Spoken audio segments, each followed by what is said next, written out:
delegates, our dignitaries, the champions of this industry.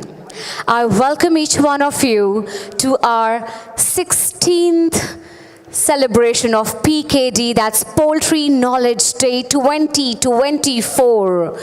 I request all the dignitaries, all the delegates, everyone who's present here to please come forward, take your seats, sit back, relax, but relax to make sure that you are ready for this day, which has been one of the most awaited days just after the year. These 15 years, we've all come here to learn, exchange ideas, build up strategies and grow our businesses. And I request all of you to please come forward, sit down. Also make sure that any of your friends who are outside, call them up to ask them to come and join us in the hall, because we are starting the event very shortly.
Ladies and gentlemen, I request all of you to kindly take your seats with all the warmth and the welcome.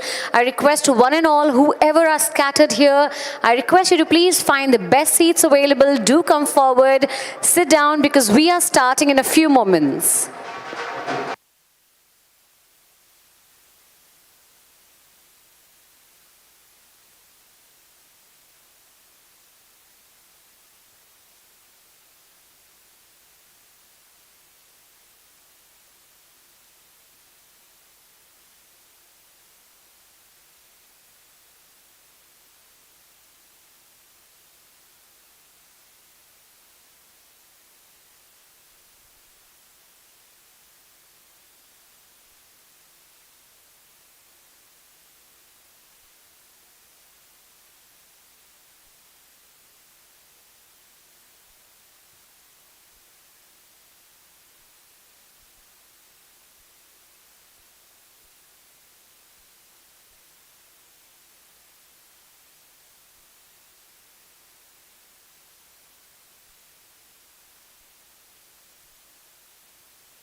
Check.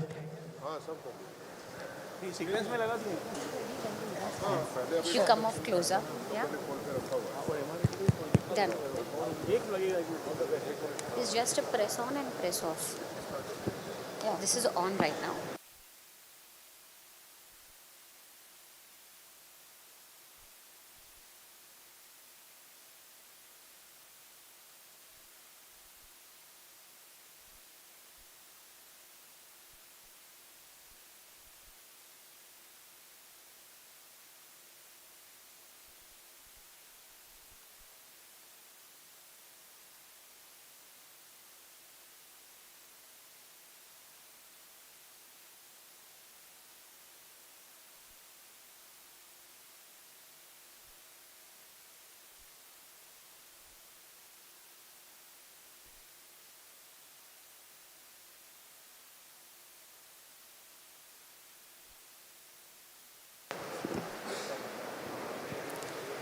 Ladies and gentlemen, one more announcement for all of us to kindly be seated. Make sure that we all dial up to the people we are going to be networking with today. Please call your friends, please call the delegates who you know are waiting to join us for the event so that we all are on time. We're just expecting our guests anytime moment and the principal secretary as well to join us very, very shortly. Until then, why not we make use of this opportunity to network, know each other more. I know that we all are here not just from Hyderabad, not just from India, but across the globe. So it'll be fantastic if we group of ladies and gentlemen interact and have a future together, because united we stand.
Recording in progress.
Good morning, everybody.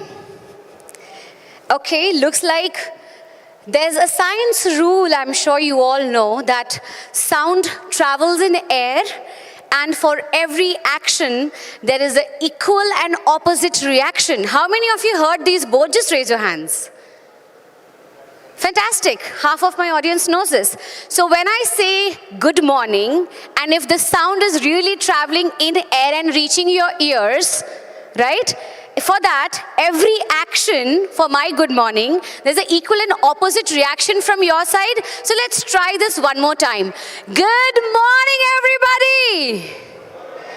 Now the science rules are working and I'm very happy. Ladies and gentlemen, very good morning to all of you. I'm your host, Anchor Jyoti Sukumar, and with all the energy, enthusiasm, gladness, I welcome each one of you to the 16th Poultry Knowledge Day 2024. So give it up for each one of you. You're sitting here. Fantastic. So when I came here, I got the brief from Anilji and he told me that, Jyoti, do you know that everyone who is coming here are highly energetic, super enthusiastic, number one in networking, they are highly ambitious, and to whatever you do, they will agree and they will support you. So let me just check, is that true? No answer. Is that true? Kya ye sahi hai?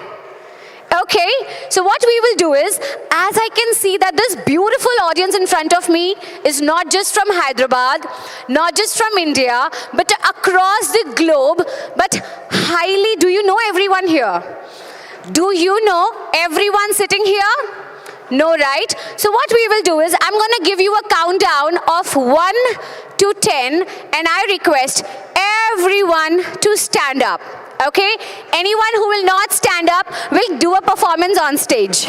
Okay? So 1, 2, 3, 4, 5, 6, 7. You're beautiful. 8, 9, 10. Fantastic. Looks like before my 10 happened, everyone stood up. And now, like Shah Rukh Khan says, आपसे ये 70 minute कोई नहीं छीन सकता. I would say आपसे ये 60 seconds कोई नहीं छीन सकता. Sharp 60 seconds. I am giving every one of you. What you have to do is, you have to go around, shake your hand, say namaste or bow down, say your name, introduce yourself. And your time starts now. Everyone move around. You can talk to the gentlemen, the ladies as around you. Come on, your time started now. Everyone talk to each other. Fantastic. I can see great energy this side. People have already started talking. Come on, don't feel shy. Yehi mauka hai. This is the moment. You are here for networking. You are here to grow together as business owners, entrepreneurs. What fantastic energy this is. Come on, sir. Don't be shy. Just look left, just look right, smile and start interacting with people. Sir, మీరు చేస్తలేరు ఎందుకు? అందరితో మాట్లాడండి. Everyone, sir, आप सभी को एक दूसरे से बात करनी है, because बात से ही बात बनेगी. Great going. I can also see some fantastic hugs happening here, some patting on back happening here. This is how the industry Poultry Knowledge Day 2024 is happening, and your time 10, 9, 8, 7, 6, 5, 4, 3, 2, and 1. Give a round of applause to yourselves, ladies and gentlemen. Now, did you see that there's a transmission of energy? When we started the event, hardly everyone was responding, and now I can see smiles on your faces because you started doing your warm-up. You're out of your comfort zone, and that is what we all are here for. Right after the 15th year, we are here at the 16th year of Poultry Knowledge Day. This day is very important to all of us because this is an annual meet.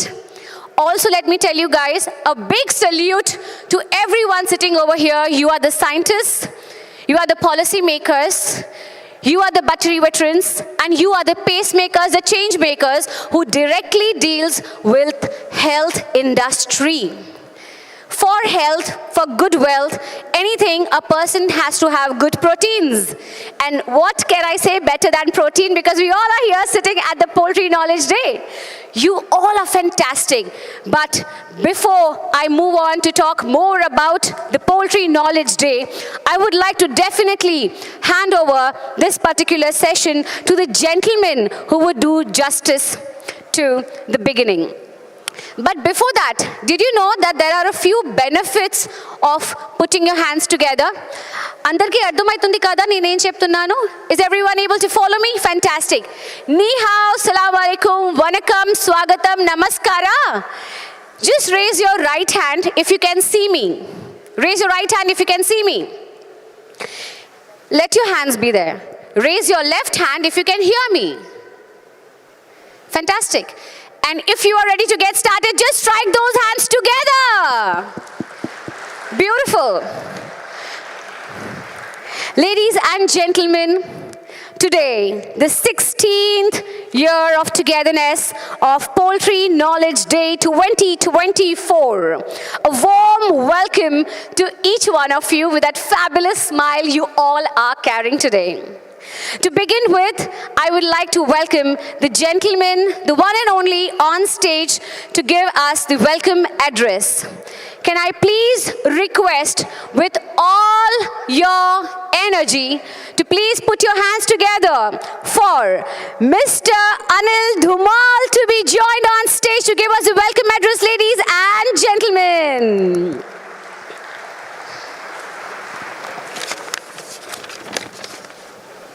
So welcome.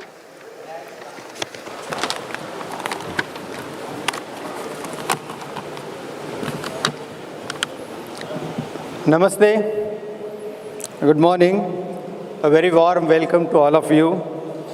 It's my privilege to extend heartfelt welcome to our esteemed guest, Honorable Subyasachi Ghosh, Special Chief Secretary, Government of Telangana, Animal Husbandry, Dr. O.P. Chowdhury, ex-Joint Secretary, Mr. Gunachandra Bisda, Chairman, Nepal Poultry Federation, all our distinguished Knowledge Day speakers, all our EAC members, and my dear friends from Poultry. Poultry India, which we started in 2007, has grown into largest and most recognized event in industry. ये हमारा अपना show है. हमारे अपने show में के knowledge day में आप सभी का अभिवादन और सभी का स्वागत है. The aim of this show has always been to bring latest technology, both domestic and international, to upgrade Indian poultry farmers, and also it serves as a platform to showcase Indian products across all sectors. Not only for our local farmers, but also for international farmers who aspire to make India a sourcing ground for poultry-related requirements globally.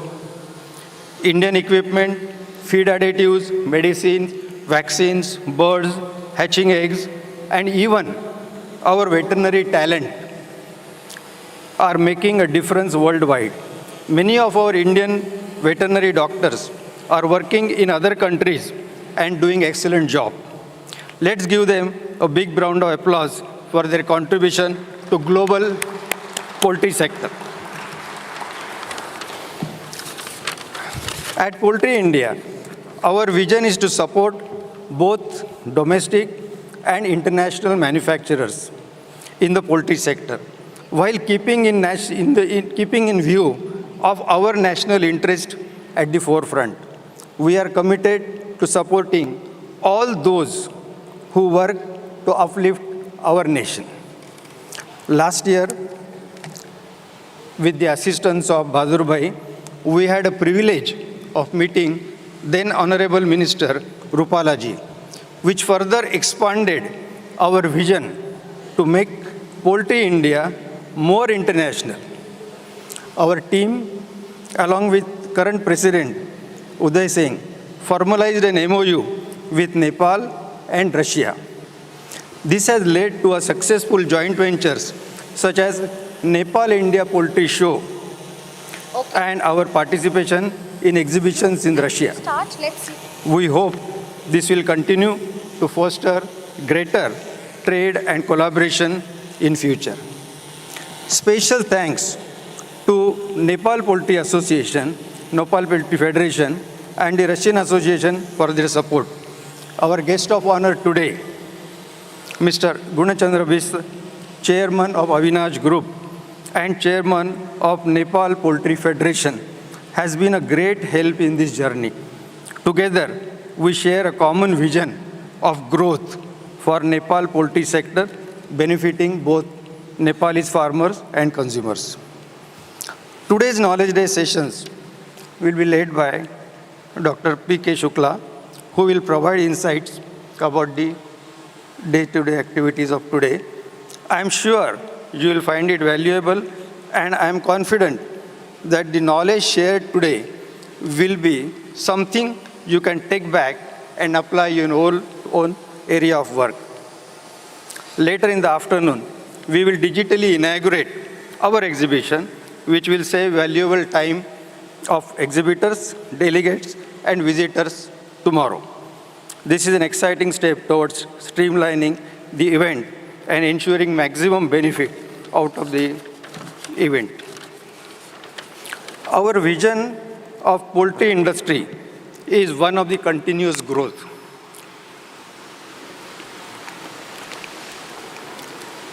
Why not dream of becoming number one in world in poultry sector? It's our responsibility to ensure that we provide a high quality protein source to our people at affordable prices. However, this cannot be achieved by just one association. To further this cause, we have made ESC, Executive Advisory Committee, a legal entity, and our senior ESC members will share more details on this initiative later today. We believe that the progress we made in the sector, poultry sector, has been driven by individuals at grassroots level. These legends deserve our respect and recognition. Poultry India will honor them for their valuable contributions. In the evening function, the vision we began in 2007 has now expanded. It's important that we continue to move forward relentlessly. We have inducted a new team in our association, and they are doing outstanding job. To support the next generation of our children, we have also created a new platform, new forum called Young Entrepreneurs of Poultry India.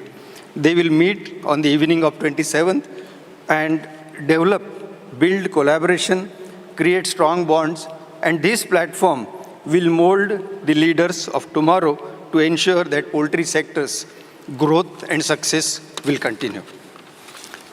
As our Prime Minister dreams of strong, developed, and self-reliant nation by 2047, we all have a role to play in it. We have a role to play making this vision a reality. Let's work together to make Indian poultry sector number one in the world. Once again, I extend warm welcome to all of you. We are grateful for your presence and support. अगर मेरे विचार आपको अच्छे लगते हैं तो आप ताली बजा सकते हैं.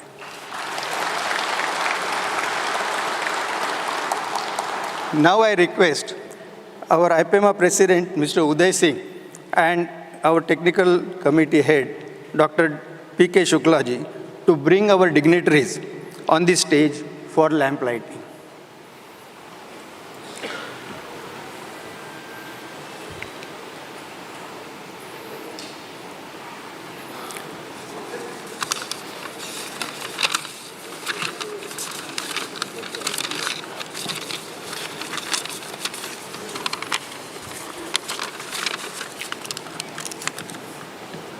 Our Special Secretary, Chief Secretary Subhasachi Ghosh, Dr. O.P. Chaudhary, Shri G.C. Bista, Chairman,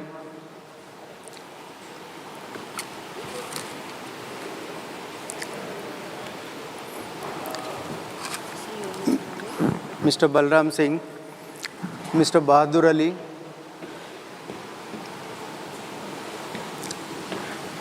Dr. K.J. Anand,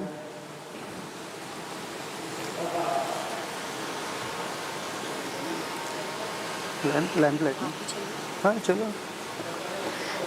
I welcome again the dignitaries on the dais. A warm welcome to all of you. Sir, I also request you to please join them for one group picture, followed by the lamp lighting ceremony. Ladies and gentlemen, we all know that in our traditions, we always remember the Lord above to seek their blessings, and lighting the lamp means expelling the darkness and bringing in all the positivities in our soul's mind and in the venue that we all are, making sure that our positivity is spread across and we all grow towards success only. Remembering the Lord above, I would request Ms. Satya to join me on stage for the Ganesh Vandana recitation, along while our dignitaries proceed towards lighting the lamp. Ms. Satya.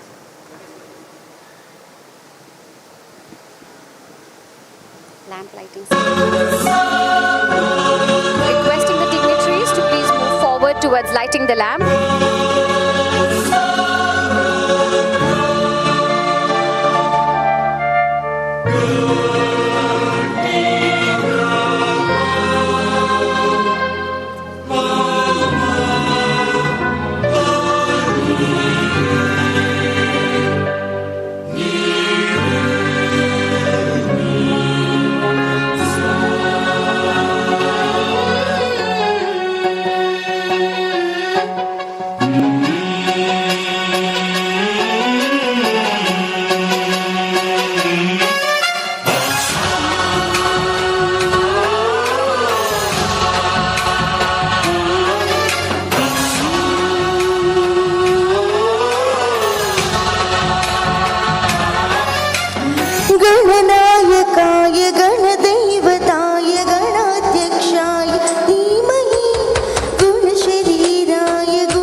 working in the right direction. And now, as we have begun so positively, Knowledge Day 2024 has formally begun. To do the honors, I would now request and invite our Knowledge Day Committee Chairman, Dr. Pankaj Shukla, to give us the overview of the Knowledge Day 2024. So can we all put our hands together and welcome Dr. Shukla on stage? As he joins us on stage, I would just request one thing to each one of you, that make sure that if there is any one giveaway also today, implement that in the regularization. So over to you.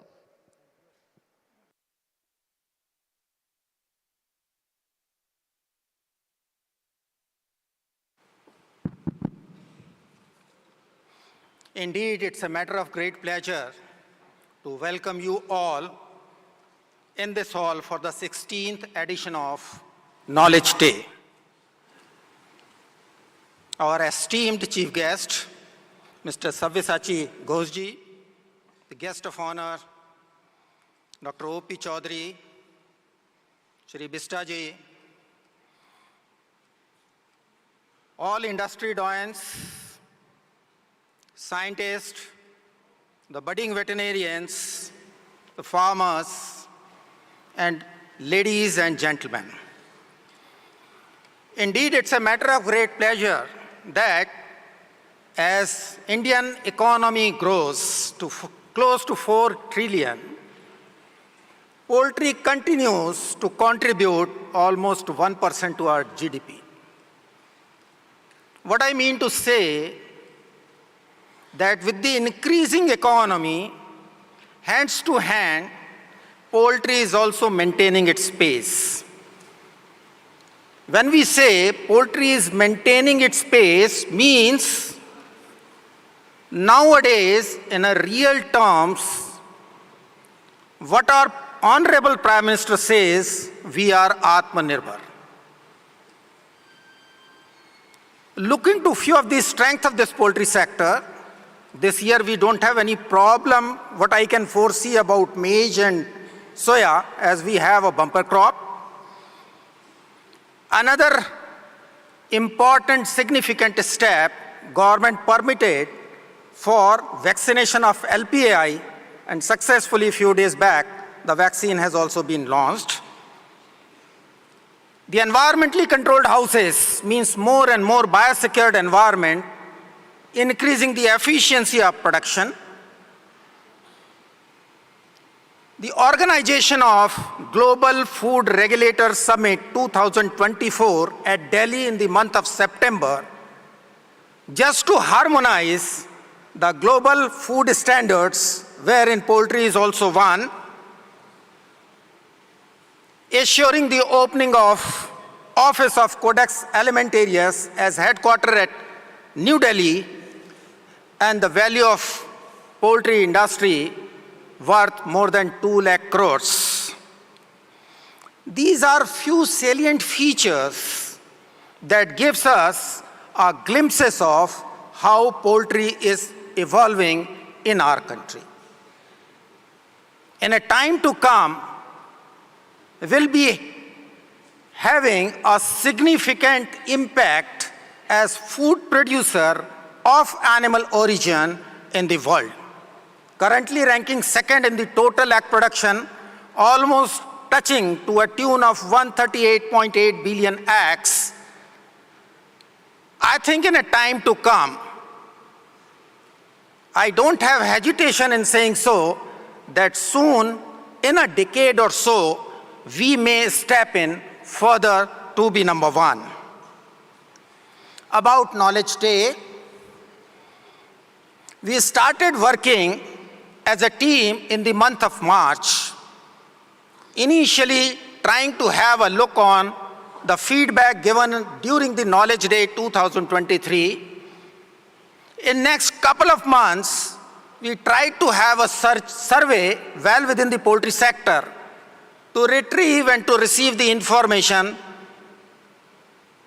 in what subject and what relevance in Knowledge Day 2024, we can make it, received a lot of responses, and then in next few months we tried to sum up those responses and trying to finalize the topics to be delivered during the Knowledge Day. And very last step in the month of September, October, almost in 12 sittings, we tried to finalize the speakers. I am happy to share with you that our knowledge team comprised of Mr. Harish Garware, Dr. Vijay Makhija, Dr. R.K. Jaiswal, Dr. Jitendra Verma, Dr. Rahul Kulkarni, and Dr. Jayaraman. Almost in 12 sittings, in a very formatted and organized way, we tried to put up this platter in front of you. The topics that were paramount looking to the surveys and feedback speaks about the diseases, in particular about avian influenza and then inclusion body hepatitis. So today we are with us Dr. Chin, who is going to have a lot of learnings and who is going to deliver a lot of learnings on avian influenza. And then we do have a very senior scientist who is working in the ICR DPR, Dr. M.R. Reddy, who is going to deliver us on strategies to control inclusion body hepatitis, which is an emerging disease nowadays. A very important factor that has been figured out is the problems and solutions to the broiler integration. And I am very happy to share with you that Mr. Bahadur Ali has kindly agreed, because he is a leading person in the country who in real terms has given an integration, a new chapter, new dynamism, and new leadership in the country. So we are fortunate that he has consented to speak on the broiler integration. Thank you so much. Then there are emerging paradigm in the poultry sector, as in the last decade, the entire sector behaved in a different way. So we do have Mr. O.P. Singh to tell about how poultry is going to progress in next 10 years. Last year, the export exceedingly our country has done well, because in the last year itself, the export value doubled than the previous year. Earlier, the figure was touching around 535 crores, and last year, it could have crossed 1,018 crores.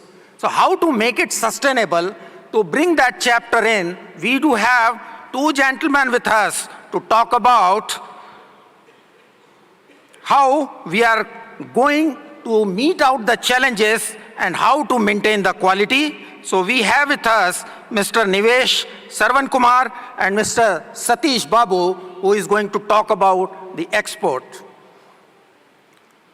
Next, most of the persons in the survey emphasized that we need to meet out the challenges of pollution and at the same time to convert the poultry waste into the wealth.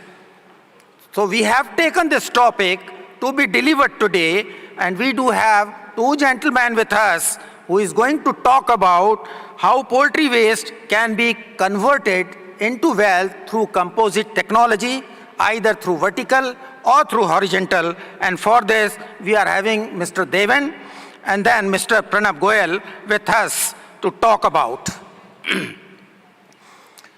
From my knowledge team, I am really thankful, and my special compliments to Mr. Harish Garware and Dr. Vijay Makhija, as these two have given a different dimension and ever willingness either to convene a meeting or whenever there is a problem, Mr. Harish Garware came forward to have a solution instantly. I must thank the President IPMA, Mr. Uday Singh Bias, and his team, who has taken this Poultry Knowledge Day with a different dimensions during the last year. in organizing several regional workshop cum conferences. One at Nashik, another is at Guwahati, first time the northeastern state, and then one at Ajmer. And this is likely to continue next year also. In this Knowledge Day, there is an addition in the students' participation. Today, almost across the country, 54 veterinary colleges, 57 students are participating in the Knowledge Day with 3 teachers. This year, we have invited Mr. Shrikant Bola as a motivational speaker, and thanks to my colleague Dr. Amitabh Bhattacharya who has suggested me this name, and thanks to Mr. Uday Singh Bayas who has made this possible by connecting directly to Mr. Shrikant Bola. So this is all for today in our platter. Hope to continue the same, and thank you very much for the overwhelming response from you all, as today we have crossed more than 1,000 registrations. So thank you very much. Keep it on. All the best, and enjoy Knowledge Day prepared by our knowledge team. Again, my thanks to my Knowledge Day team, one and all 6. They became one team since last almost 1 year to give this Amrit to you today. Thank you so much. Jai Hind, Jai Bharat. Thank you very much, Dr. Shukla. You've taken us through the overview of the whole event, telling us exactly what we are supposed to expect here, as well as he's shown gratitude to the entire team, to each and every one who's associated to make this event a grand success. And congratulations to each one of you. The house is all full. We see many people standing out there. Please come forward, settle down. There are chairs in the front, ladies and gentlemen. Taking this event forward, there are certain facts that this sector is increasing 8 to 10% every year, which is a fantastic number in terms of agriculture. But do we exactly know how can we make this into more profitable terms? And to do that, I would not do the briefing, but I would invite the very gentleman who's here with us, our very own chief guest. I'm honored to welcome him, ladies and gentlemen. He is the Special Chief Secretary to Government Animal Husbandry, Dairy Development and Fisheries Department, Government of Telangana, none other than Mr. Sabyasachi Ghosh. Everyone, let's welcome him on stage.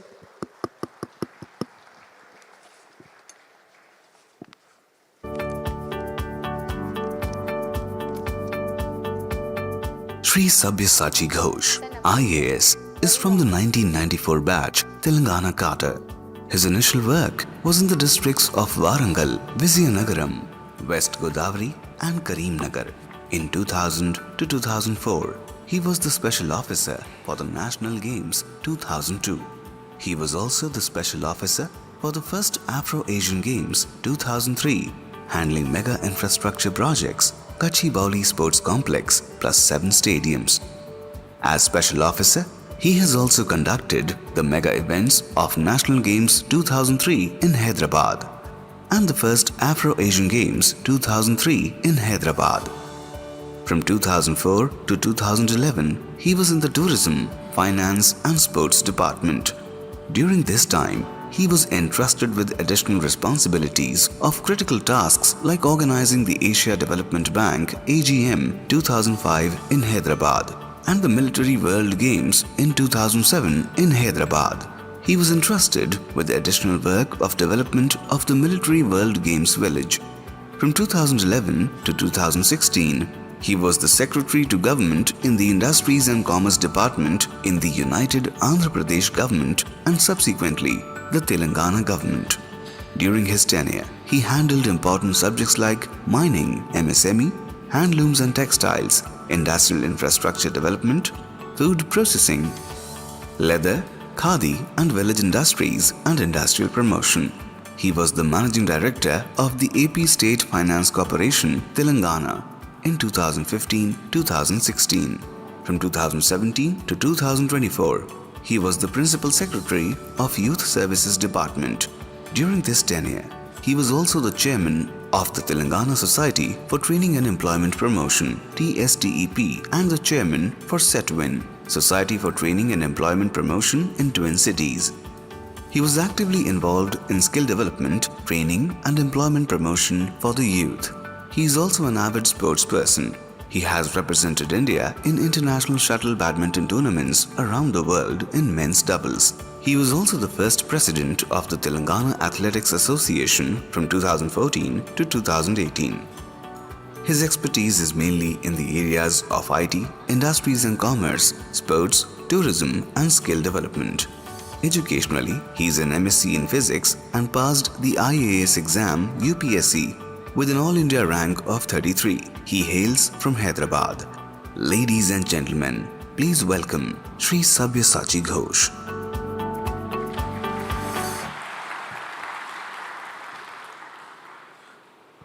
Thank you very much for that elaborate introduction. Good morning, everyone. The respected dignitaries who are here, Mr.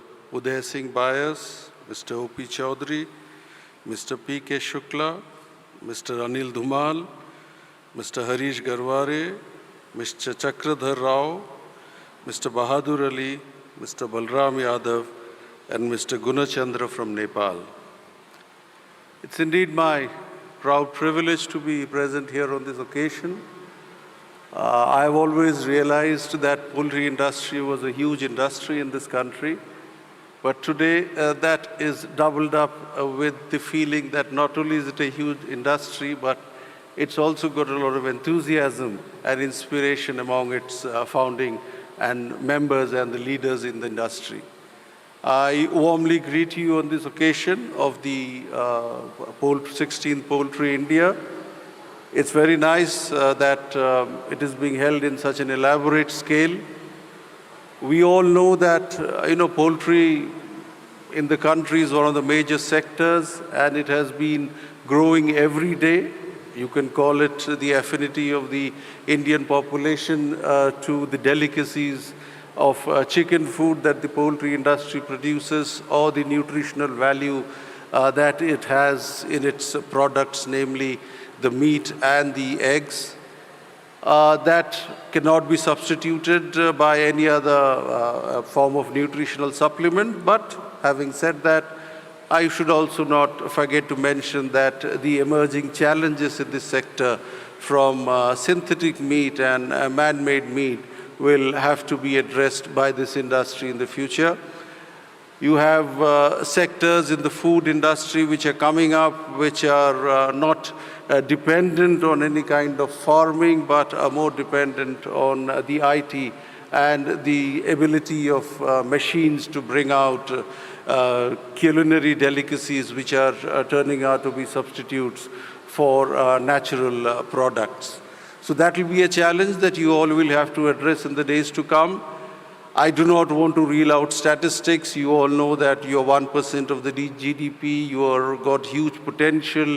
Your potential for entering further into the domestic market, for making forays into the international market is immense.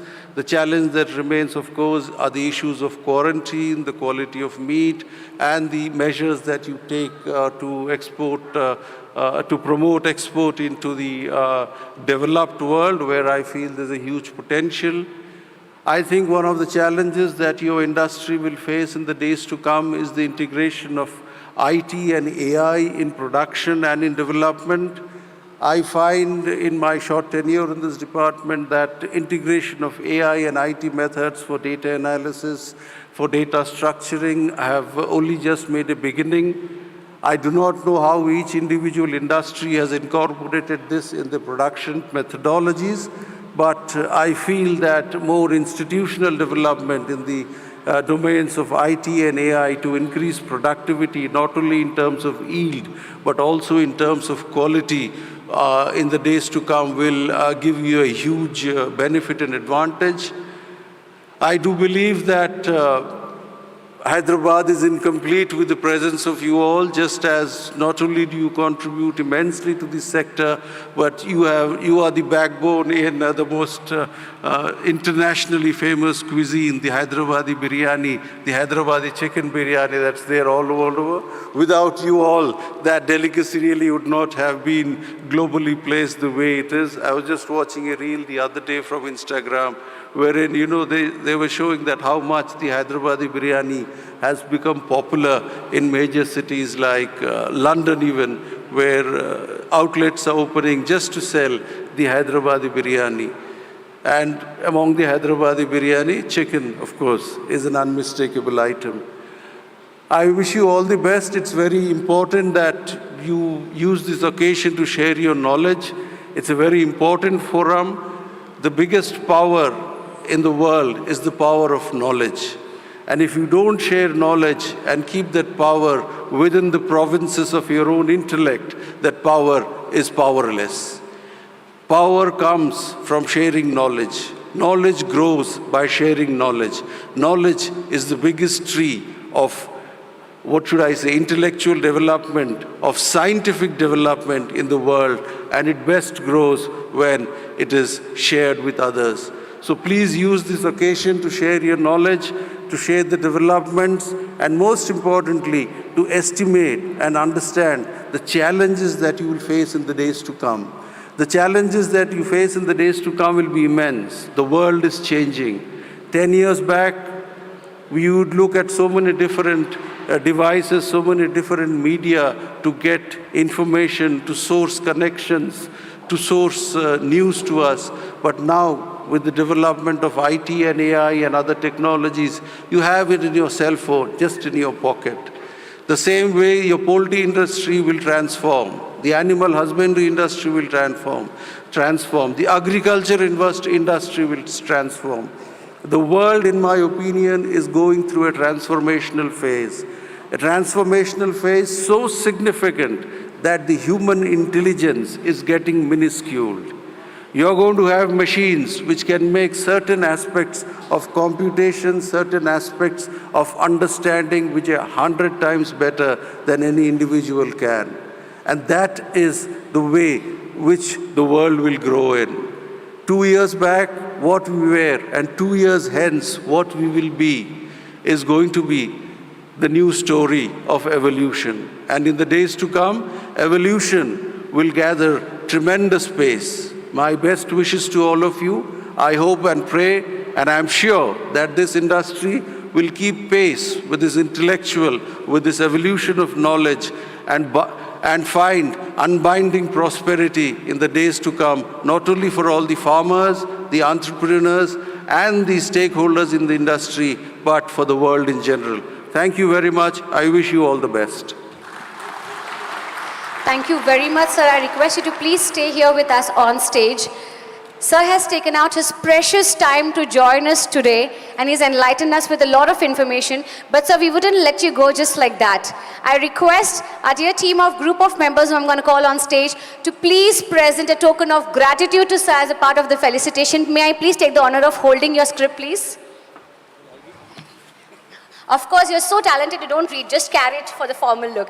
May I please invite on stage IPMA President Mr. Uday Singh to join me on stage, followed by Mr. KG Anand, GMVH Corp, and Mr. Chakradhar Rao, sir, to please join me on stage in the very honor of felicitating our chief guest today. Ladies and gentlemen, can we have those hands working together today?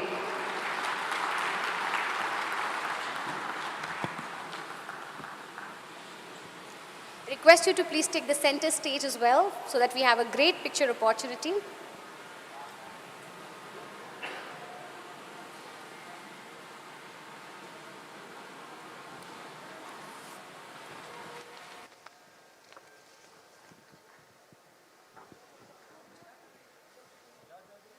Come on, quickly. As we have the Trimurti and the chief guest on stage, can I request now our team to felicitate and say thank you with the bottom of our hearts to our chief guest for joining us and for giving us a wonderful insight and wishing us all the best going ahead.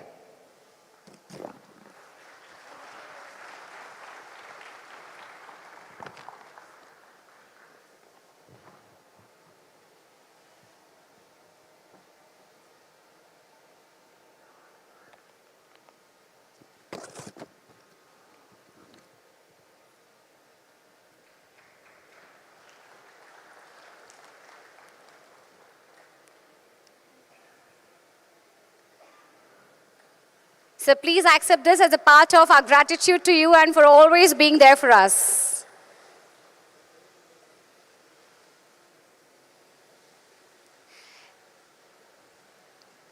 Sure. That's over to you, sir. Thank you. Yes, sir. We have that. And now, ladies and gentlemen, as we just heard our chief guest, Mr. Sabyasachi Ghosh, it is now an honor for me to introduce the next speaker, who is our guest of honor. He's all the way from Nepal, very fondly known as the Swamiji. Ladies and gentlemen, I want all your attention, mind and soul, everything to be with me, because he is none other than Shri Guna Chandra Bes. Can we give a round of applause to him? Yes.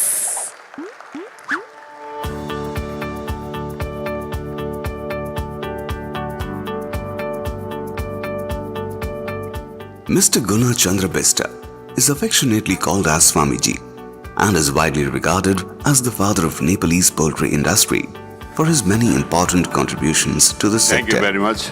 In his 3-decade-long career, his expertise has revolutionized the poultry sector in Nepal and beyond. He established Avinash Hatchery in early 90s, and since then it has grown into a group engaged in various segments including broiler and layer, commercial table eggs, poultry vaccines, feed supplements, biosecurity products, and poultry equipment. The diversification into various segments has made Avinash Group a leader in Nepal's poultry industry with a significant international presence. Bista's relentless dedication has not only earned him several prestigious awards, but has also made Avinash one of the largest poultry companies in Nepal. Founded with a passion for providing integrated solutions to poultry farmers, Avinash Group encompasses several successful ventures like Avinash Hatchery, Avinash Highline Nepal, and Avinash Farms, each at the top of its respective field. Despite the group's immense success, Mr. Bista remains focused on sustainable growth, innovation, and maintaining the highest standards of animal care and welfare. His legacy in the poultry industry continues to inspire and shape the future of the sector in Nepal and across the globe. Ladies and gentlemen, please welcome Mr. Guna Chandra Besta.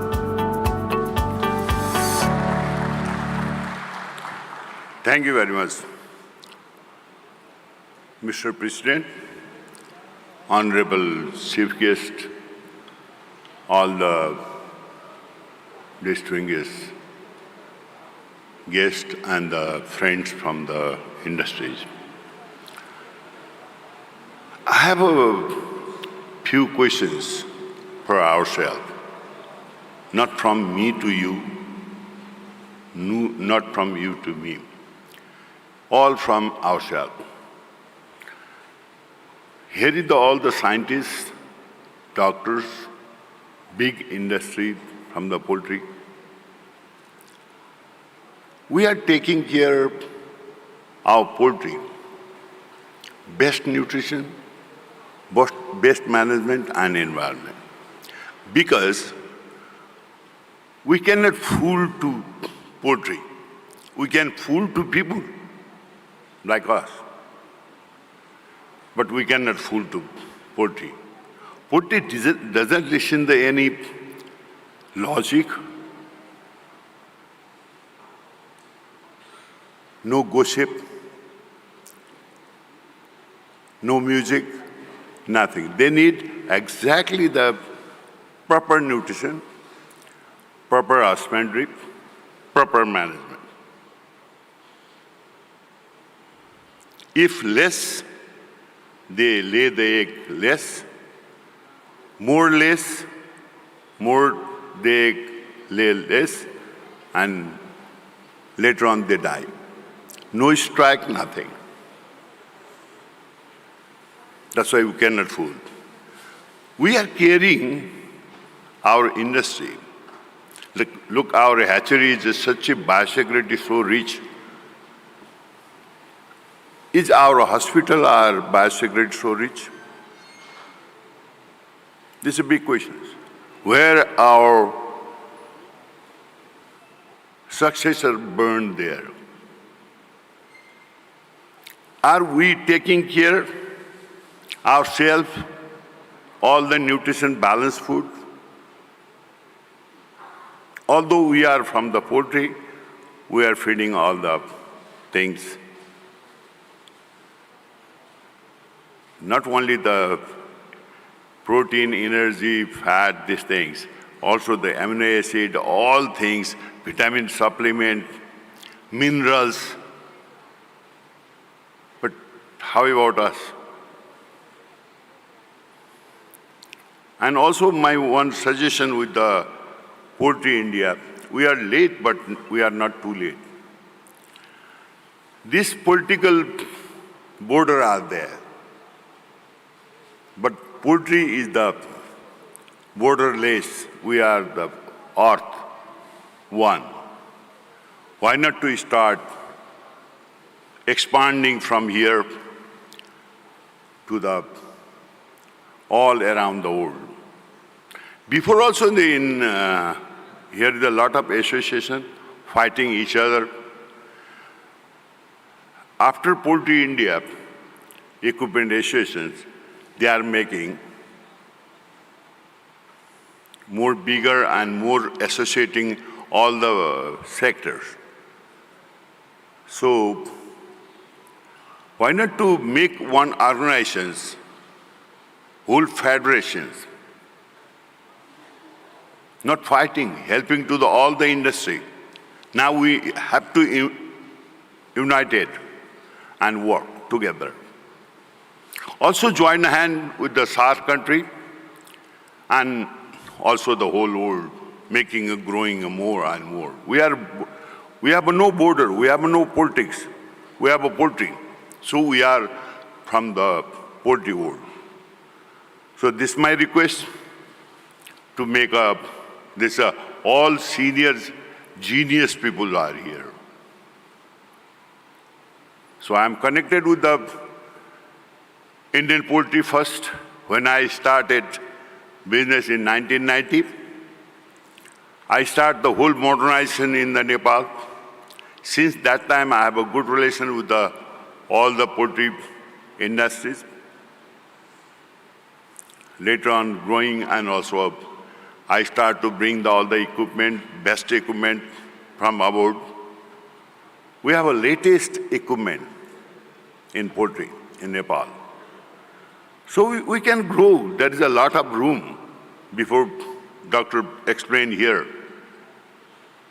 Just grow. And in my thought, not believing the number one, just working will be.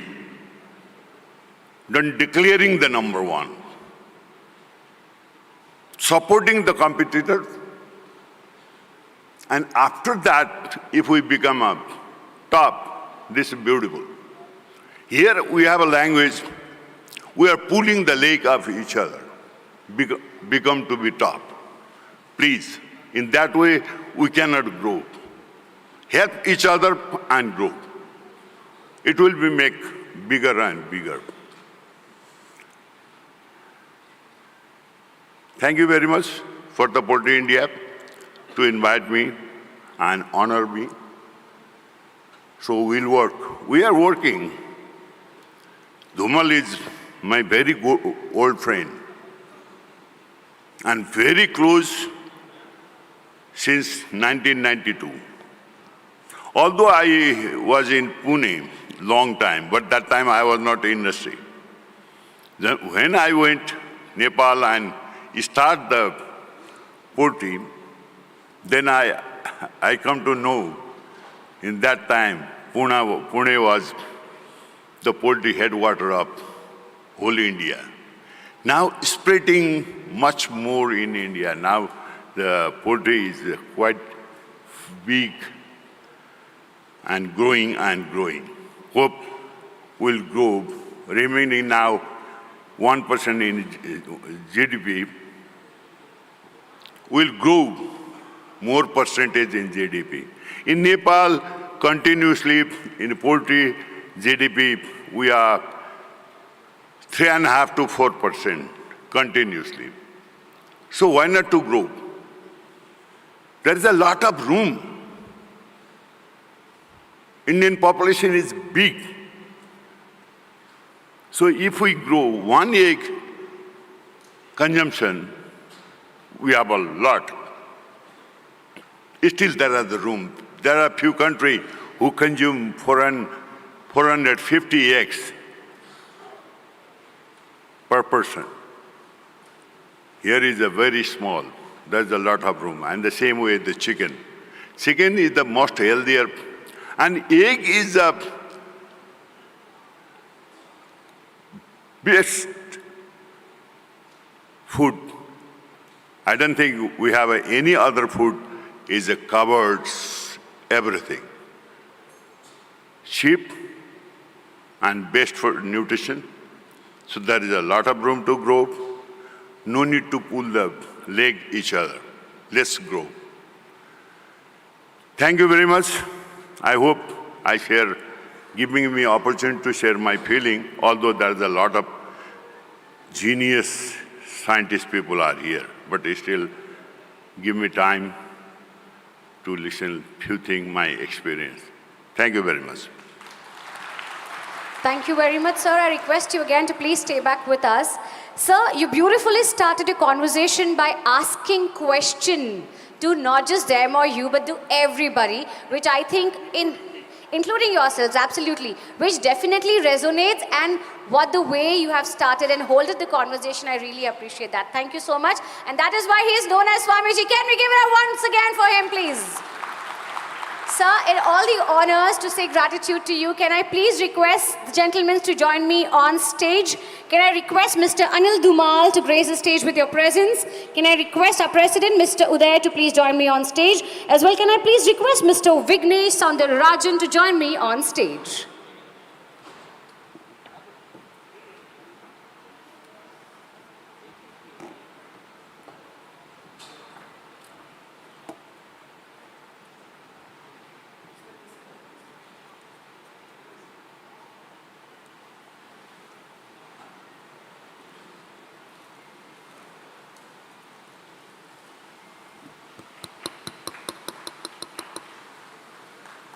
Ladies and gentlemen, I'm sure these two hands are busy with the mobile phones or writing some script. Can we put them together? Let's put them to work. Yes.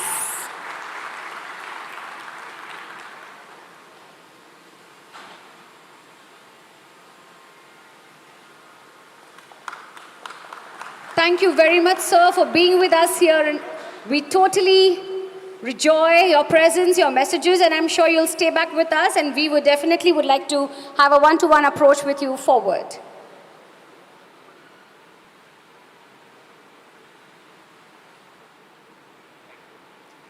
Thank you, gentlemen, and thank you, sir, for joining us. I request you all to please have your seat as we move further. And now it's a time where we move into some insights, some information, some brainstorming and talking. Yes, this is Poultry Knowledge Day 2024, which is our 16th version. And now, sir who's joining us on stage, he is super happy to be here. Apart from that, something which really amazed me this morning was when he was having a conversation in Hindi. And I'm sure how you would be able to resonate, ki what is she speaking? So let me guys take this opportunity to welcome on stage to talk about avian influenza strategies for prevention and control. None other than the one and only Dr. Chin on stage, everyone. Namaste sir, आपका स्वागत है.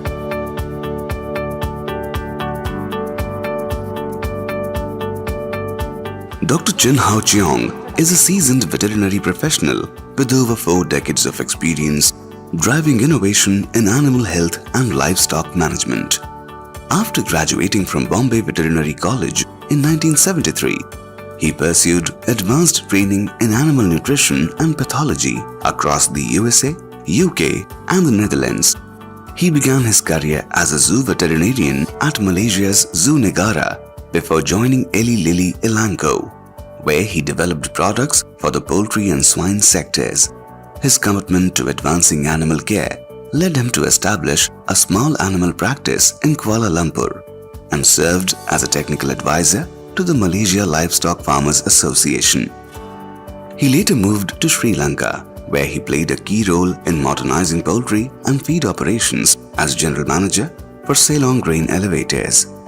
As the Senior Executive VP Technical at Japfa International, he oversaw agribusiness operations across India, Sri Lanka, Myanmar, and Vietnam.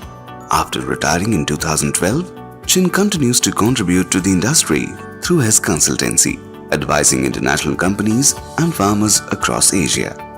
Chin Hao Cheong's career reflects his dedication to advancing sustainable animal health practices and his enduring impact on the industry. Ladies and gentlemen, please extend a warm welcome to Dr. Chin Hao Cheong. So that's a warm welcome from all of you. सबने आपका स्वागत किया है, लेकिन before you start मैं सबसे ये कहना चाहूँगी कि ladies and gentlemen, thank you for the ठीक है. So sweet he is every time he's trying to converse in the Hindi language. The questions that we will be having, we will take it in the question answer round. So I request each one of you to please pen down the questions and we take it all at once, right? Sir, over to you. Dhanyawad. Lovely. Namaskar. Good morning, everyone. It's a pleasure to be here today. Thanks the committee for giving a tough subject. I think today avian influenza is one of the biggest problems we are facing. I try to share with you some of my view and experience on the disease. Okay, you can see my name there, my email address. I put very interesting Malaysia, India, Singapore. I'm a Malaysian, educated in India. I did my BVSc from Bombay Veterinary College, and I'm staying in Singapore now, operating within the region. Okay, the topic I'm trying to cover is a big subject. I'm trying to cover it within the half an hour's time. Basically, just give a brief introduction. We need to know the virus biology a little bit, not too much. I think the forum is for the farmers and the veterinarians. And then the transmission is important. Yeah, the epidemiology of the viruses, how to control them subsequently is more important. And we need to know a little bit of human, what is the impact to human diseases. And I will give the final take-home message. I think if you look at this chart, as I work within the region, you can see that the top 5 common diseases among the country. And it is not surprised to see that the avian influenza is top on the list. Either be it the low path or high path, which I will explain a bit later. That is what I collected from when I work within the region and interacting with other veterinarians. If you look at the chart today, this is not very new, but nevertheless, you can see the situation of this virus, avian influenza. It is spreading around the world. Unfortunately, if you look at the graph here, the picture here, the Europe and America for the last 2 years have been very extensive. It is very devastating. I think for many of us operating breeder, you can see realize that the animal movement, the breeding stock restriction from those European countries or America have been very tough for the last 2 years. Well, we talk a little about virus biology. I will not go very detailed, but we need to know the basic. If you look at the picture here, the influenza virus here, basically what I want you to recognize are these two, H and N. And these are basic, the virus glycoprotein that defines the subtype. There are many combinations here. I can see they affect all the human beings and animals. But for avian influenza, you will understand the H subtype glycoproteins consist of almost, I think up to now, of course, initially it was 16, now up to 18. And then the neuraminidase, that glycoprotein is about up to 9. So when you look at this combination of these two on the surface protein, the virus is possible to form about almost 144 subtypes. You can see there's a big diversity of the virus if they intend to really spread and mutate over time. And why these two are so important? I think this surface garment protein is the one for the virus to attach the host and get entry into the host cells and causes a pathology. Well, if we talk about avian influenza, I think everybody is very familiar with the terms HPAI, LPAI. What it means basically is a low path or high path. These are the pathobiology of the avian influenza. Sorry. Now, if you look at the chart on the right side, you will see that one of the common influenza that are affecting the mammals and human beings. What we are looking more towards is the H5. They're affecting poultry, very severe. And the H9 also subsequently also classified causes of economic loss to poultry farmer. And of course, other food animals like swine also got affected, not that severe. More importantly is the human. Yeah, if any of these animals got infected, go inhabit with the human, there's always a chances for the virus that move around and affecting human too. Now, what do you mean by low path and high path? I think basically there are two very basic points. Obviously, high path, they kill all the animals very quickly in short terms. And this is one of the notifiable disease. I think in OIE, if you report World Health, you need to report. Whereas the low path, it is obviously less severe at infecting the animal. There's a chances the animal can recover. Okay, but obviously there's already causes severe impact of the economic losses. But if you really look at how it costs, many people keep asking, what is the difference? Why low path, high path? I think there's little more involving inside the virus by itself due to the enzymes, the endoprotease that causes systemic infection in high path versus the low path, the trypsin. Don't worry about them so much. We'll talk more a little bit on the general term. Now, this is an update on Asian HPI. If you look at the chart here, very clearly shown that all the Asian countries are affected. It was reported that this is record from 2002 to 2024. You can see almost all the countries are reporting. It is not absolute because many countries are under-reporting or maybe they can't even diagnose or they will not report to the OIE. So you can see some of the area are having green patches here. However, you will realize China lately, Australia, even Australia, which is quite isolated in the early days, are also exposed to influenza virus since 2024. Now, overall, there are more than 77 countries is already reporting avian influenza, and which is belong to the H5N1 clade. Yeah, this is a current 2.4, 2.3, 2.3, 0.4b subtype. Okay, for LPI, which is a concern within our Asia region, which is quite common, surprisingly, and you can see here, I think the Indian continent, China, even Russia, even up to Malaysia also we are having that. Yeah, you can see the lineage are basically for our Indian continent are here. Yeah, belong to this group. Yeah, the G1 type, which are group B, which is more common here. It does not cause very acute mortality, but there's a severe economic loss. Little bit on transmission and epidemiology, we need to understand very clearly. I think basically avian influenza is a virus that infecting all the wild animals, especially in the wild birds, the waterfowl, all the domestic birds, including mammal as well. Yeah, you can see that if the birds are infected, especially wild birds, the migratory birds and shorebirds, there's a potential for them to fly and spread across the different countries. So, you know the birds are migrating. If you are an enthusiast of ornithology, they are moving according to the season for breeding purpose, for food resources, and this is a biological system that happen to nature. And you can see there are 8 flyway, just like aircraft, they got a path to fly. What it means is that most of the birds in the northern hemisphere, when the weather getting cold, they will fly south towards the south to get food, and there's a breeding cycle during that. So in that way, the annual event, if the sick bird are having virus, they will carry along with them and spread. And potentially it's proven already. The wild bird is one of the main source of the avian influenza spread within the world. Now, what are the species of bird? Oh, plenty, many. There are more. The gene pools are very diversified. Now, just to name a few here, this is a crow. Crow also can spread avian influenza, so you can understand crows are everywhere. And of course, all the species are possible, but water bird are mostly get involved. What are the pictures you can see here? I think this is from Mali books.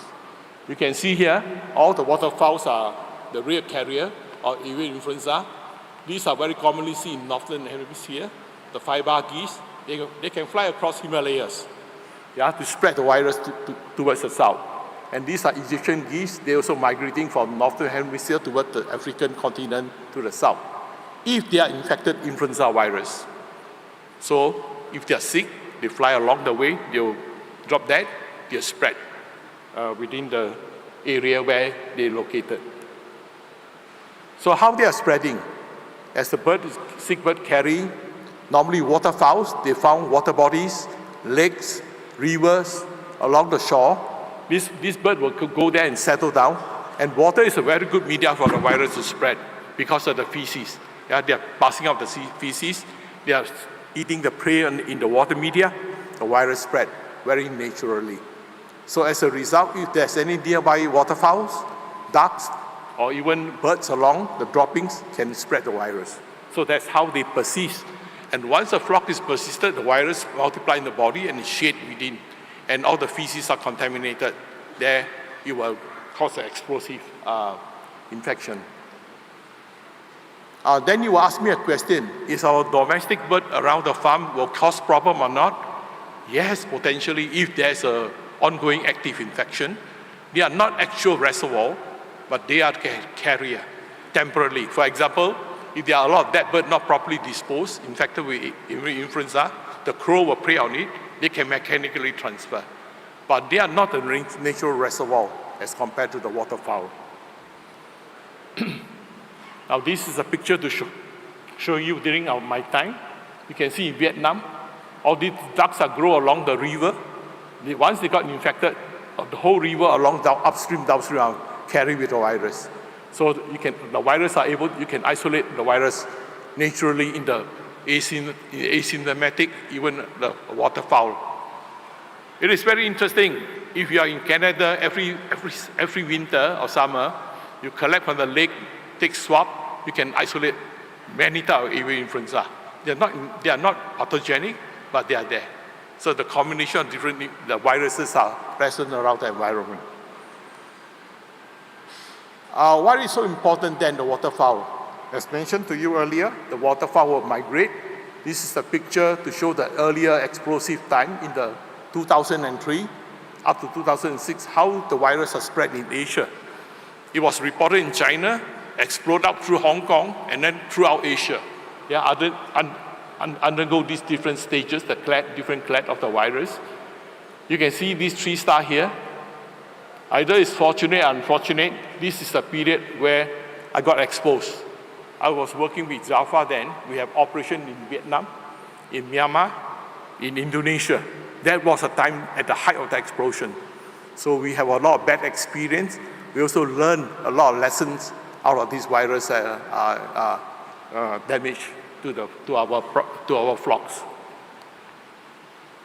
But what is really alarming us today, I think all of you have read the newspaper and media as lately, the virus are really going very rampant. As shown in this graph here, you can see from the source here, it spread through from Europe, come to America, travel North America to South America. This is a devastating damage to the viruses, to the poultry industries. Now you can see here how it goes then. It started from the northern, it started from the Central Asia. The virus spread through the migratory path. Then it go to the North America. Yeah, from there it travels southward from East Coast and West Coast towards the Caribbean and towards South America. So all along the way, the virus are carried on throughout the way, the clade 2.3.4, yeah, B. And then from there, it travel upwards. Even Brazil, southern part of Brazil also got infected, which is quite surprising then. So that is the situation today we are facing. It's very alarming.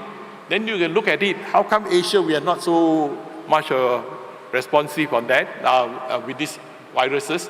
I think potentially you have to be careful, very, very careful. Interesting development in US, as a result of the early infection to North America, the virus has spilled over to cattle. It's a big problem now. Yeah, many dairy herds are infected. And how come? It came from the bird, the contact of bird. And then it is a problem in the US industry now.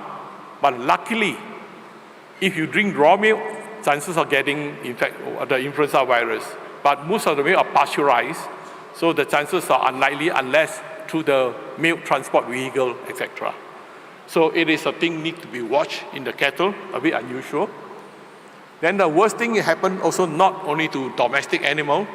The virus travel, as you see, look at the chart here, towards the southern part of South America, towards the Antarctica, along the coast. They also affecting wild mammals.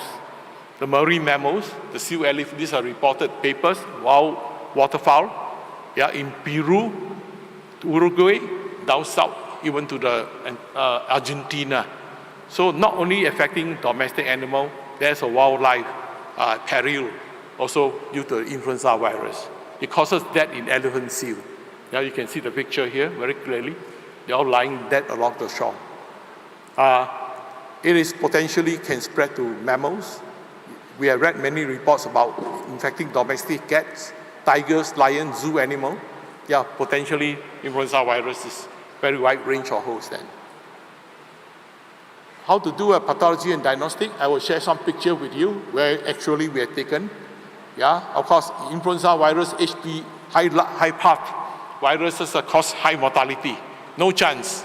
Once a bird got exposed to the flock, you can see within a week, the peril. The mortality very quick. Within a week, all the flock are 100% devastated. Yeah, the typical signs are nervous sign. I will show you some post-mortem pictures. And then what you can see, these pictures from the actual farm that in Vietnam during my time.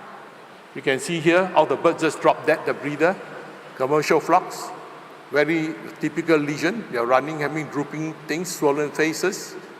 And then it's hypothermia. You can see the skin turn reddish, and the bird lost control. Eventually, they die due to torticollis and nervous sign. Very classical, and no chance of recovery, no treatment available to attend this case.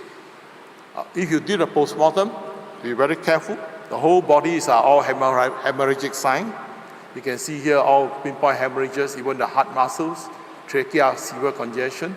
Yeah, and even the leg, you can see the hemorrhages. The skin turned reddish and bluish color, cyanotic. Be very careful. I think the virus is shedding everywhere. You need to take care after disposing the carcass. Well, so for LPAI, I think you all are very familiar. It's quite common in India. They don't cause us a severe damage. They attack the respiratory tract and reproductive tract. The real problem you can see actually is a severe egg drop. And then, of course, if there's complication of mycoplasma and other pathogens, the mortality is very high. Otherwise, it takes about 1 to 2 months, the animal there will be some recovery. So the predilection is on the reproductive tract, and the egg quality is greatly affected subsequently. Now, how to do a diagnostic then? I think I will not go elaborate all the methods. Basically, more important is the timing. Yeah, so if you want to detect an infection, once the bird showing symptom, the first week you should do very quickly to recover, do a PCR. Yeah, PCR is a norm of today now. I think many labs are available. We can do it very quickly. Of course, we can do virus isolation. That is more on future studies. But I think PCR for immediate detection is good. If not, the collected serum sample, subsequently we can detect the antibody response. either by HI or by ELISA. So many methods, many tools, many kits are available. Yeah, even portable pot kit is available for detection. Okay, disease control and statistics, this is a part of the main topic that I would like to share with you. More importantly is that we know the viruses are highly infectious. So the first thing is immediate isolation. The whole area need to be restricted. Yeah, even involvement of police forces, armed forces in some country to control the crowd and the traffic movement. And then what do? You do a strict monitoring and implement steps to really control, destroy the flock. So the next picture will show you this. You know the infection, where the source comes from. You need to identify the Hitex farm. Generally, it's either in the poultry area, and most of the time it's spread through the marketing system, live bird system. That's why once you got influenza nearby, the mandis and all these need to be totally monitored and controlled. So we know that basically what we do isolation, we immediately kill all the birds, and then we either use a fire, cremate them, or bury them with disinfectant. Proper disposal of the carcass is very important, okay? Two examples to show you what most of the country do, like in Vietnam or China. There's always a buffer zone. We isolate out, then within the radius of infection, we kill all the bird. We destroy it. Okay, there might be some compensation scheme, but depends on government policy, and then subsequently restrict all the movement. And if there's a necessity, we can even extend the zone to cover. That's a way to restrict the spread of the disease. So if you really look at the control measures as the main topic, what we really look at, the key point is the surveillance reporting. This is one of the difficult things in some remote places. Why? Because the diagnostic services are not good. We can't confirm the disease very quickly. And once, of course, you can master this, really develop a good system, the biosecurity next measure is to cut up the virus contamination entry to the farm, then other control measures to be taken. And last and least option, if it is out of control, vaccination can be considered as an option, which I will highlight very briefly. Now, the early detection is the point. So government need to set up a lot of stations to collect sample quickly. I think for routine monitoring is very important, but most of the time during certain outbreak, the field veterinarian play a key role to really take sample for submission and do a quick test, PCR, to confirm that. I think the other thing is very essential is the education of the farmer. What you need to really do, alarm the industries. The problem with Asian country, I realize that once there's an outbreak, the farmer or the people in the community getting worried, they will not tell people. I think they hide it, or they just keep it as a secret. Then the virus spread within control. That is making it more complicated subsequently. So I think transparency in really training the people to understand, to report on time, that will help to nip the disease at a very much early stage. The next step, of course, we know where is the virus. They are affecting poultry. So we need to focus on which are the area we see the live bird there, either in the live bird market, or is there any waterfowl on any water bodies around, any duck farm. These are the primary areas that we need to pay more attention, to focus on them. These are some pictures you can see here. These are Vietnamese market. They got duck, they got chicken everywhere there. Okay, this is a small farm in Myanmar. On the raised floor broiler house, downstairs they keep the ducks. They will eat all the dropping and the wasted feed downstairs. So the duck and the chicken are going together very closely. And these are the fighting cocks, green fowl. Thailand, in Bangkok, they like to keep this bird. They're high value bird for fighting. So this can be a potential source also of the virus as well. So this is one of the duck farm next to one of the breeder farm. Even they build the brood, the duck is outside in the paddy field. So you can see the virus be very cautious. So once we have a farm, we should be fully aware what is the neighbors. We should monitor throughout the year. Yeah, we can never tell when the thing can come to our nearby our farm. Now, the concern really is a virus shading. Many people talk about it, but this recent paper just published, very interesting, about virus shading. You can see here LPAI, HPAI, they all shade through the respiratory.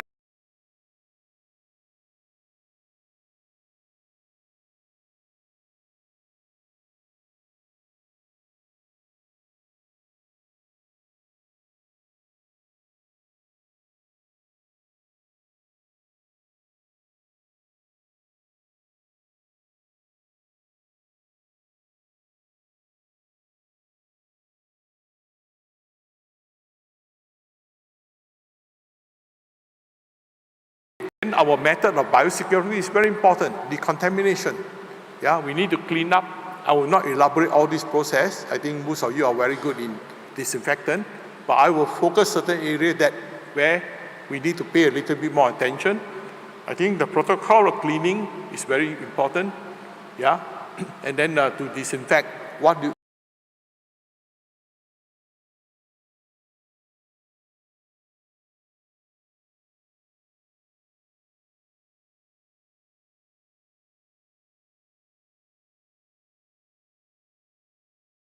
can be inactivated, and more importantly, they're also quite sensitive to environmental temperature.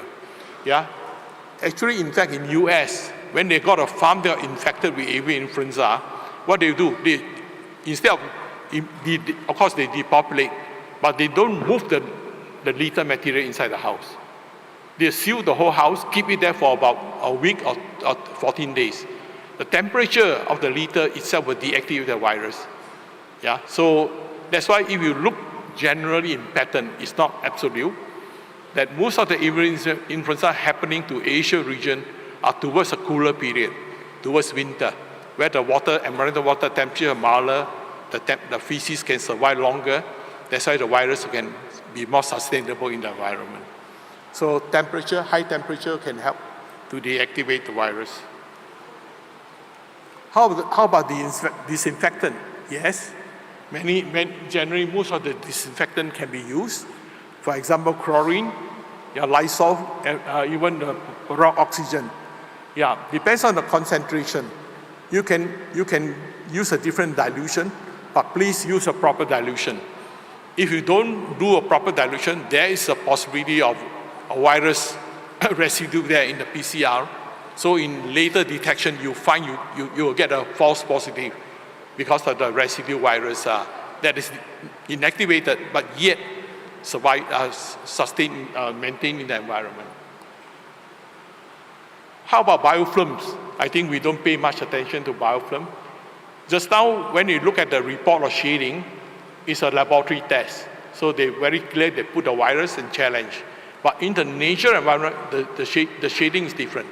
They are protected by the mucus, stay in the environment for a long period of time.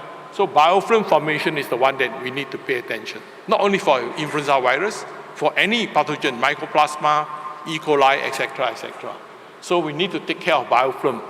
And then we need to put extra effort to use surfactant, disinfectant to really clean up the house, yeah, to get rid of the influenza virus as well. Okay, the latest concept, I think, to reduce virus shading, can it be done on the live bird? I saw in Malaysia and Philippines, very interesting. When during the outbreak in LPAI, the farmer is trying to spray disinfectant on the bird. They think that they can cut down the virus. It can to reduce it, but they were not able to eliminate them. So to really consider as a preventive medicine, I think it's possible. We can do a fogging. We can use a fogger. I think most of the houses in India, they have fogger. You can put disinfectant, select a proper disinfectant, the dilution, and when there's an outbreak surrounding the farm, we can do a fogging that will try to reduce the virus shading and contamination. In some places, they even fog the cooling pad with disinfectant. That's one other way you can do that. But be very careful on using disinfectant. They can be toxic if you are doing the wrong concentration. So for live thing, in my experience, we find the hydrogen peroxide is very good. yeah, especially stabilized hydrogen peroxide. You can fog it in the live animal within the farm. This is not a new thing. Actually, for earlier, there were many papers published on hydrogen peroxide. But what we really learned a lot is from during COVID period. Actually, in COVID period, a lot of building, human habitats, hospital, they are actually aerosol with hydrogen peroxide, the stabilized hydrogen peroxide. And they are very effective to control the COVID virus as well. So that concept has been applied in some area of my customers where they got outbreak. We try to use hydrogen peroxide rather than use other disinfectant. We are worried about other toxic effect of the disinfectant. So these are the fogging method. Depends on the aerosol. One concern is that, if the bird is sick already, we aerosol them, the humidity will kill the bird. Yes, you have to be careful. Yeah, the aerosol particle, the condition of the bird, at what time you need to do that. And for external, no problem. You can use a fogging like this, dry fogger. This is quite effective on the surrounding. Yeah, in the farm, in the processing plant, anywhere, you can do that. So, if we have done this, biosecurity, we do management, if we have good practices, cleaning and disinfectant, it's just a choice of vaccination. It's a big subject, very controversial. There are two schools of thought. One is saying, why not we vaccinate? One say, no, we have to be very careful. Vaccine is not that simple, yeah, and might not be so effective. I quite agree with both of them, but I think as a farmer, we need to do something. So based on our farm situation, alarm coming, okay. So what are the vaccines you can do? I think you have to select carefully. You have to make sure that once you vaccinate, the farm is no more sterile.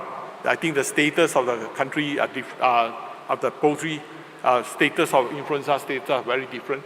You need to consider. There are many considerations for vaccine. It's not a platform to talk about. I will go through quickly. And basically, these are the countries that's already approved for vaccination. You can see here for LPI, India also, we are now recently approved, which is a good thing to prevent that. And for what are vaccine? Generally, whole virus kill vaccine. There are new vaccines like reverse genetics and recombinant vaccine. All are very effective. But one very important to use vaccine, you need to evaluate, monitor all the time. Yeah, and now also you need to know, we have method to differentiate between vaccinated and non-vaccinated. Because once the farm is vaccinated, you don't know whether they are exposed or not. So you need to do a differentiation. The DIVA method is available. This one chart to show you, the Q1, we monitor the H9 title in one of the layer farms. Very good response with the Q whole virus. Yeah, you can apply also the so-called the inactive baculovirus recombinant vaccine, which is available commercially. You can also use HPT, a pox also vaccine. These are all live recombinant. They can be applied, and they are quite effective. So how about supporting the animal? You can vaccinate, but if the animal is not good condition, what are you going to do? So to boost the immune system also important. There are many options here. Some people use immunomodulator. Some people use some specific feed sanitizer. It's possible. So basically, the whole concept is that once you use the Q vaccine, it might not give you a protection of cellular, but which is not true. The cellular also play a vital part in against virus infection. So I think to boost those immune system are very important by using organic mineral, and this is one of the examples for you to consider. We are very lucky. We also lately, there are new products that's available to attack the virus. These are being enveloped virus. So the lesson learned from African swine fever and the Newcastle viruses, I think the mid-chain fatty acid is one of the valuable things to be considered. Add in the feed as a prevention, okay? And they are expensive, they are not cheap. So the virus, basically the virus ruptures, the mid-chain fatty acid rupture the virus membrane. I think naturally we also got good products. Coconut oil, lauric acid is one of the very good mid-chain fatty acids that have antiviral properties. Okay, so in really prevention, influenza virus vaccination, these are very simple basic guidelines to show you what are the methods you can consider, depends on the industries. Okay, I'm finishing. The human infection, I will not go into detail. There are actually 3 types. What is I really want to talk more is America. is widespread in America, which is a concern worldwide. And then you can see that the virus can spread even H9, H5. And then now they also found out migratory path where human habitat can also carry the virus, another big challenge for us. So nevertheless, there's treatment for human at the moment. Drug resistance can be a challenge in the future. So my end of the presentation, basically, we need to do biosecurity. All these steps have to go hand in hand together to prevent the infection. How about the housing? Well, high density houses, you can see like this, dangerous. We need to really look for more isolation, more separate flock replacement. What about reservoir? You can't control wild bird. The wildlife enthusiasts protect the bird. These are very nice booby, lately also detected, bluefoot booby. Yeah? How is the combination? Plenty of species they can carry. So it's a big challenge for us. Please don't shoot waterfowl. They are good animals. Okay. So this is a problem in US now. I want to alarm this lately. Canadian case that show the human transmission is there. And US, we are watching US, how they're going to control. They are not taken vaccination program as yet. I think they are still deciding. So my take-home message today for all of you, we cannot avoid avian influenza. The wildfowl is there, the reservoir is there. What we can do actually basically is to do surveillance detection. Don't wait until there is suspect disease check. You have to check throughout the year. Monitor the flock within your farm. Okay? Second thing, security, biosecurity. I think all of you are taking good care. Pay more attention on air quality and ventilation. Vaccination strategy as an option. Last option, maybe within a period of time, if there is out of control. And then the public sector cooperation. I think I saw this platform is very good. All the people in the industry come together. That's the only way that we can promote and really promote to protect disease, improve the performance and profitability. And transparency is important. There's nothing to be ashamed if you're not feeling well. Just share with friends and then they will guide you accordingly. And I think we need global support. We can't fight the battle alone. We are living with our neighbors. Nepal is one of our collaborators. Yeah, I think that is important as well. So I'm closing out my presentation. I would encourage, since today is an education platform, these two books, I think everybody try to get it and study. One's on the diagnostic, one on the overall influenza. That would be good. Yeah, thank you so much for your attention. Namaskar. Dhanyawad. Jai Hind. Thank you very much, sir. No doubt you're the expert technical consultant from Singapore, and in detail he has presented avian influenza and how to overcome that. You've seriously mentioned the hazard and the challenges. Thank you, sir. I would request you to please join us downstairs and be with us. Yes, sir. And be with us during the end of the sessions as well. We will be having the question answer round very shortly. Please join me, sir. Yes. And now, my dear friends, let me just ask you that you've got the question and answer cards with you. Yes? Please fill in the questions in the cards, and our volunteers will be walking around to collect the questions from you, which will be taken on stage in the Q&A round. Fantastic. And now, ladies and gentlemen, an honor it is to introduce to all of you one of the dignitaries with us. We have Dr. K. Sindhu, Director, Animal Husbandry, Government of Kerala, who has joined us. And I would request Mr. Uday to felicitate the lady here with us. Can I request everyone to strike our hands together for the same? Lovely. A warm welcome to you, ma'am. We are super glad to see the dignitaries across the globe who has joined us. And yes, it is the PKD 2024, and lots of insights are coming across, making sure that you all are keen to learn, to grow, to inspire each, and to network as well. And now, ladies and gentlemen, moving to the other presentation, it is all about another health topic, the strategies to control inclusion body hepatitis, IBH, and emerging health problem. And ladies and gentlemen, this is another disease that causes immune loss to the poultry industry worldwide.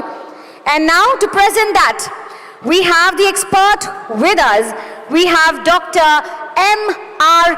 Reddy, Principal Scientist, Avian Health Section, ICAR, Directorate of Poultry Research, Hyderabad. Can we welcome him on stage to present on the topic IBH? Sir, a very warm welcome to you.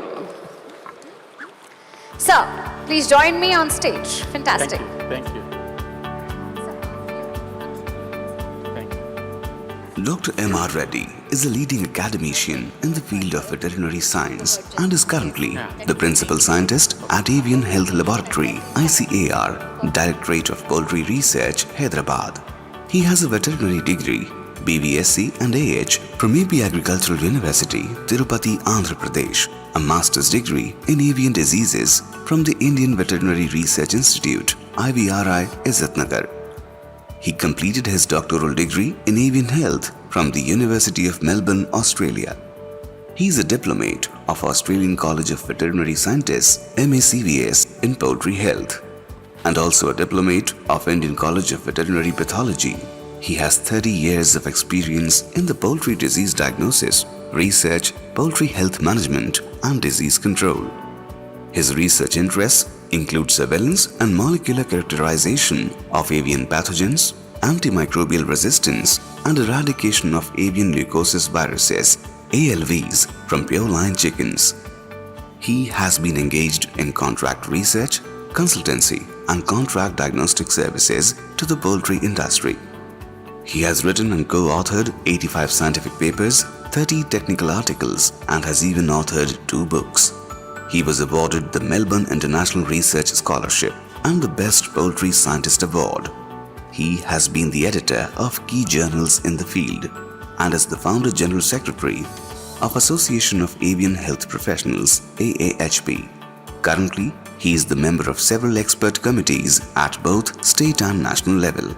Ladies and gentlemen, please extend a warm welcome to Dr. M.R. Reddy. Thank you very much for the introduction.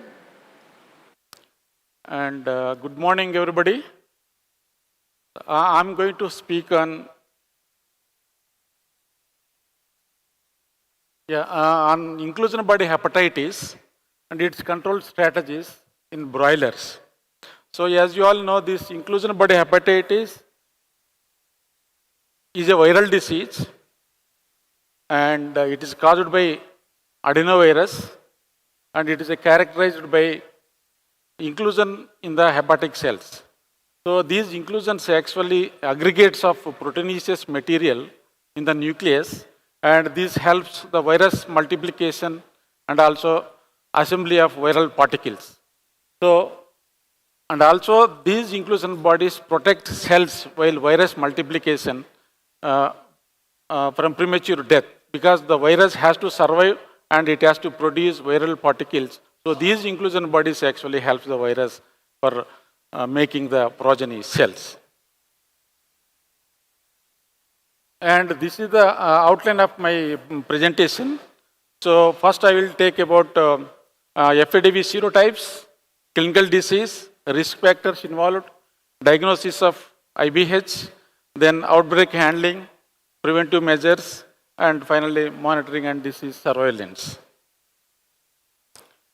So as you all know, this fowl adenovirus, this is a DNA virus and belongs to the family Adenoviridae, and it has got 6 genus, and the AV adenovirus, that is a group 1, causes this inclusion body hepatitis. In that, actually the fowl adenovirus is the main virus that actually infects chicken.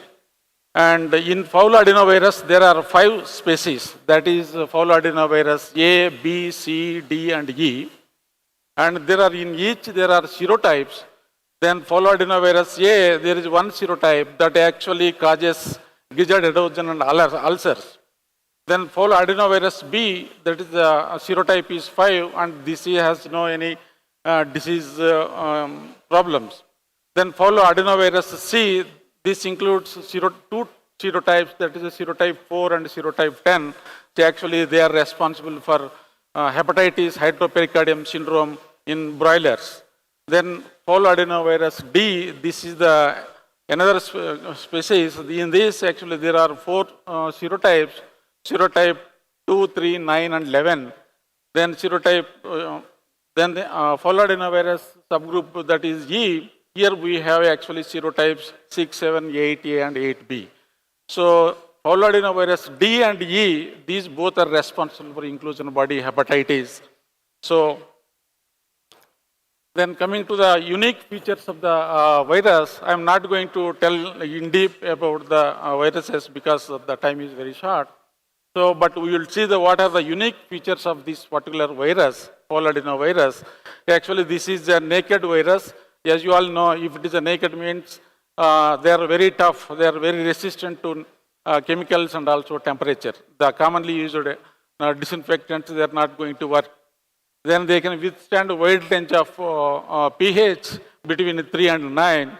Then there is a resistance to sunlight and also they are resistant to the heat up to 70 degrees centigrade.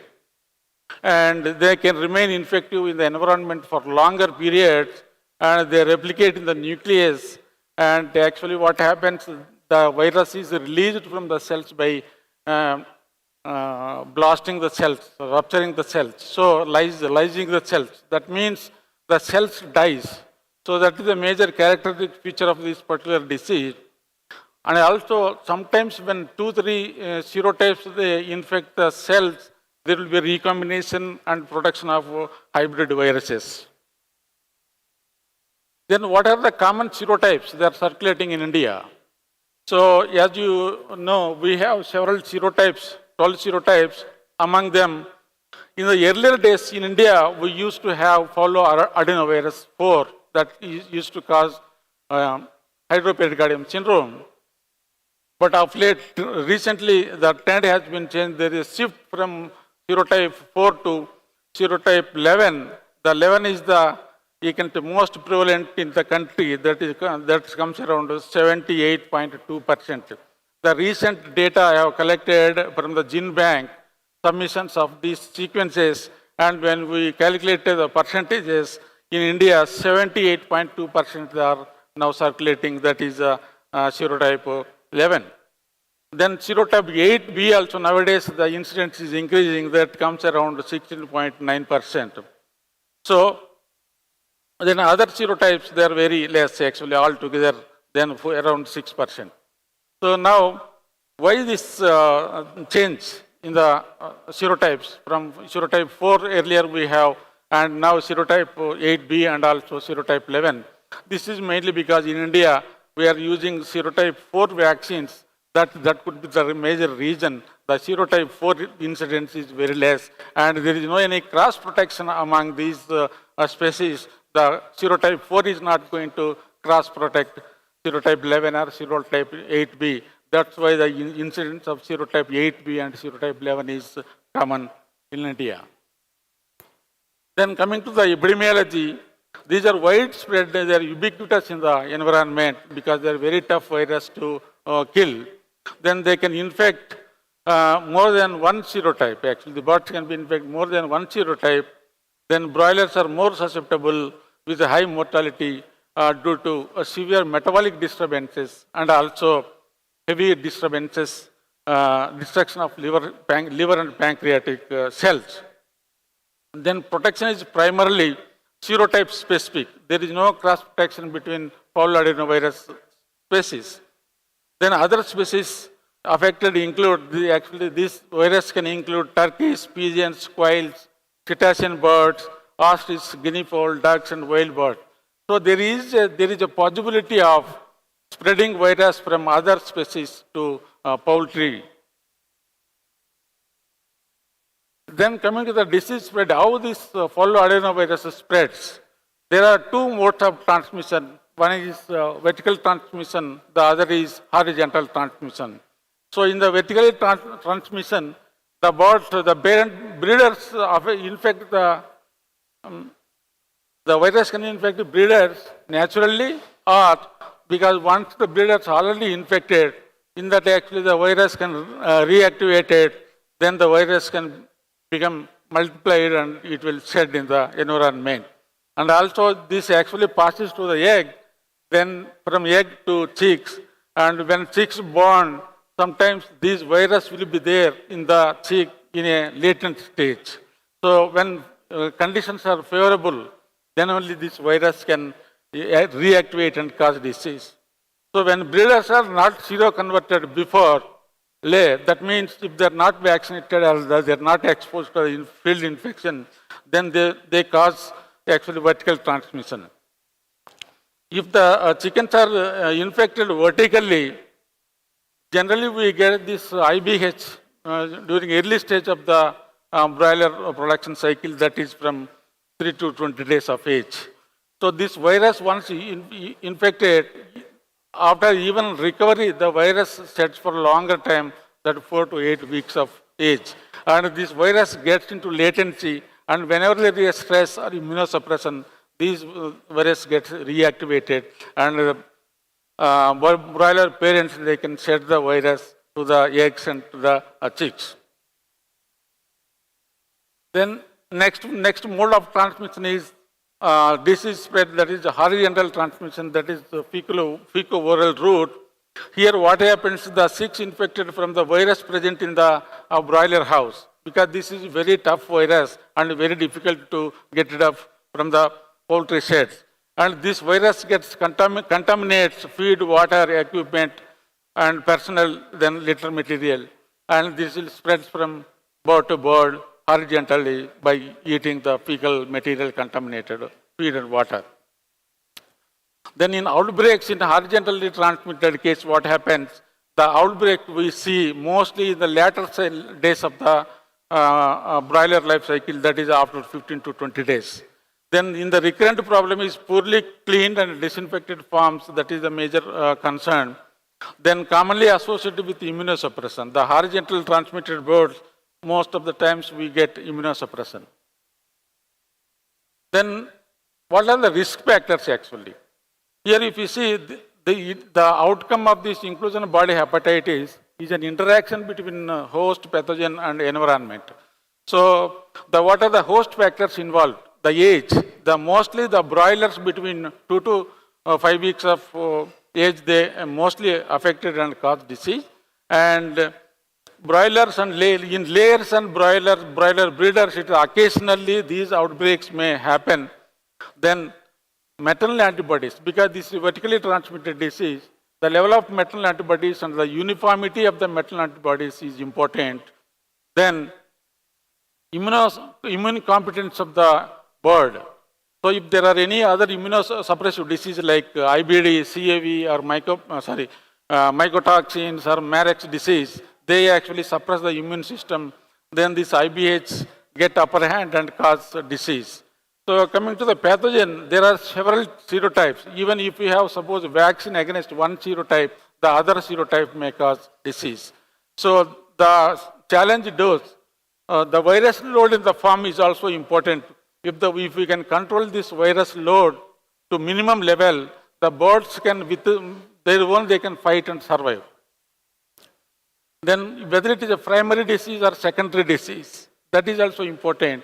Then intercurrent infections, if there are some other infections, that also adds to this inclusion body hepatitis, and the severity will be very high. Then coming to the environment, this is very, very important. Here we have several factors, that is the temperature, humidity, stocking density, litter condition, hygienic conditions, multi-age farms, then load up the virus in the environment. All these factors actually contribute the virus outcome and also disease severity. Then another important thing is whether this is a primary disease or secondary disease. So earlier we considered that this is a secondary disease to immunosuppressive diseases, but now it is clearly evident that this can cause disease without any cofactors, that is immunosuppressive agents or any other environmental factors. But if there are predisposing factors or co-infections along with this IBH, they can increase the severity of the clinical disease. So this is very, very important. Then what are the clinical syndromes caused by these fowl adenoviruses? The important thing is inclusion body hepatitis, then hepatitis and hydropericardium syndrome, then gizzard adhesions and ulcerative condition. Then let us see how this virus causes disease. So actually what happens, if there is a virus in the environment, the virus enters into the body by ingestion, by eating feed and water, contaminated feed and water. Then this virus replicates in the gut mucosa, intestinal mucosa. Then from there it enters into the blood and that causes viremia. Then when the virus enters into the blood, from there it takes to different organs, the target organs like liver, pancreas, kidney, and heart.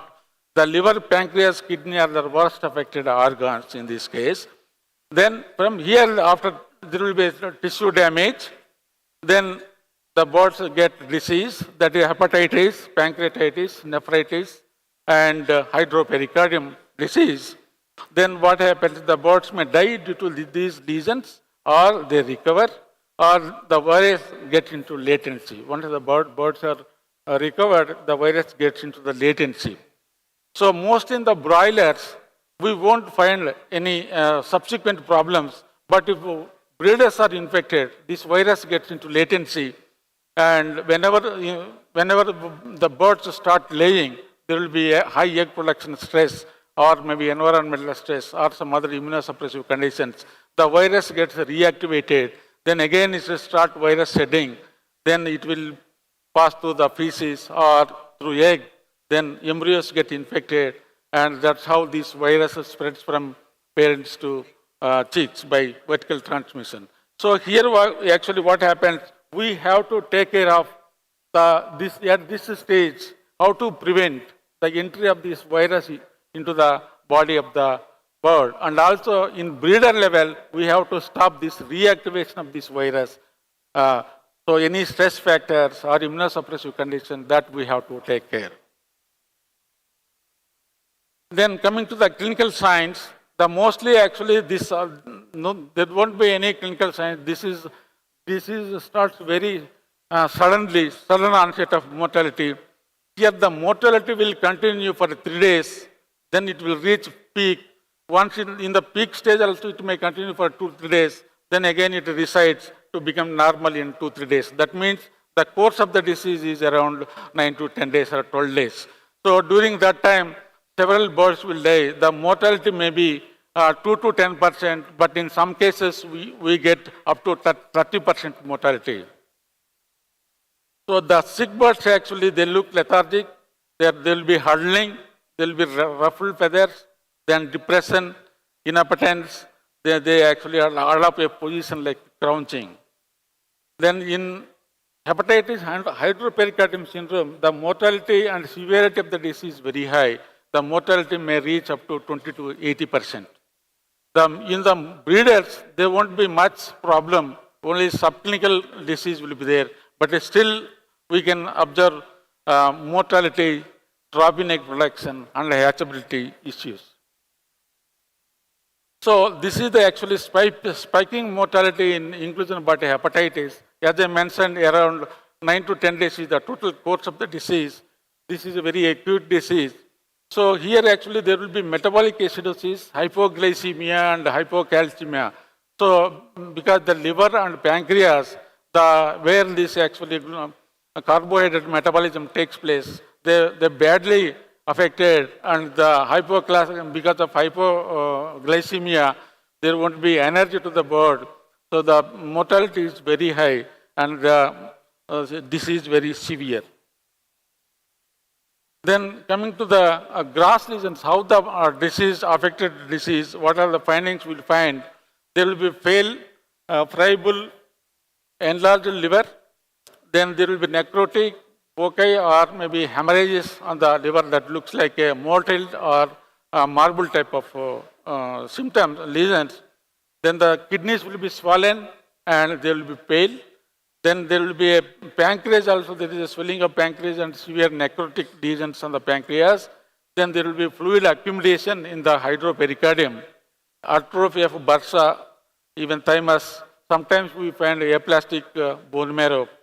Then the histologically, if you see, there will be large intranuclear inclusion bodies. This is actually hallmark of this disease and pathognomonic for this even inclusion body hepatitis. So this is how here, if you can see the enlargement and necrosis of the liver and the accumulation of fluid in the hydropericardium, very pale yellowish liver. Then if you see very clear necrotic areas in the pancreas and also kidney also affected, there is a nephritis. Then this is a microscopic region. You can see this is the intranuclear inclusion bodies, very round, very large inclusion bodies in the that covers the nucleus. And here also there is hemorrhage in the kidney, and if you see here there is necrosis, severe necrosis in the pancreas. Then coming to the diagnosis, so mainly we can diagnose this disease by detecting a host responses, that is a sudden onset of the mortality, then pathological gross lesions, then we can also see the seroconversion after infection, that is ELISA. Then detection of virus and virus antigens or virus genome. So nowadays we are using this PCR, real-time PCR, and also sequencing of these genes. So that we actually differentiate whether it is a serotype 1 or serotype 9 or serotype 8 or whatever. Then coming to the disease prevention and control. So for this we need to clearly understand or consider some of the points. That is actually it is a naked virus, very tough to kill, remove from the birds, and they can survive very long periods in the sets. Then they cause very severe disease in young birds. So if the young birds are affected, what type of control measures are required? Then vertical transmission also is another important point. Then different serotypes they are circulating in the poultry. Then what are the serotypes mainly prevalent in our area where we are having poultry farms? Then latency and reactivation of the fowl adenovirus. Then other risk factors that includes immunosuppressive diseases, IBD, CAV, Marek's disease, and any other mycotoxins. Then management and environmental stress, this is also important to take care. Then amount of virus in the environment. So by knowing this, now what are the options we have? So when there is an outbreak, if you go and tell the farmer about the prevention, so he is not happy. So we have to do something for the flock that is affected. Then we can also advise him how to prevent this thing in the future. Here if you see the handling of outbreaks, here you can, the impact of the outbreak we have to minimize. Then we have to minimize the virus spread. Then a confirmation of this particular suspected disease. Then identify the source of infection and other factors contributing this outbreak. Then what are the preventive measures we have? Then prevention is not at the broiler level. We have to take care at 3 different levels because it's a vertically transmitted disease. And so now we should have some measures to take care of, to prevent vertical transmission at breeder level, and also in the hatchery, some of the measures where the better utilization of yolk material and absorption of maternal antibodies into the circulation. Then what is the role of broiler farms? Let us examine one by one here. Then if you see the outbreak of these IPH, so as we know, there is no treatment. This is a virus. There is no any antiviral treatment for poultry. Then what we have to do is we have to minimize the impact of this inclusion body hepatitis. So there will be severe damage. The pancreas and liver get severely damaged, and there will be hypoglycemia. So restoring the liver and pancreatic function is very, very important. So here what we have to do is we have to give the soda bicarbonate sugar, so that actually takes care of acidosis and also hypoglycemia. The birds get actually energy to recover.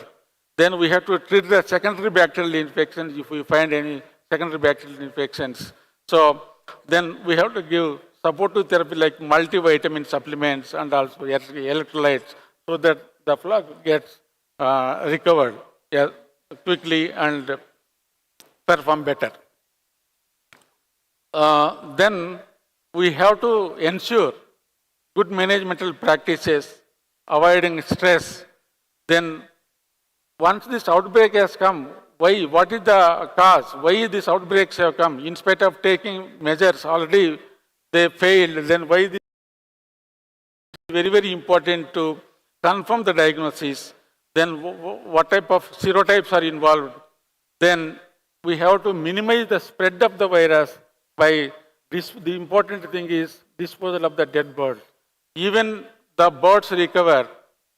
As we discussed in the pathogenesis, the virus can the birds can shed the virus 4 to 8 weeks. That means after selling of the broilers, the virus still the birds are shedding the virus even in the chicken centers where these birds are there. Processing plants also.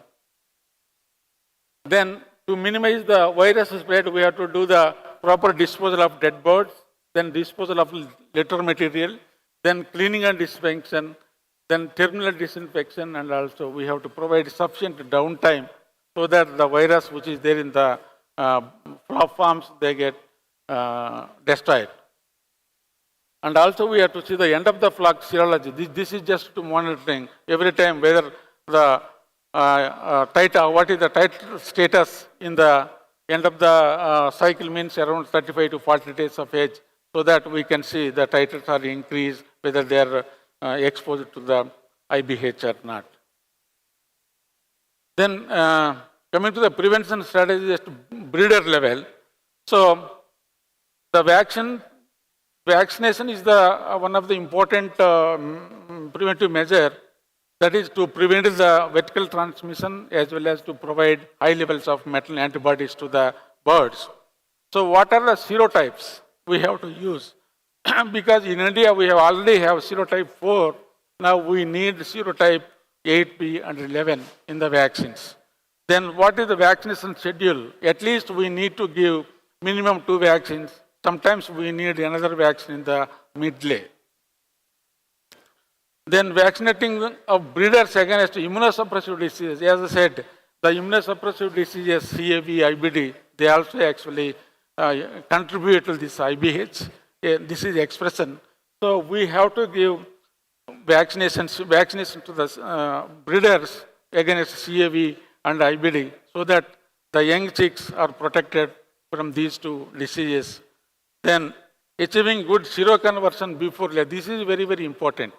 So even if we vaccinate, we have to verify whether our vaccination has given the high levels of antibodies in the breeders or not.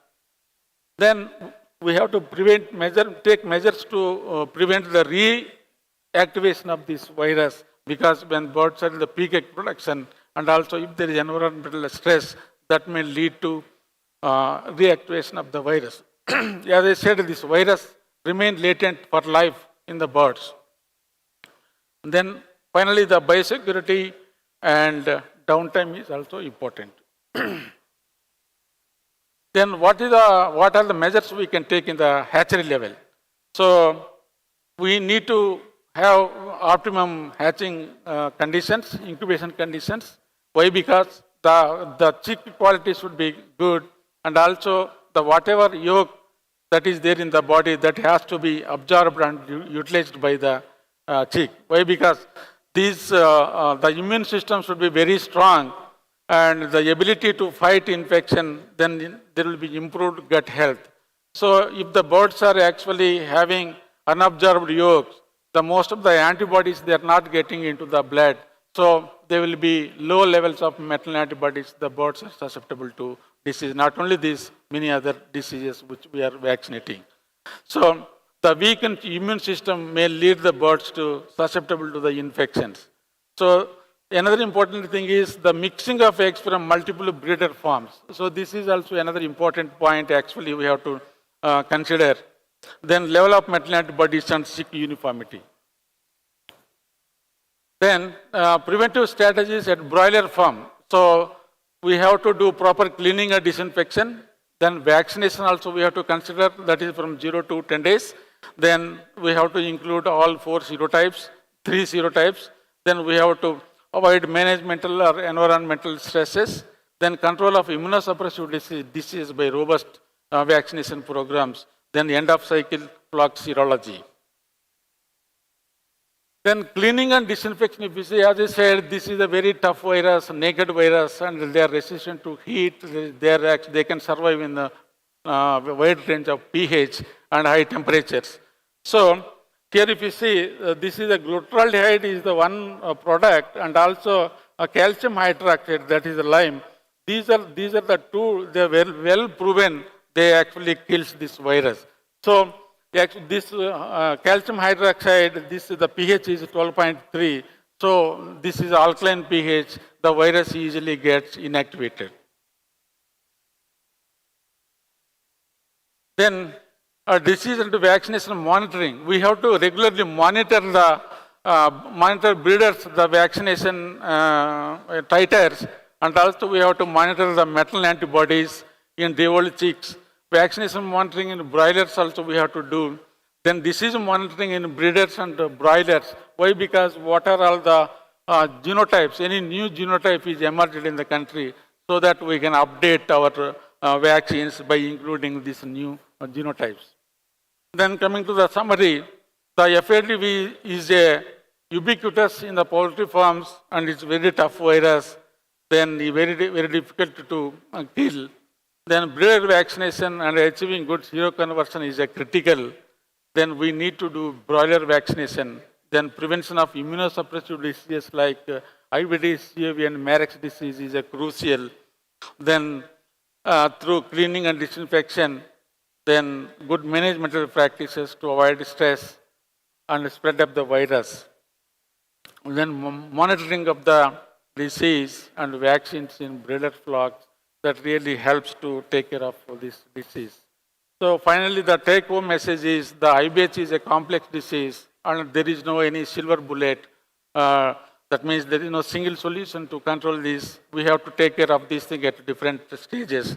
Then doing the right things at breeder farm level, hatchery level, and also at broiler farm level is crucial to control IBH. Thank you very much. I thank the team for giving me this opportunity to be here and present on this IBH. Thank you very much, sir. You've taken us through the current health challenge at hand for broilers, and that is IBH, and very technically presented. It was fantastic. Thank you. Truly. I would request you to please join us at the seats downstairs so that we really call you in a short while on stage. Ladies and gentlemen, broiler integration in the poultry industry plays a very vital role. However, it has its own challenges. And to take us through the strategic solutions, we would now be requesting our next dignitary to join us on stage. Can I please request with all your huge rounds of applause to welcome the gentleman on stage, the Chairman, All India Poultry Breeder Association, Managing Director, IB Group, none other than Mr. Bahadur Ali. Sir, a very warm welcome.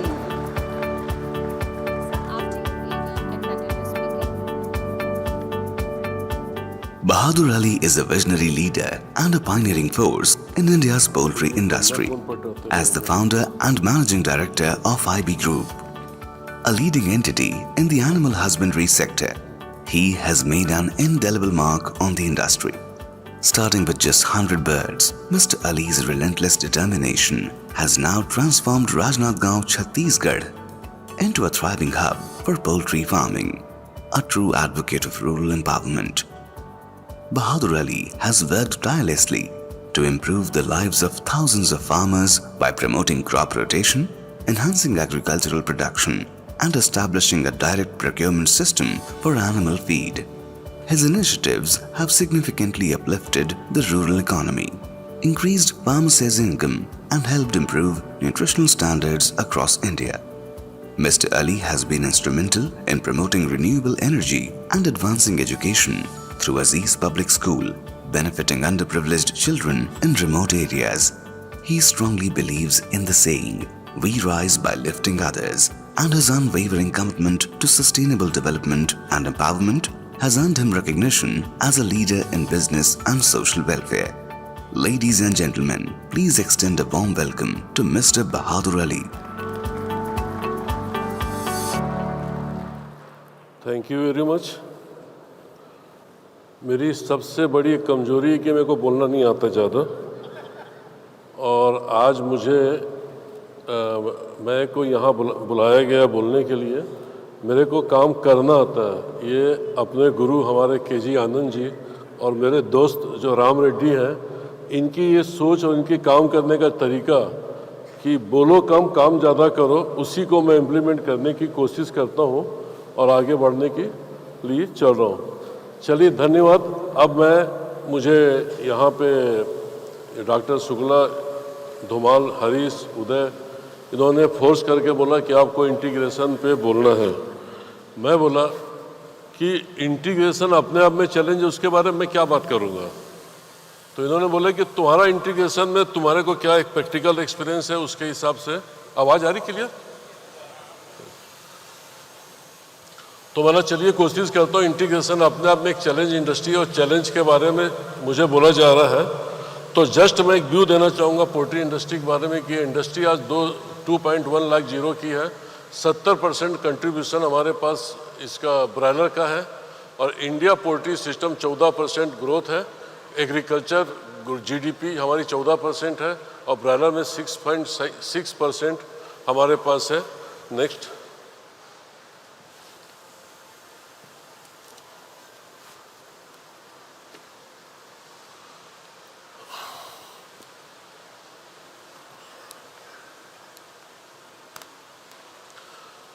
आज जैसे आप देखेंगे कि आज हमारी total population का 10 करोड़ लोग इस पोल्ट्री इंडिया से जुड़े हुए हैं। 30% प्लेयर हमारे टेक्नोलॉजी, एडवांस टेक्नोलॉजी को एडॉप्शन लेके अपनी इंडस्ट्री को ग्रोथ कर रहे हैं। मैक्सिमम ब्रायलर प्रोडक्शन हमारा आज इंटीग्रेशन के अंदर होता है।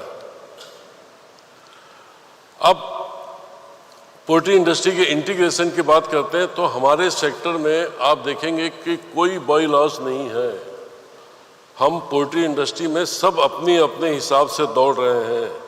कोई बैठ के, कोई समझ के, कोई इसकी कमेटी नहीं बनी जो इसके बाई लॉस बनाए और काम करे। जैसे हमारी दूसरी कंपनी को हम देखते हैं कि चाहे सोफ़ा हो, चाहे सोया लेते हैं, हम मक्का लेते हैं, चाहे कोई भी ऑटोमोबाइल्स लेते हैं, सबके एक बाई लॉस बने हुए हैं। उस बाई लॉस को पहले माना जाता है और उसके बाद फिर प्राइस वेरिएशन होता है कि कोई बोलता है कि मक्का मैं 1500 में लूँगा, कोई बोलता है 1800 में लूँगा, लेकिन 10%, 14% मॉइस्चर है, 2 फंगस है, 46 है, ये सब फिक्स है। इसको कोई चेंज कभी नहीं करता। हम भी सालों से इसी कंडीशन से ले रहे हैं, लेकिन हमारे पास कोई कंडीशन नहीं है। फाइनेंस इंस्टीट्यूट भी देख लीजिए, सबके पास एक कंडीशन होती है कि किसको क्या करना है, क्या नहीं करना है।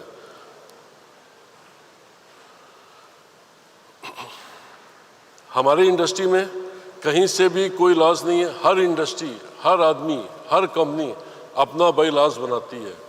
बाई लॉस बना के उसको आगे मूव करती है, जिससे क्या होता है हमारे साथ हर आदमी मतलब निगोशिएट इतना ज़्यादा होता है। कोई बताता है कि इस कंपनी ने ये किया, उस कंपनी ने ये किया, इस कंपनी ने किया, तो फट से नई कंपनी हो चाहे पुरानी कंपनी हो, चाहे उसका रिप्लेसमेंट कम हो रहा है, तो फट से डिसीजन चेंज होता है और हम लोग पूरे बाई लॉस को चेंज कर देते हैं। कंपनी टू कंपनी हो रहा है, जबकि मेरा मानना है कि सेंटर वन होना चाहिए और जितनी टॉप इंडिया की 10 या 20 कंपनी बैठ के एक बाई लॉस बनाना चाहिए और उसको इम्प्लीमेंट बाकी सब कंपनी को करना चाहिए, जिससे हम आगे चल के अपनी इंडस्ट्री को मजबूत कर पाएंगे। अब हम आज क्या कर रहे हैं, पूरी ताकत हमारी लगी हुई कि इंटीग्रेशन कंपनी खोलती है, फट से किसी भी कंपनी के आदमी को उठा लेती है, किसी भी कंपनी के कोई भी फर्म को टेक ओवर कर लेते हैं। कोई उसका स्टैंडर्ड नहीं है कि हमको क्या करना चाहिए, कैसे करना चाहिए, बस सबको दौड़ना है, दौड़ना है, दौड़ना, आगे बढ़ना। बिल्कुल दौड़िए, आगे बढ़िए, बहुत अच्छी बात है। बिल्कुल, मैं तो बोलता हूँ दौड़ेगा नहीं वो अपना पीछे रह जाएगा, उससे मुझे कोई अफसोस नहीं। लेकिन दौड़ने के लिए रोड मैप, तो रोड हमको अच्छा हमको बनाना पड़ेगा, ताकि हम जाके आगे मजबूत होकर बैंक के सामने हमारी इंडस्ट्री रोजगार क्रिएशन करने वाली इंडस्ट्री। आज 10 करोड़ लोग हमारे साथ देश के जुड़े हुए हैं, उनकी सिक्योरिटी चाहिए, उनकी हेल्थ अच्छी चाहिए, हमारी भी हेल्थ अच्छी चाहिए, हम काम कर रहे हैं लेकिन हम लोग खुद डगमगाते हैं, कोई आगे जाता है कोई पीछे जाता है, इस तरीके से हम लोग अपना काम कर रहे हैं। आज देखिए हर आदमी सुबह उठता है, उसको पता नहीं कि मेरे इंटीग्रेशन के परफॉर्मेंस कैसे आएंगे। किसी के यहाँ फीड चोरी हो रही है, किसी के यहाँ आदमी भाग रहे हैं, किसी के यहाँ कोई जा रहा है कोई आ रहा है, किसी के FCR बिगड़ी, किसी का वायरल इन्फेक्शन हो रहा है। मतलब उठते साथ हम इस चैलेंज में भिड़ जाते हैं। हमें ये पता ही नहीं कि इसको ख़त्म करने के लिए क्या करना है, इस सिस्टम से बाहर निकलने के लिए आपको और हमको करना क्या है। बस डे टू डे प्रॉब्लम में हम उलझ गए और हम ये मान के चलते हैं ऐसा होता है, ऐसा होते ही रहेगा। बिल्कुल गलत, बिल्कुल गलत। ऐसा होता है और ऐसा होते ही रहेगा। इसके लिए हमको सब बैठ के, बहुत इजी है जो काम जो ऐसा होता है, जो सोचते हैं जो नहीं हो सकता, मैं बोलता हूँ सबसे इजी काम है वो। आज कौन सा काम ऐसा जो नहीं हो सकता। चाइना को देखिए, अमेरिका को देख लीजिए, वहाँ पे इंटीग्रेशन कितना सक्सेसफुली मॉडल चलता है। ऐसा कोई ना चोरी होती है ना FCR होता है। बिल्कुल 1.4 की FCR आ रही तो उसी हिसाब से फीड जा रहा है, मॉर्टिलिटी 3-4% हो रही है। हम सब इन्वाइटेड प्रॉब्लम को करते हैं, फिर उसको दूर करने के लिए हमारी एक टीम काम करती है और रोज़ आदमी बदलते हैं, रोज़ फार्म बदलते हैं। ये प्रोसेस हमारे सालों से चल रहा है और शायद मुझे नहीं लगता कि आने वाले समय में और क्या चल। इसके लिए हमारा रोड मैप होना चाहिए कि हमको इंडस्ट्री सेफ फार्मर के हाथ में ले जाना है, सेफ एम्प्लॉई के हाथ में ले जाना है। तब हम बोलते हैं कि आपके पास कम से कम जितनी कैपेसिटी फार्म की है 10% सरप्लस फार्म हमारे देश में होना चाहिए। इसके लिए कोई एक ग्रुप या एक कंपनी काम नहीं कर सकती। इसके लिए सबको मिलकर नए फार्मरों को इन्वेस्टमेंट करवाना चाहिए, नए लोगों को इंडस्ट्री में लाना चाहिए। जब तक 10% फार्म नहीं होंगे तो उनको भी काम का चैलेंज कैसे आएगा। अभी हम सब, हमारी जिम्मेदारी है उनको ऊपर चैलेंज कैसे आएगा कि वो अच्छा रहेगा, उसको चिक्स मिलेगा और उसको फीड मिलेगा। हमारा करोड़ों रुपया उनके पास रखा हुआ है लेकिन हम खुद सेफ नहीं है। हम बैंक में सब अपनी प्रॉपर्टी मॉर्गेज करके बैठे हुए हैं। कल अगर कुछ होगा तो जवाब हमको देना है। लेकिन हम फार्मरों को सिलेक्शन करने में, उनको अपग्रेड करने में कोई पैसा नहीं लगाते, कुछ नहीं करते, नए इन्वेस्टर को नहीं लाते हैं। और नए हमको 10% जब तक हमारे पास फार्मर नहीं होंगे हम निगोशिएट नहीं कर सकते, हम सिलेक्शन में नहीं कर सकते।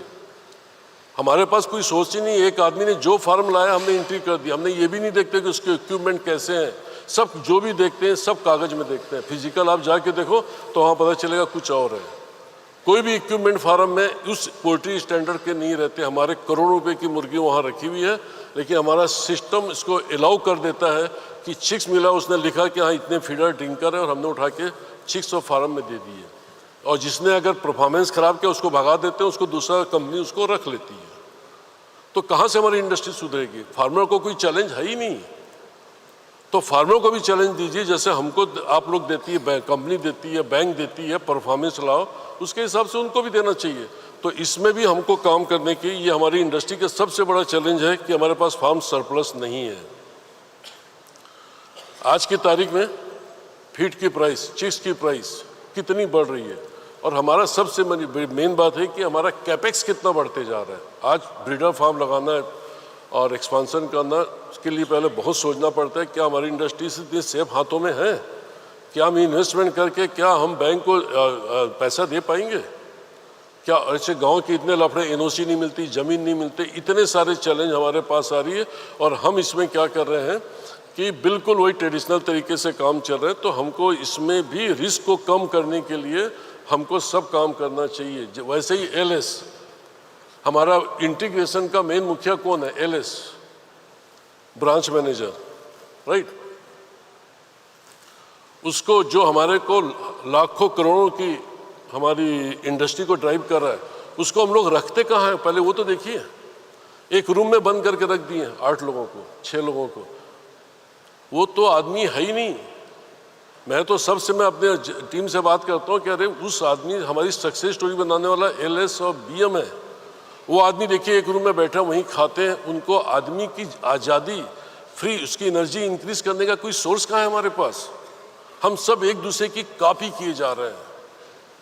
था आज से 20 साल पहले, 10 साल पहले वो मॉडल सही था, लेकिन आज की तारीख में मैं बोलता हूँ ये मॉडल गलत होते जा रहा है। आदमी के पास एनर्जी, उसके पास ताकत है, उसके पास ब्रेन है, हम उसका यूज़ नहीं कर रहे। उसको एक रूम में बैठा दिए, यहीं खाना खाओ, यहीं टीवी, किसी ने लगाया तो टीवी लगाया, किसी ने नहीं लगाया नहीं लगाया, वो वहीं घूमते हैं। 8-10 लोग आपस में दोस्ती यारी हो जाती है और आपस में ही गलत काम करने की प्रैक्टिस कर लेते हैं, झूठ बोलने के लिए सब पॉइंट एक साथ बना लेते हैं कि तुम भी यही बोलना, मैं भी यही बोलूँगा, मैं भी बोलूँगा। मैनेजर और मालिक तो ऊपर बैठा, उसको कोई पता नहीं है।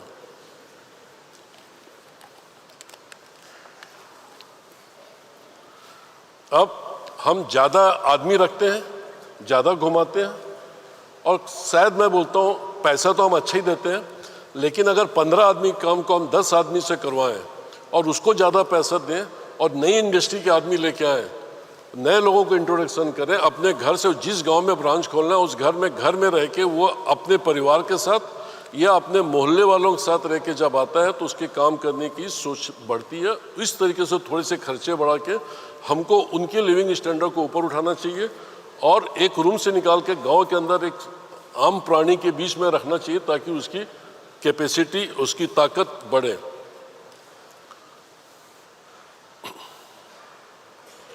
आज हमारे इंडस्ट्री में, हमारी नहीं, पहले मैं सब इंडस्ट्री बताता हूँ, जितनी इंडिया के अंदर इंडस्ट्री है वो सब की एक सेंटर एसोसिएशन होती है। हमारी इंडस्ट्री में इतनी सारी एसोसिएशन है कि जब हम सेंटर या स्टेट गवर्नमेंट के पास एक मुद्दे को लेके जाते हैं तो 4 एसोसिएशन चले जाते हैं, 4 टाइप की फिगर देते हैं। हमारी सेंटर या स्टेट गवर्नमेंट कंफ्यूज होती है। आज की तारीख में कोई भी बिजनेस, चाहे सेंट्रल गवर्नमेंट हो, स्टेट गवर्नमेंट की सपोर्ट के बिना ड्राइव करना मुश्किल है, क्योंकि centre state government lot of policy देती है अपने छोटे छोटे किसानों के लिए, इन्वेस्टर के लिए। आज की तारीख में माहौल इन्वेस्टर के लिए अट्रैक्ट करने के लिए सेंट्रल गवर्नमेंट, स्टेट गवर्नमेंट दे रही है। लेकिन जब हमसे कोई डाटा मांगती है तो हमारे पोल्ट्री इंडस्ट्री का डाटा उसके पास डिफरेंट जाता है। गवर्नमेंट बोलती है तुम एक हो क्या हो, लेकिन हम एक नहीं होते। सबसे बड़ा प्रॉब्लम है कि हम एक चीज़ में नहीं होते। देख लीजिए, अच्छा सोफा हो, इवन सीआईई में हमारा पोल्ट्री को रिप्रेजेंट करने वाला कोई नहीं है। कहीं कहीं एक हाथ जगह कोई है, इतनी बड़ी जो पूरे इंडिया को रिप्रेजेंट करती है, वहाँ हमने अपना आदमी नहीं भेजा है। और भेजा भी होगा अगर किसी ने तो मुझे पता नहीं, मेरी जानकारी में नहीं है। उसके पास कोई डाटा नहीं कि इंडिया पोल्ट्री कितनी बड़ी है, क्या काम करी, उसके चैलेंज क्या है। जो गवर्नमेंट को, सेंट्रल गवर्नमेंट को रिप्रेजेंट करती है, कि उसको अथॉरिटी है, उसके पास, हमारे पास कोई डाटा नहीं है। तो ये भी हमारी बात है। और हमको सबसे पहले जितनी स्टेट एसोसिएशन और ये अपनी कंपनी है, इन सब को मिलकर पहले एक बनना चाहिए, जो सेंट्रल गवर्नमेंट में, और हर स्टेट की उसकी विंग होना चाहिए। रीजनल अपनी रहे, अपना काम करे, अपने स्टेट में डेवलप करे, वो होना चाहिए। न कि एक ही चीज़ को लेके 4 जगह हम जाए गवर्नमेंट के पास और कंफ्यूज करें। चौधरी जी हमारे सामने बैठे हैं, चौधरी जी को अच्छे से मालूम है, ये हमेशा बोलते थे कि तुम लोग 4 लोग आते हो, 4 डाटा लेके आते हो, किसकी बात माने किसकी बात नहीं माने। तो ऐसे में सरकार कंफ्यूज होती है। सरकार पोल्ट्री इंडस्ट्री, आप देखिए फिश इंडस्ट्री, डेयरी इंडस्ट्री को सरकार कितना सपोर्ट करती है। क्या उनको हमारी पोल्ट्री से नाराजगी? बिल्कुल नहीं है। अगर पोल्ट्री से नाराजगी होती तो ये सब काम नहीं होते। उनके पास पोल्ट्री कोई डाटा ही नहीं है। पोल्ट्री वालों का एक डाटा ही जाता नहीं। पोल्ट्री वाले गांव की इकोनॉमी को इम्प्रूवमेंट करने के लिए कितना काम किए सरकार को पता ही नहीं। सरकार को हम 10-20 कारपोरेट लग जाते हैं, सरकार सोचती पोल्ट्री इनकी, जबकि गलत है। ये पोल्ट्री हमारी है ही नहीं। हम तो किसानों का काम करें, जैसे अमूल जैसे कंपनी जो आज बैठी हुई है, हम उसके जैसे 10-20-25 बिजनेसमैन चले जाते हैं तो उनके पास मैसेज पहुंच गया कि ये इनकी बपोती है। बिल्कुल गलत। हम उसको प्रूफ नहीं कर पा रहे हैं। हम गांव-गांव की चीज़ों को उनको बता नहीं पा रहे हैं कि हम रूरल एरिया में जाके कितने फार्म खिला रहे हैं, कितना मक्के को उगा रहे हैं, कितना सोयाबीन को प्रोड्यूस करवा रहे हैं, और कैसे करके हम इस इंडस्ट्री चला रहे हैं। और अब हमारे पास ये चैलेंज है, इसमें सपोर्ट कीजिए। गवर्नमेंट तैयार है, हम लोग लेना नहीं चाहते। डाटा नहीं है। जब भी डाटा मांगा जाता है तो मल्टी डाटा आते हैं, मल्टी सिस्टम होती है, और कहीं पे भी कोई चीज़ नहीं होती। जबकि आप देखिए, सोफा अपनी बात जाता है, सेंट्रल गवर्नमेंट से बोलता है कि तेल इंपोर्ट करना, तेल इंपोर्ट हो जाता है। हम बोलते हैं तो बहुत टाइम लगता है। अभी देखिए मेज की शॉर्टेज है, हम बोले हमारी आवाज़ ही नहीं पहुंची वहाँ। क्यों नहीं पहुंची?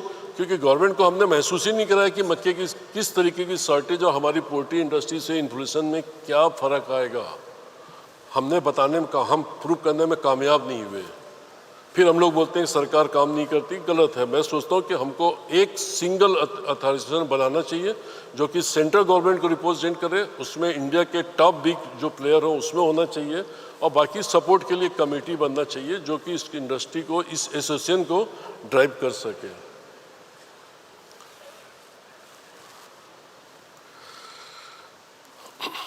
सबसे मजे की बात कि हमारी इंडस्ट्री में कोई वो नहीं है, लॉ नहीं है, ये नहीं है कि not with the people company है भी। कोई भी आदमी एक कंपनी में फ्रॉड करता है, दूसरी कंपनी में चले जाता है, चिक्स ले लेता है, उसको पकड़ने का, उसको देखने का कोई डाटा नहीं है। आज अपन बैंक से भी जाते हैं तो हमारा सिविल स्कोर देखा जाता है, राइट? आपकी दूसरे बैंकों की रिपोर्ट देखी जाती है, लेकिन हमारे पास हम कुर्सी में बैठे हुए, हमारा रीजनल हेड हो चाहे जो भी है, जिसने जो बताया हमने उस फार्मर को रख लिया, उस आदमी को रख लिया, उसको चेक करने का हमारे पास कोई डाटा नहीं है। मेरा जो अनुभव है कि अभी हमारी इंडस्ट्री में 500 ऐसे एम्प्लॉई हैं और 5000 ऐसे फार्मर हैं जिन्होंने हमारी पूरी पोल्ट्री इंडस्ट्री को चिंतित कर दिया है, परेशान करके, चोरी करके, इधर से उधर नौकरी छोड़ के, सैलरी इंक्रीज करने के लिए कंपनी छोड़ते हैं। ठीक है, छोड़े, सबको सैलरी बढ़ाने का राइट्स है, लेकिन तरीका गलत है। बिल्कुल, मैं तो बोलता हूँ सबको सैलरी बढ़ना चाहिए, मिलना चाहिए, उसमें कोई गलत नहीं है, लेकिन जिस तरीके से हो रहा है वो हमारी इंडस्ट्री के लिए घातक हो रही है कि हम किसी को भी नॉन परफॉर्मेंस आदमी को, फार्मर को हम सैलरी या रेट बढ़ा के रख लेते हैं। तो सबसे बड़ी तकलीफ ये है कि हमारे पास कोई उनको कंक्लूड करने के लिए कोई डाटा नहीं है, उनको देखने के लिए कि ये आदमी या ये फार्म अगर चीटिंग किया तो दूसरी कंपनी न ले। कोई, जैसे हम आज बैंक में जाते हैं तो सिविल स्कोर है हमारे पास। आज किसी को भी आदमी को, एम्प्लॉय को बोलो बैंक में लोन लेने जाओ तो फट से सिविल स्कोर देखता है। अगर उसके पास सिविल स्कोर में देखते ही इतना पॉइंट होगा तो ही उसको कोई भी दुकान वाला लोन दे देता है, बैंक दे देती है। लेकिन हमारे पोल्ट्री में ऐसा कुछ भी नहीं है। इसके लिए मैंने कोशिश किया हूँ, मैंने ऐप बनाने की कोशिश किया हूँ, राइट डॉक्टर राकेश जी हैं, कनेक्ट है। मैंने इसी तरीके को, इस प्रॉब्लम को देख के एक ऐप बना के अपनी इंडस्ट्री से ओपिनियन लेके इसमें कुछ टॉप 20 या 10 लोगों को इसमें जोड़ के इसको सक्सेस बनाने के लिए हम कोशिश करेंगे कि कैसे इसके थ्रू हम उन फ्रॉड लोगों को पहचानें, चाहे वो एम्प्लॉय हो चाहे फार्मर हो, जिसके कारण हमारी पोल्ट्री इंडस्ट्री को नुकसान हो रहा है, उसको कैसे हम रोकें। इसके लिए इंटीग्रेशन कंपनी को सपोर्ट देना पड़ेगा, इसमें रजिस्ट्रेशन करना होगा और अपने उन पुअर परफॉर्मेंस, चाहे आदमी हो चाहे फार्मर हो चाहे ट्रेडर्स हो, उसकी एंट्री इसमें करना होगा ताकि सबको वो मालूम हो जाए कि कौन आदमी किस कंपनी में क्या गलत कर रहा है। इसके कुछ बाई लॉज बनेंगे कि इसमें गलत इन्फॉर्मेशन नहीं आना चाहिए, आपके यहाँ का जवाबदार आदमी को डालना चाहिए, क्योंकि हम किसी फार्मर का, किसी एम्प्लॉय की, किसी ट्रेडर के साथ उसकी लाइफ बर्बाद नहीं करना चाहिए, क्योंकि इस पर एक डिसीजन होगा, हर कंपनी की सोच बनेगी उस पर कि ये आदमी या फार्मर को हमारी इंडस्ट्री के लायक है कि नहीं है, या उसको पनिशमेंट देना, या आपको लगता है कि इसको रखना चाहिए, उसके बाद तो आप रखिए, आपके पास राइट्स है। ऐसा नहीं कि उसको नहीं रखना, आप रख सकते हैं। वो आपको मालूम हो गया कि ये आदमी ऐसा है, ये फार्मर ऐसा है, परफॉर्मेंस नहीं है, इसके बाद रखना तो रखिए, कोई प्रॉब्लम। इन्फॉर्मेशन होना चाहिए, जैसे बैंक भी देती है, लो स्कोर वाले को भी फाइनेंस करती है, रेट ऑफ इंटरेस्ट क्या 24% कर देती, 30% कर देती है। आप भी उतना रिस्क अगर मानते हो तो कीजिए, उसमें कोई रोक नहीं, सिर्फ इन्फॉर्मेशन शेयर करने के लिए। Mister Rakesh, yes sir, please explain करेंगे आपका ऐप? या thank you sir, and very good afternoon to all dignitaries and all the participants from poultry fraternity. जैसा सर ने बताया कि हमारी इंटीग्रेशन इंडस्ट्री में, इंटीग्रेशन में the biggest challenge is prevention of fraud and defaults.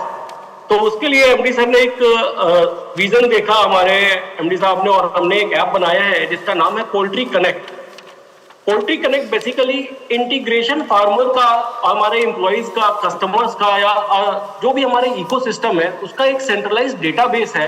ऐसी सोच है हमारी कि वो डेटाबेस हम हर एक पोल्ट्री कंपनी के साथ शेयर करें, और जो हमारे शेयर चैलेंजेस हैं उसको हम एक कोलैबोरेशन के साथ, एक साथ मिलकर हम लोग अगर सॉल्व करेंगे तो डेफिनेटली हमारे जितने भी डिफॉल्टर्स हैं या जो भी फाइनेंशियल फ्रॉड्स होते हैं उनको हम कम कर सकते हैं। आज जैसा सर ने बताया कि इंटीग्रेशन के लिए हमारे पास बहुत लिमिटेड फार्मर्स हैं, राइट। अगर एक कंपनी के साथ कोई फार्मर गलत करता है तो किसी न किसी बहाने से वो दूसरी कंपनी के साथ भी गलत करने में सक्षम होता है और सक्सेस हो जाता है। इस चीज को रोकने के लिए ये एक पहल है, कोशिश है डेफिनेटली, जो कि एक साथ मिलकर हम लोग डेटा एंट्री करेंगे और इस प्लेटफॉर्म का यूज करेंगे तभी ये संभव है। Thank you. इसमें हो गया कंप्लीट? नहीं सर, बोलिए बोलिए बोलिए। एक ही मिनट। ये बेसिकली एक प्लेटफॉर्म है जिसमें हम लोग एक नॉर्मल यूजर होता है जो कि डेटा एंट्री कर, जो भी हम लोग कंपनी है ऑनबोर्डेड है वो कंपनी लॉगिन करेगी और एक नॉर्मल यूजर को उस कंपनी का कंप्लीट डेटाबेस दिखता है। जो भी आप एंट्री कर रहे हैं कि उसका नाम क्या है, मोबाइल नंबर क्या है, जीएसटी आधार पैन नंबर क्या है, और उसके बेसिस पे हम लोग उस कस्टमर से, उस वेंडर से या उस पार्टनर से डील करने से पहले हम लोग देख सकते हैं क्या इसने किसी दूसरी कंपनी के साथ कुछ गलत काम किया है। अगर हाँ, तो वो डेटाबेस हमें दिखाता है कि उसने ये गलत काम किया है। उसके बावजूद अगर हम उसके साथ डील करना चाहते हैं तो डेफिनेटली डील कर सकते हैं, या फिर जो भी प्रिवेंटिव एक्शन लेना है उस प्रिवेंटिव एक्शन के साथ हम लोग उसके साथ डील करेंगे। और इसमें एक दूसरा रोल है, वो है कंपनी एडमिन का। कंपनी एडमिन वो जो एक नॉर्मल यूजर जो काम करता है वो सारा काम करता ही है, उसके साथ साथ वो अपनी कंपनी में किस यूजर को एक्सेस देना है या किस यूजर को डीएक्टिवेट करना है ये भी डिसाइड कर सकता है। तो इस तरीके से दो बेसिक रोल है। ये प्लेटफॉर्म ऐप स्टोर पे और गूगल प्ले स्टोर पे अवेलेबल है, जो कि आप लोग डाउनलोड कर सकते हैं। पोल्ट्री कनेक्ट इंडिया के नाम से सर्च करेंगे तो पहला ही एप्लीकेशन दिखेगा। और मैं भी कोशिश करूंगा कल आकर आप लोगों को फिजिकली वहां पे डाउनलोड कराऊं, हेल्प कराऊं, कंपनी को ऑनबोर्ड करूं और इसका बेनिफिट हम लोगों को मिले। बेनिफिट तभी मिलेगा जब हम लोग इसमें इनरोल करेंगे, डेटा एंट्री करेंगे। आईबी ग्रुप ने ऑलरेडी डेटा एंट्री शुरू कर दी है और रिक्वेस्ट यही है कि बाकी लोग भी इस पे डेटा एंट्री करें ताकि पूरे इंडस्ट्री को इसका बेनिफिट मिले।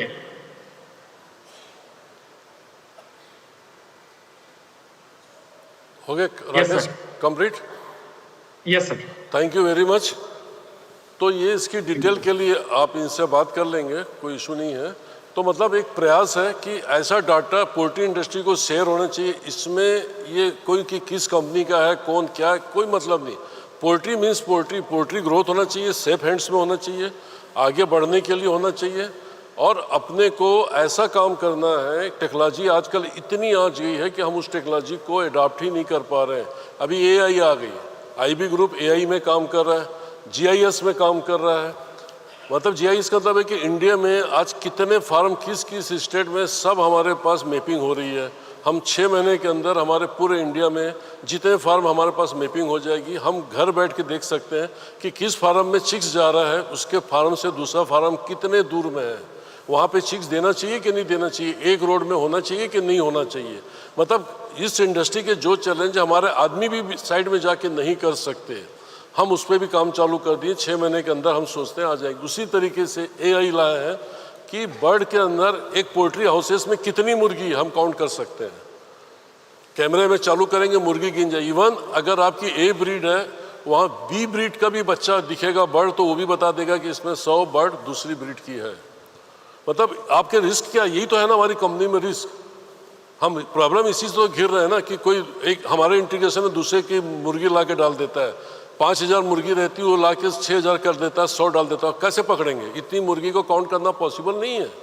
तब हम क्या करेंगे? तब हम एआई का यूज़ करेंगे। हमारी टीम इस पर काम करी। उसी तरीके डिसीज़, छोटी छोटी डिसीज़ के लिए आदमी जाता है, देखता है, डायग्नोसिस करता है, कम ज़्यादा हो, तो वो भी एआई में आ रही है कि आप उसकी फ़ोटो खींचो के बता देगा कि ये डिसीज़ है और इसमें ये दवा चलेगी। 90% एक्यूरेसी आज तक तो आई है मेरे पास, जो हमारी R&D टीम ट्राई कर रही है। हम 95-99 के बाद उसको लॉन्च करेंगे। सबको 6 महीना लगेगा। तो मतलब इंडस्ट्री को मजबूत बनाना है हमको। चैलेंज है ये रहेंगे क्योंकि हमारा फार्म बिखरा हुआ है, पूरा देश इतना बड़ा, इतनी बड़ी पॉपुलेशन है और हर आदमी आगे बढ़ने के लिए काम कर रहा है और ये भूल जाता है कि इसके लिए क्या क्या सावधानी रखना है। हमको अभी समझना है, रुकना है। जहाँ हम कमज़ोर हैं वहाँ पे हमको मजबूत होना है, फिर आगे बढ़ना है। सिर्फ आगे बढ़ना और आगे बढ़ने वाली स्थिति नहीं होना चाहिए। इंडस्ट्री में चैलेंज हमेशा रहेंगे। अभी हम स्टार्टअप में हैं, अभी हमारे यहाँ 20 साल से हुआ, लेकिन अभी 10 साल से इंटीग्रेशन हमारे यहाँ ज़्यादा बड़ा है, तो चैलेंज भी ज़्यादा आ रहे हैं। एम्प्लॉय का चैलेंज आ रहा है, आपका फार्मर का चैलेंज आ रहा है, फीड का चैलेंज आ रहा है, रॉ मटेरियल का चैलेंज आ रहा है। आज हम सब सुबह उठते हैं तो बात करते हैं कि क्या चैलेंज आया है ना। दूसरी और एक मज़े की बात, हमारी इंडस्ट्री काम करती है, किसी को नहीं मालूम है कोई भी इंटीग्रेशन कंपनी नहीं मालूम है कि दूसरी कंपनी कितना प्रॉफिट कमा रही है, सब छुपाते हैं। वाई? जबकि दूसरी इंडस्ट्री देखो बताती है कि मैंने इस बार 700 करोड़ कमाया, 10% इबट्टा। तो मैं बोलता हूँ अरे मैं 600 कमाया, मेरा 8% होता, तो मैं अपने मैनेजमेंट को टाइट करता हूँ। काहे के लिए टाइट करता हूँ? अरे वो कंपनी 10% कमा रही तो तू 8 कैसे कमा रहा है? एनर्जी आती है। तो हम लोग एनर्जी देते ही नहीं एक दूसरे को। हम लोग बोलते नहीं मालूम चलेगा तो मेरे एरिया में घुस जाएगा। अरे घुसने दो ना, हमसे ज़्यादा प्रॉफिट लाएगा ना, हमको सिखा के जाएगा। आइए वेलकम कीजिए सबको। प्रॉफिट शेयरिंग होना चाहिए ताकि हर आदमी को मालूम होना चाहिए कंपनी कितना कमा रही, कितना परसेंट।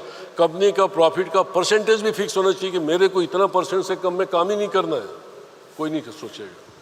हमारे मार्केटिंग करने वाले जितने आदमी, उनको प्रोडक्शन कास्ट मालूम ही नहीं है कि 90 रुपया कि 80 रुपया। उसको ये मालूम है कि मेरे को आज 50 टन मुर्गा बेचना है, बस। मेरे पास मुर्गी रुकना नहीं चाहिए, 38 दिन में खाली करना है, 42 दिन में खाली करना है, जो भी रेट हो बेचो।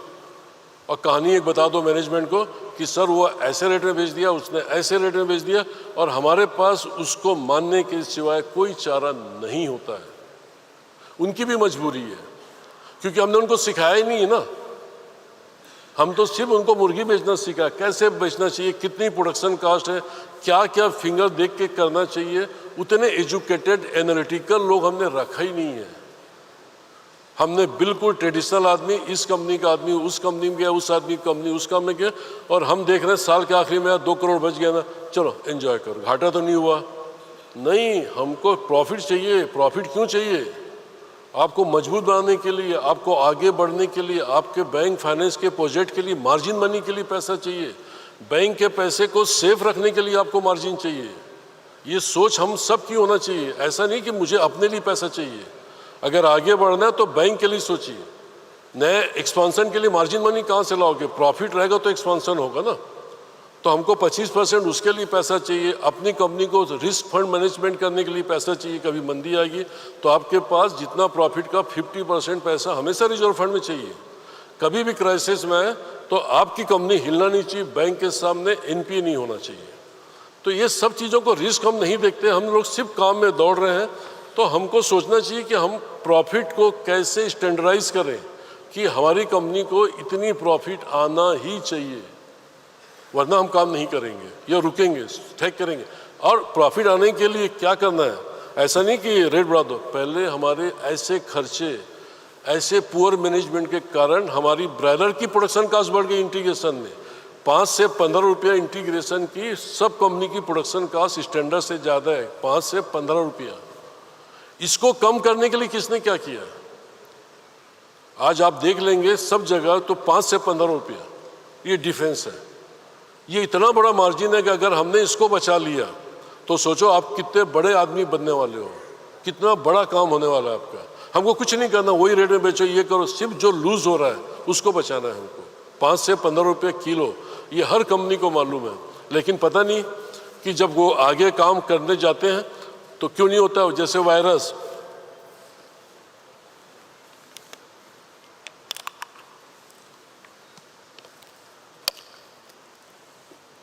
मेरा ये मानना है बीमारी आती नहीं लाई जाती है। हमारे डॉक्टरों से बड़ा डिस्कशन होता है इस पे कि बीमारी है नहीं लाई जाती है। अब कैसे लाई जाती है? वैक्सीन आपने एक फार्म में किया, बाजू वाला ने नहीं किया, आ गई बीमारी। फीड की क्वालिटी आपने एक ने अच्छी दिया, एक ने खराब दिया, आ गई बीमारी। मुर्गी के अंदर कोई बीमारी नहीं है, मुर्गी को बीमारी से प्रोटेक्ट करना है हमें। तो हम लोग क्या करते हैं, हम लोग में है ही नहीं कि कौन सा वैक्सीन किस एरिया में देना है, कैसे देना है, किस दिन पे देना है।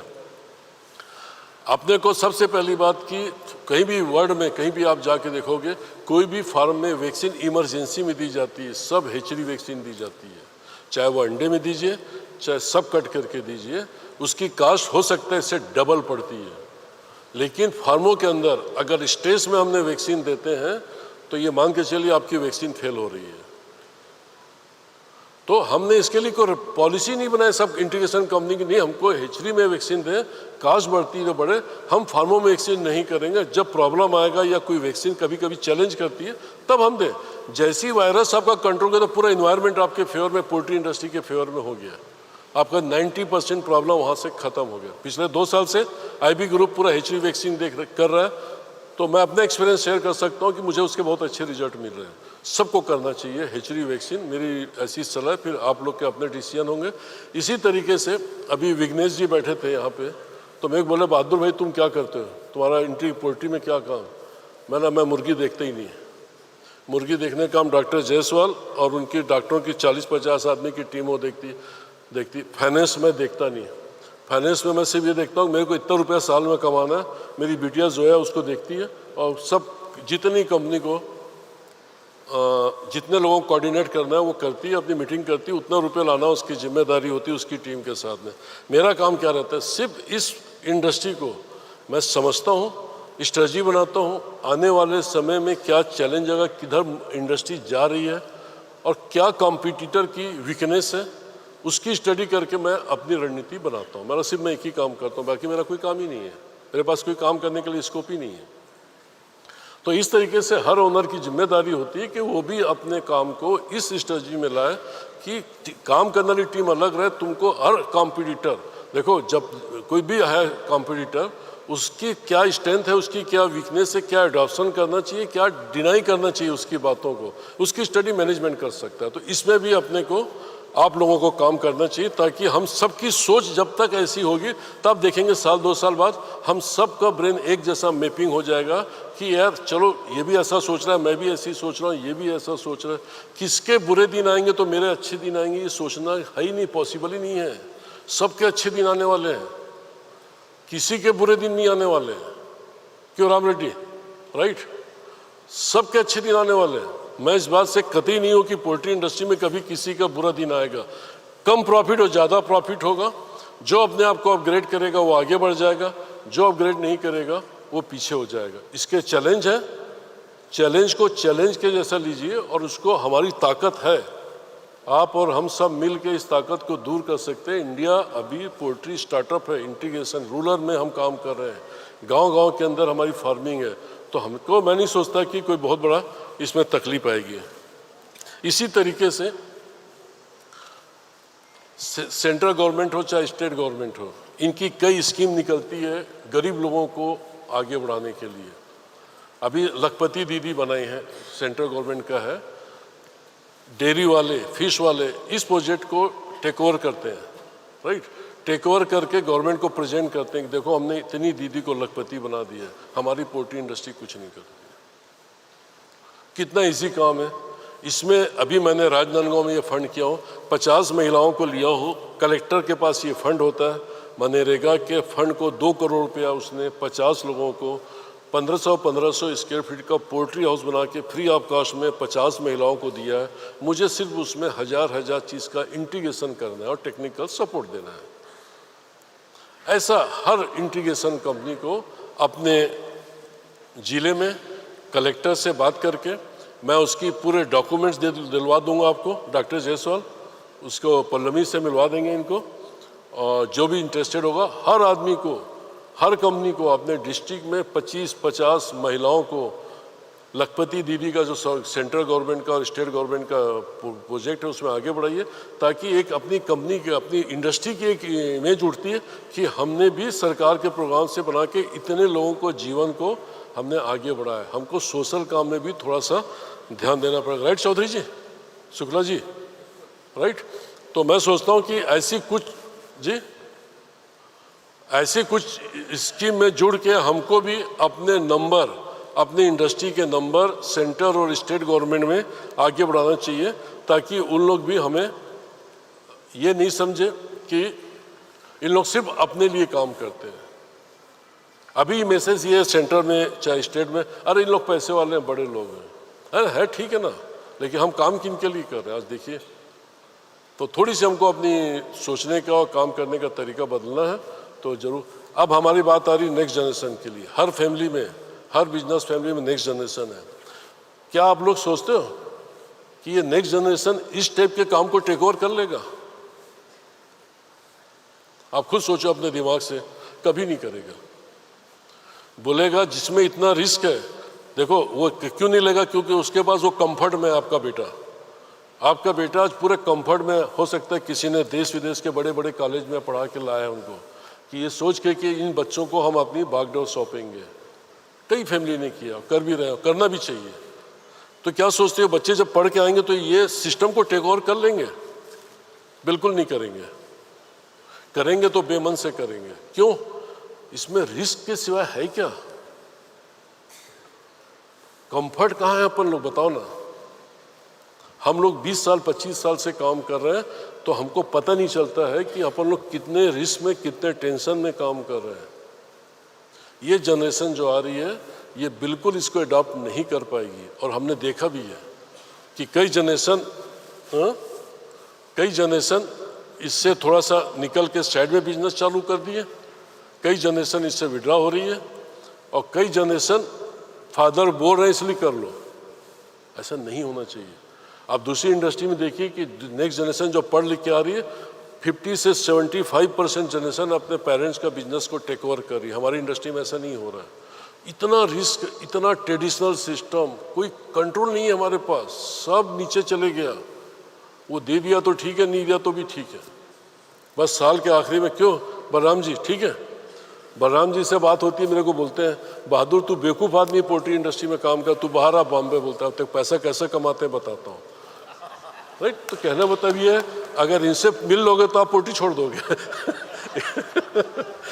तो मतलब पैसा कमाने के लिए बहुत सारी इंडस्ट्री है हमारे पास। कोई ऐसा नहीं कि हम पोल्ट्री से दूसरे में पैसा नहीं कमा सकते। हमारी नेक्स्ट जनरेशन इसमें आने में उसको बड़ा तकलीफ होगी। वो इस टाइप के काम कर ही नहीं सकता कि वहाँ चोरी हो गई उसके बाद फिर चिक्स दे रहे हैं, वो भग गया उसके बाद भी दे रहे हैं। अच्छा वो आदमी को उठा के ले 25% बढ़ा के, वो तो सिस्टम में काम करते हैं। उनका पढ़ाई वही है कि सिस्टम जनरेट कंपनी के बिजनेस होना चाहिए और उसमें जो प्रॉफिट आती है। और हर आज यंग जनरेशन का एक प्रॉफिट का स्टैंडर्ड होता है। जैसे मैं खुद देख रहा हूँ, मेरी बिटिया इस बिजनेस को ज्वाइन करी, सीधा पूछती प्रॉफिट कितना लाओगे पहले बताओ। अरे मैं बोला बिटिया ऐसा नहीं होता, नहीं मेरे को पहले प्रॉफिट बताओ। मतलब उनका एक्टिविटी क्लियर है कि मेरे को 10% प्रॉफिट के नीचे काम ही नहीं करना। पापा बोलती है, कोई 10 बोलता है, कोई 12 बोलता है, कोई 8 बोलता है। मैं बोलता बेटा इसमें नहीं होता, हम लोग देख साल के आखिर में जो मिल जाता है ना उसको अपना परसेंटेज समझते हैं। बोलती नहीं बिल्कुल गलत है, ये बिल्कुल गलत है। बोलता है सिस्टम सेट करो ना आप क्यों सेट नहीं करते? क्यों अपनी इंडस्ट्री के लोगों को नहीं बोलते? बीच में बलराम जी ने कोशिश की कि यंग जनरेशन की मीटिंग आए, बच्चे मिले, हुई 1-2 मीटिंग, लेकिन फेल हो गई मेरे ख्याल से। राइट बलराम जी? क्यों? क्योंकि उनके पेरेंट ने शायद, मेरे को ऐसा लगता है, अबे ज़्यादा कुछ बताना मत वहाँ पे, बोलना मत वहाँ पे, अपनी बातें वहाँ शेयर मत करना। शायद ऐसा हुआ होगा। बच्चे आए, खुल नहीं पाए, मिले जरूर लेकिन खुल नहीं पाए। उन्होंने कोई नई स्ट्रेटजी नहीं बनाई कि हम अपनी इंडस्ट्री को कैसे उठाएंगे, कैसे अपने पुराने पूर्वजों से वो इंडस्ट्री को टेक ओवर करके हम इस इंडस्ट्री को एक अच्छे रूप में ले जाएंगे।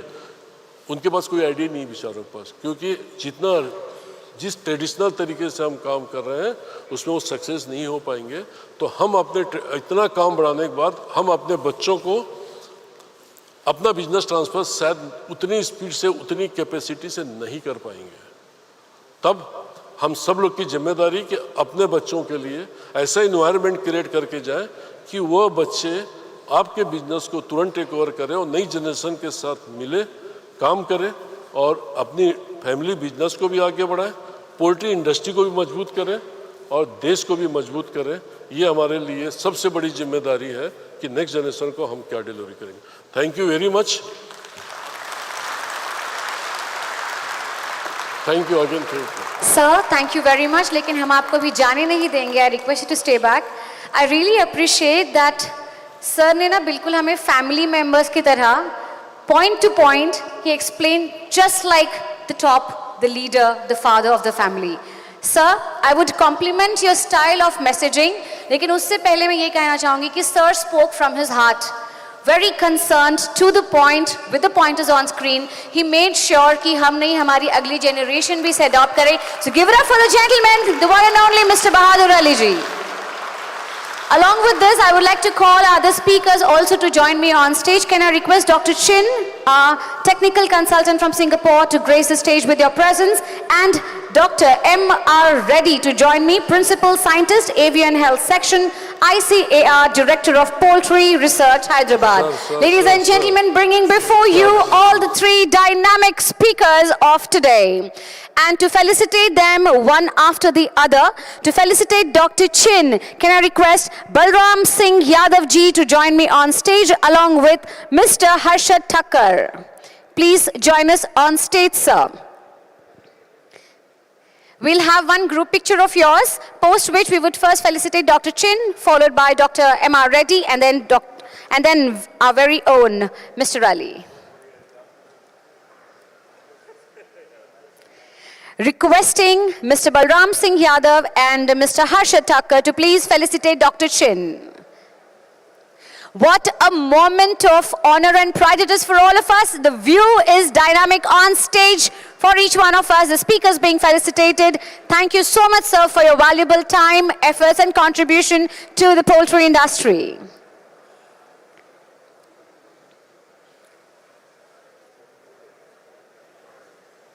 Thank you, Dr. Shin, very, very much. Once again, thank you. And now, to felicitate Dr. M.R. Reddy, can I invite on stage Mr. Uday Singh and Mr. Harish Garware. Please join me on stage.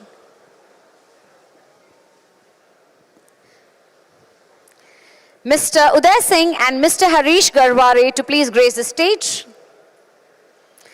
So we'll be felicitating Dr. M.R. Reddy. So once again, we would like to rejoice your moment on stage, taking us through the strategies of IBH to be solved at the earliest. You've been a fantastic presenter today.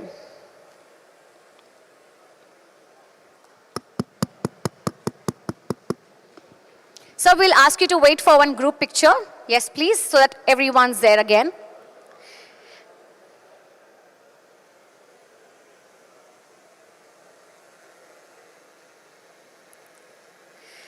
Ladies and gentlemen, the moment where we felicitate and thank Dr. M.R. Reddy for contributing the strategies to control IBH and emerging health problem in broilers. And now to felicitate Mr. Bahadur Ali, can I request Mr. Sanjay Nagarika to join me on stage? Mr. Sanjay Nagarika and Mr. Ranpal Danda, yes. Ladies and gentlemen, I guess we all are super enthralled with the presentations. Let's put our hands together. Fantastic.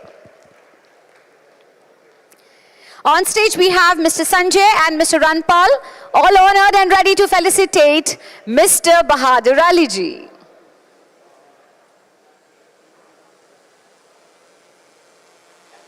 We believe that the continuous support that we have received throughout until now from you all will be continued, and we as an industry of Poultry India grow not just 8 to 10% but many numbers in times, because we are associated with the health sector industry.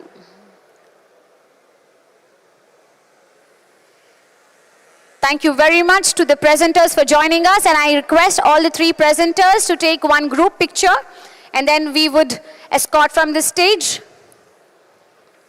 And ladies and gentlemen, it is a sharp 1:20, and I will be seeing you all back in this hall in next 45 minutes. We will break now for the lunch, and we will join you back. I would encourage that the question and answer session would be taken post-lunch in the second half of the sessions. So please write down your questions in the question cards given to you, or the notepads which are right available on the tables or which are there with you accessible.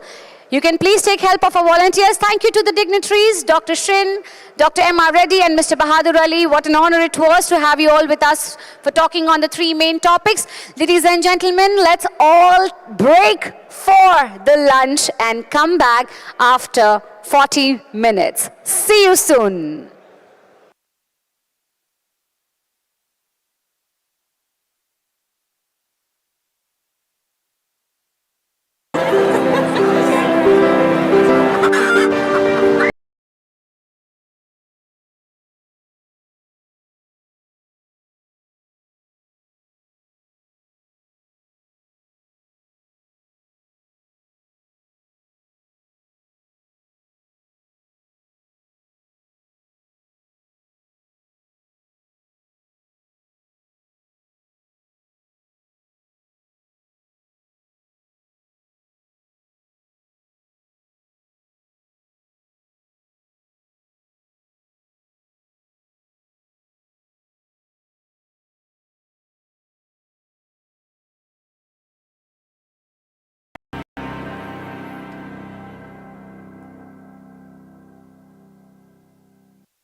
Ladies and gentlemen, welcome back from the lunch break. Requesting everyone to please settle down. Many of us are scattered around.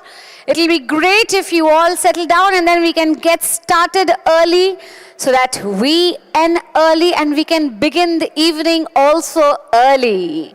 The presenters have got a lot in house to share with you all, and I'm sure that you all are making use of this beautiful time, this knowledgeable time, the day well spent in writing down notes, writing down your questions, and taking back home some great messages.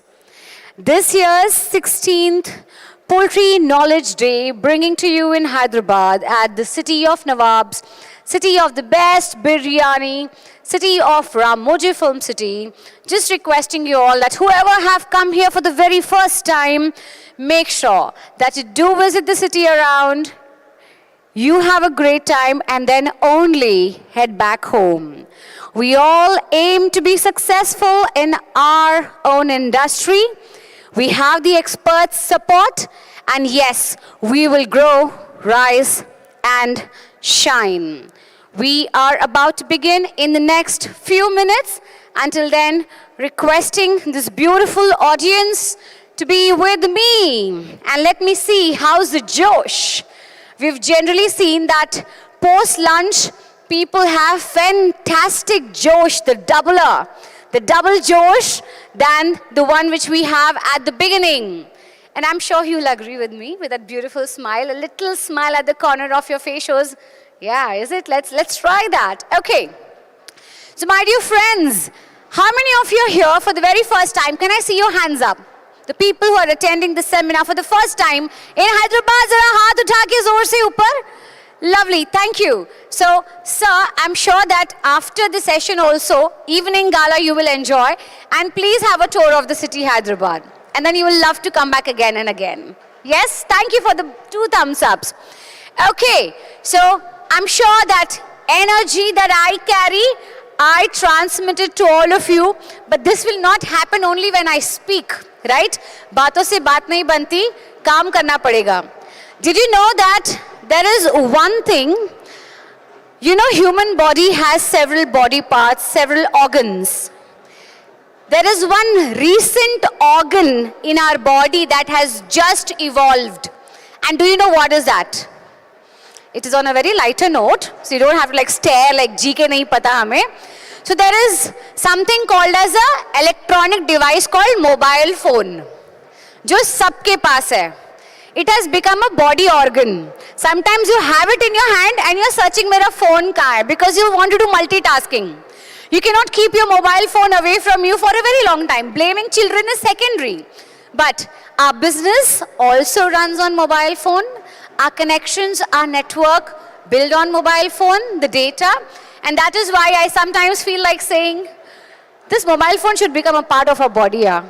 We cannot go out without it, because making payments also has become online. Rarely people are carrying cash. And now why I am talking all this is, for the next set of activity that I am going to do with all of you, that mobile phone has to be kept a little aside. So can I request all the gentlemen, of course the ladies will follow me, I know they are very kind, they always listen to the speaker. So can I request everyone to please put your mobile phones aside and raise your right hand up. Let's do this exercise. I'll tell you, this is not a Zumba or a yoga session, I promise. Raise your right hand up. See, someone who's not doing this exercise can have a bad stomachache tonight. Nahi hoga, I promise. I can't take the blame if you really have tummy ache tonight. Just raise your right hand, ladies and gentlemen. Andaru right hand up cheseyandi, mali tondara manam start chedam. Okay. So, when I say 1, you clap your hands once. So you can use the other hand also. Keep the mobile phones on the table or in your pockets or in your bag. Ready? So let's try this. 1. Now 2 hands up. 2 hands go up. Right? 1. The sound is not enough because the number of people in the room are double in size. Okay? Hands up. 1. Sir, आप नहीं करोगे तो कैसे होगा? है ना, आपको भी करना है. Okay, so I'll tell you one thing. There's a special surprise goodie for the person who does it fantastically. Okay, so you will get that क्योंकि आपका हाथ अभी भी ऊपर ही है. Okay, one. Why are we all so sust? Yawn wala sust. Come on guys, cheer up. One. Lovely, hands down. You are super audience. After lunch, energy और बढ़ गई है. Okay, now when I say two, you say hey. What are you going to say? Your action is, but your sound is hey. Audio video is not matching. Console team जरा देख लो. Okay, so when I say two, you say hey. Two. Louder ढोल भैया बंद कराना पड़ेगा. Okay, two. Now I'll come down if you're not saying it otherwise. ठीक है, जरा जोर से. I want to see the real energy of the poultry industry. How many of you love your work? Just raise your hands. किस किस को अपना काम पसंद है? You want to grow in your life? Fantastic. One. Hey, one is not hey. No cheating. Everyone is getting confused. One. So one. Two. One.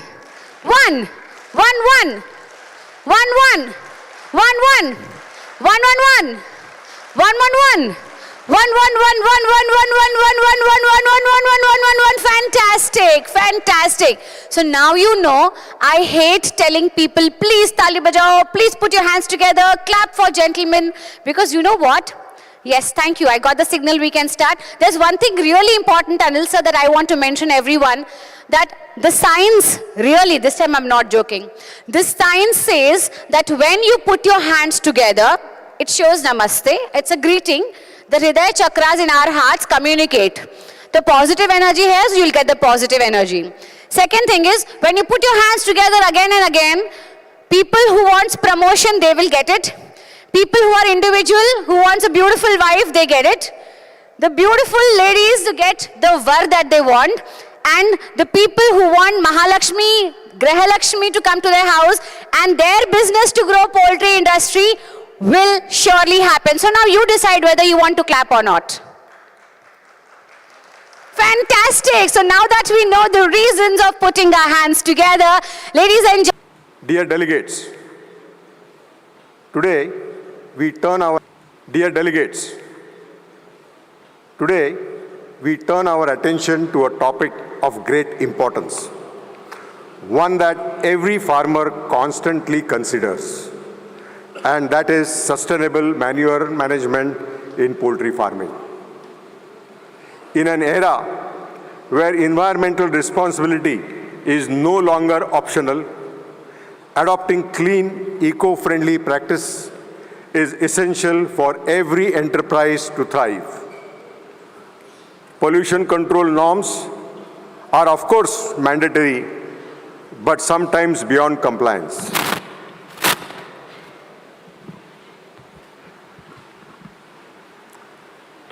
The public increasingly expects businesses to operate without creating environmental nuisance. Although poultry farming is often located away from populated areas, manure management and disposal have been long-standing challenges in our field. However, when handled properly, manure disposal can go beyond being a mere necessity. It can become a valuable asset. By implementing effective manure management, farmers not only mitigate pollution, but also unlock new source of income. Thanks to continuous efforts through Knowledge Day, we now see promising results with numerous poultry biogas plants generating electricity and producing biofertilizer, a testament to the potential of our industry.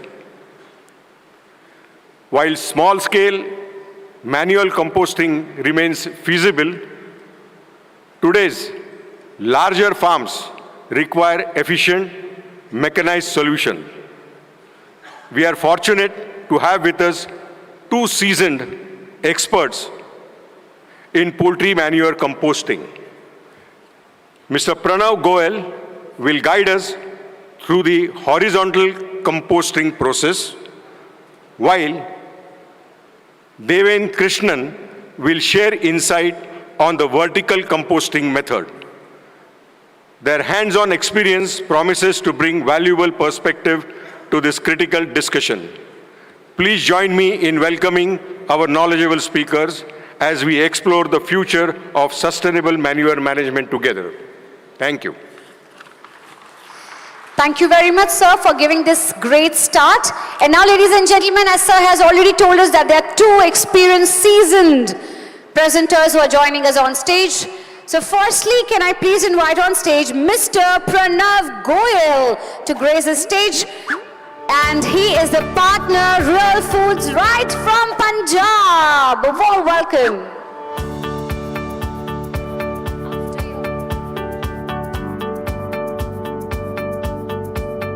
Pranav Goel is a dynamic entrepreneur with an MBA from Thapar University. He currently serves as a partner at Messrs Real Foods, a layer farm located in Thuhi, a village in Patiala. The farm specializes in egg production and is also known for its innovative Murgi compost, an organic chicken compost made entirely from the droppings of their layer farm. Driven by a passion for sustainable farming, Pranav is committed to combining traditional farming practices with eco-friendly solutions, contributing to both the agricultural and environmental sectors. Ladies and gentlemen, please extend a warm welcome to Mr. Pranav Goel. Thank you. Thank you.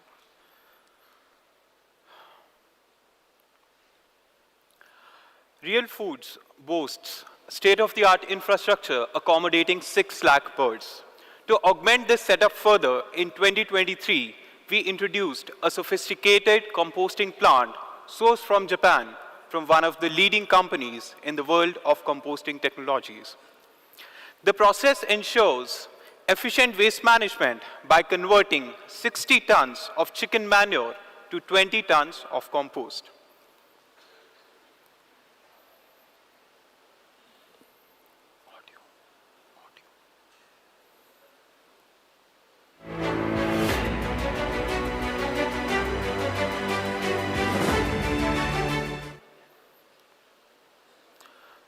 These are some of the common challenges faced by the poultry industry: stockpiles of chicken litter, flies laying eggs on the litter, leachate formation, greenhouse gases, and pungent odor emission. Our founder, Mr. Rishipal, is in the business of poultry farming from last 25 years. He is continuously growing in this field and motivated us to enter poultry sector.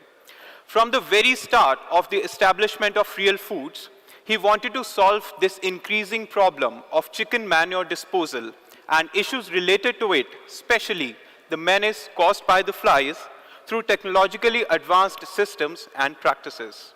As Modi ji says, "Aapada mein afsar dhoondho," similarly, he wanted to convert this waste into a wonder. Now, let me introduce to you all an amazing product that is set to revolutionize soil health: Murgi compost. Murgi compost is a pH-balanced compost and contains all the essential nutrients in available form, ensuring optimal plant nutrition. Whether you're growing vegetables, fruits, crops, or any other type of plants, our compost provides the best nourishment they need to thrive. Murgi compost differentiates itself from other composts as it is the best compost available with a very rich nutritional content. Murgi compost embodies our commitment to innovation and sustainability in poultry farming. Let's see how we convert this waste into a wonder. The very first process is collection. The chicken feces are taken out of the sheds daily through conveyors into a farm trailer and sent for pre-composting.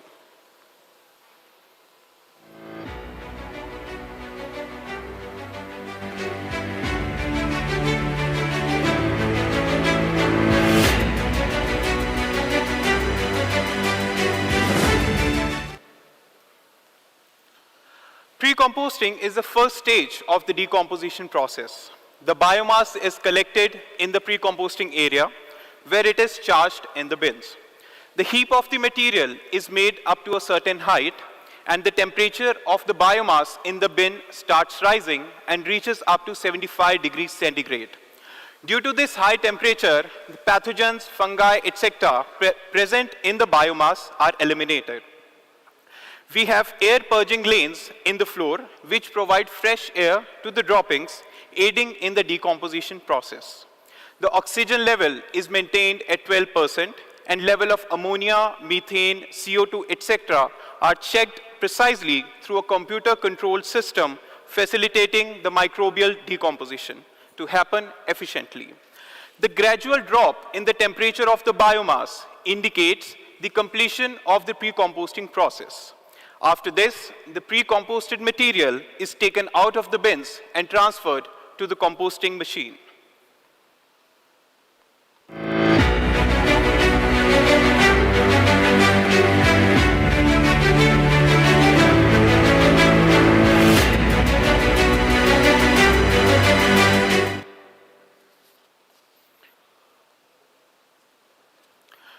The composting machine runs 150 meters daily for 40 days to complete the composting process. The consortium is mixed in the pre-composted material at the beginning of the composting process. Now this consortium we are adding is isolated after a lot of research according to the geographical weather conditions of our local environment and is tweaked as season changes. This consortium is a colony of various microbes which decomposes the chicken litter. For an organic material to be aerobically decomposed, we require continuous supply of oxygen. So, a specifically designed aeration system purges the optimal amount of air into the compost. We also have sprinkler system which help to maintain the required amount of moisture during the process. Maintaining the height in a mountain shape is crucial as it effectively increases the surface area, facilitates better air circulation throughout the compost, and also ensures that internal temperature of the manure remains optimal. A homogeneity in the biomass has to be maintained for even distribution of the microbe colonies, while also enhancing the material's ability to be shaped uniformly.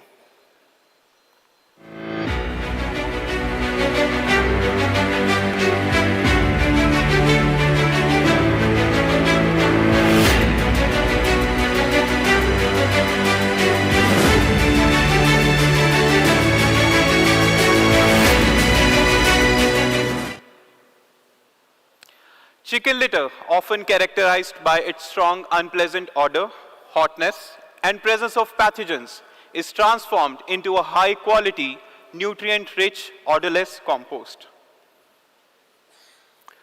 Our compost has all the essential micro and macronutrients required for the complete plant growth. Apart from high value of NPK, it has high carbon content along with essential plant nutrients such as sulfur, zinc, calcium, magnesium, silicon, etc. Murgi compost has a balanced pH ranging around 6.5 to 7.5, which boosts nutrient availability, microbial activity, and promotes good plant health. Along with enhancing the yield of the crop, it improves the texture of the soil and increases the water holding capacity of the soil. Murgi compost is a nutrient-rich final product which is a complete and ready plant food. These are some of our happy customers and their reviews. Please play the center one. ਸਤਿ ਸ਼੍ਰੀ ਅਕਾਲ ਜੀ, ਮੈਂ ਗੁਰਵਿੰਦਰ ਸਿੰਘ ਬਾਜਵਾ, ਮੈਂ ਬਟਾਲੇ ਗੁਰਦਾਸਪੁਰ ਤੋਂ belong ਕਰਦਾ। ਉਹ ਜਾਪਾਨੀ technology ਦੇ ਨਾਲ ਜਿਹੜੀ ਇਹਨਾਂ ਨੇ ਆ ਮੁਰਗੀ ਕੰਪੋਸਟ ਬਣਾਈ ਆ, ਜਿਹੜੀ ਮੇਰੇ ਸਾਹਮਣੇ ਪਈ ਹੋਈ ਆ ਪੈਕਟ 'ਚ ਆ ਤੇ ਆ ਖੁੱਲੀ ਆ 50 ਕਿਲੋ ਦੇ ਬੈਗ 'ਚੋਂ। ਇਹਦਾ ਪਿਛਲੇ 10 ਮਹੀਨੇ ਤੋਂ ਅਸੀਂ ਇਹਨੂੰ ਟਰਾਇਲ ਐਂਡ ਟੈਸਟ ਕਰ ਰਹੇ ਸੀ। ਇਹਦਾ ਬਹੁਤ ਵਧੀਆ ਦੇ ਸਾਨੂੰ ਨਤੀਜੇ ਮਿਲੇ ਆ। ਪੂਰੇ ਪੰਜਾਬ ਦੇ ਵਿੱਚ ਸਾਡਾ ਕਿਸਾਨ ਗਰੁੱਪ ਆ, ਜੰਗ ਯੂਨਿਟ ਆਫ ਫਾਰਮਰ ਗਰੁੱਪ ਦੇ ਬੰਦੇ, ਉਹਨਾਂ ਨੂੰ ਟਰਾਇਲ ਦਿੱਤੇ, ਤਕਰੀਬਨ ਸਾਰੀਆਂ ਫਸਲਾਂ ਤੇ ਕੀਤੇ ਆ। ਉਹਦੇ ਬੜੇ ਸੋਹਣੇ ਨਤੀਜੇ ਆਏ ਆ, ਮੂੰਗੀ ਤੇ, ਮੱਕੀ ਤੇ, ਗੰਨੇ ਤੇ, ਫਰੂਟ ਪਲਾਂਟਾਂ ਤੇ, ਕਿਚਨ ਗਾਰਡਨ 'ਚ, ਗਮਲਿਆਂ 'ਚ। ਤੇ ਅਸੀਂ ਬਾਇਓ ਪ੍ਰੋਡਕਟ ਵਰਤਦੇ ਆ ਨਾ, ਬਾਇਓ ਫੰਗੀਸਾਈਡ, ਬਾਇਓ ਇੰਸੈਕਟਿਸਾਈਡ, ਉਹ ਇਹਦੇ 'ਚ ਮਿਲ ਕੇ ਉਹਨਾਂ ਦੀ ਵੀ ਜਿਹੜੀ ਕਾਰਜ ਸਮਰੱਥਾ ਆ ਉਹ ਵੱਧ ਰਹੀ ਹੈ।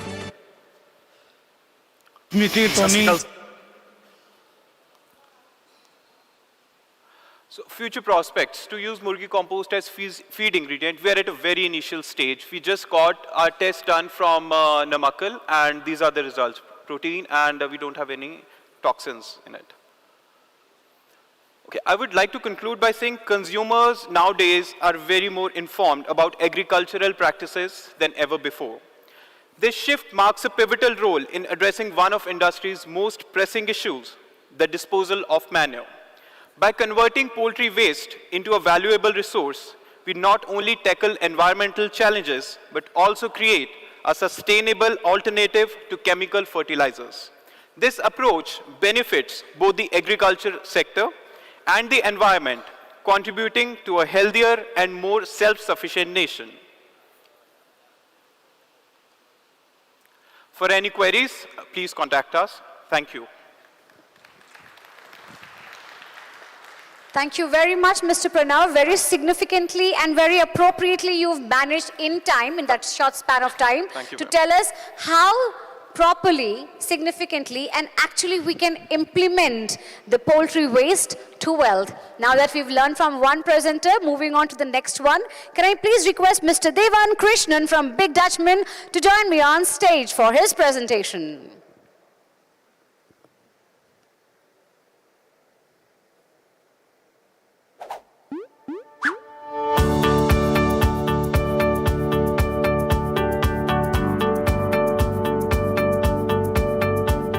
Devan Krishnan currently works for Big Dutchman as a business development manager.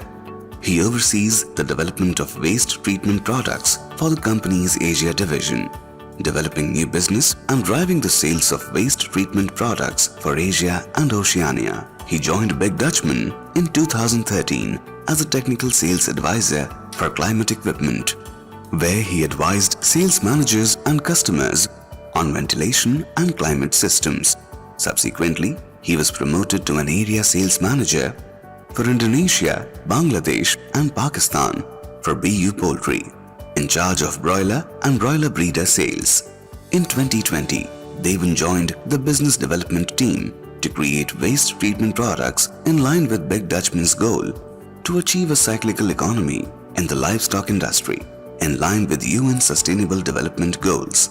He holds a degree in mechanical engineering from the University of Nottingham, Malaysia, and has extensive experience in the poultry industry across various Asian markets.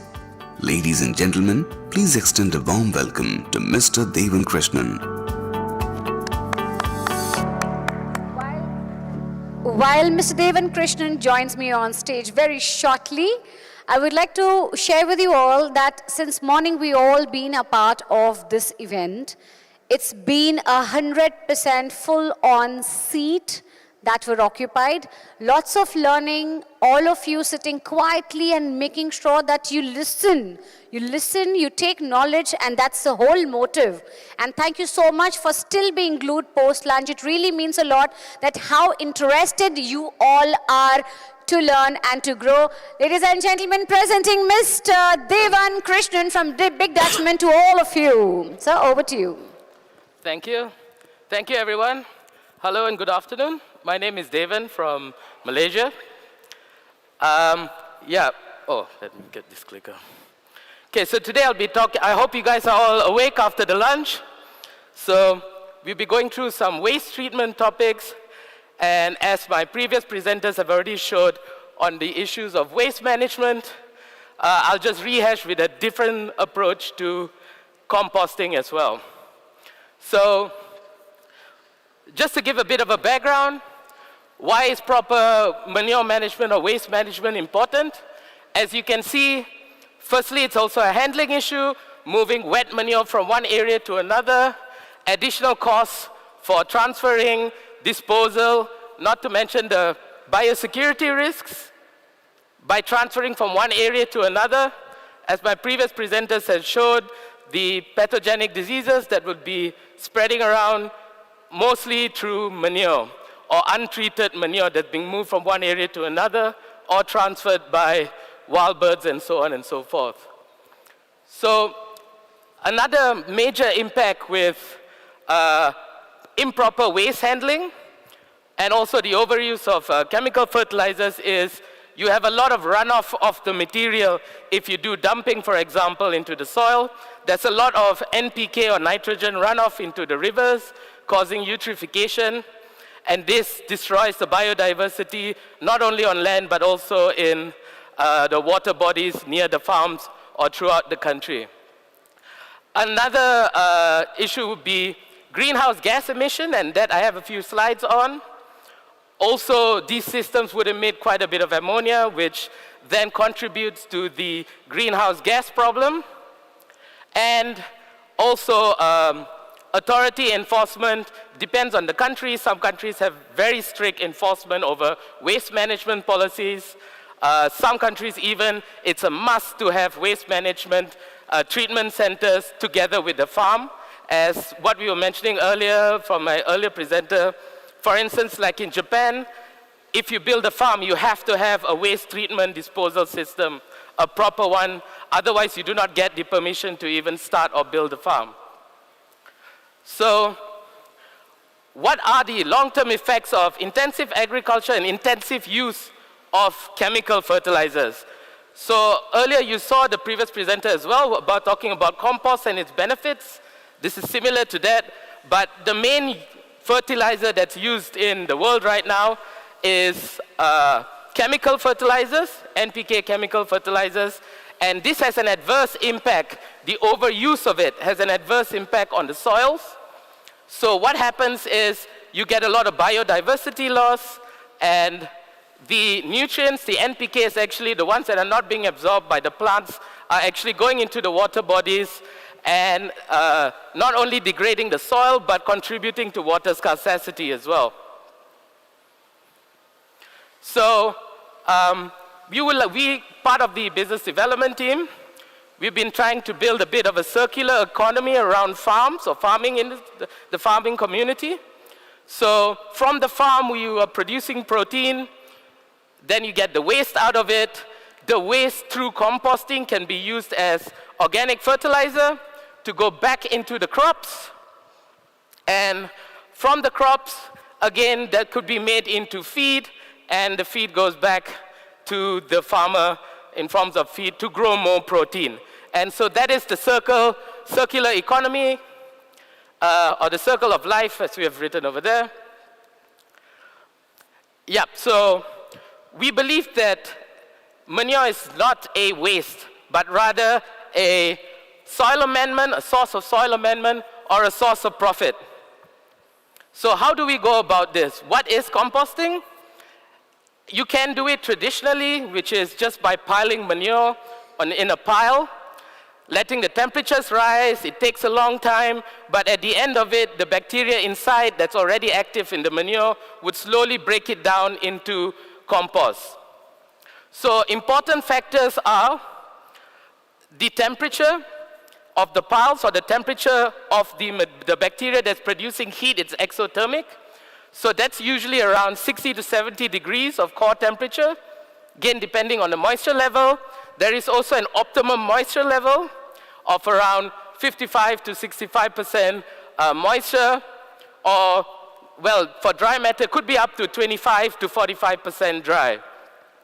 And what we are going to show you today is aerobic fermentation. So unlike biogas systems that are anaerobic, where it's fermenting to produce methane, it is different bacteria that we are cultivating that's already existent in the manure. And all we're doing is supplying oxygen and agitation. So, yeah, this is a bit on the traditional form. This is called windrows, where you just put it in rows. You have a bobcat or a front end loader agitate the manure as you go along. However, you require very frequent agitation.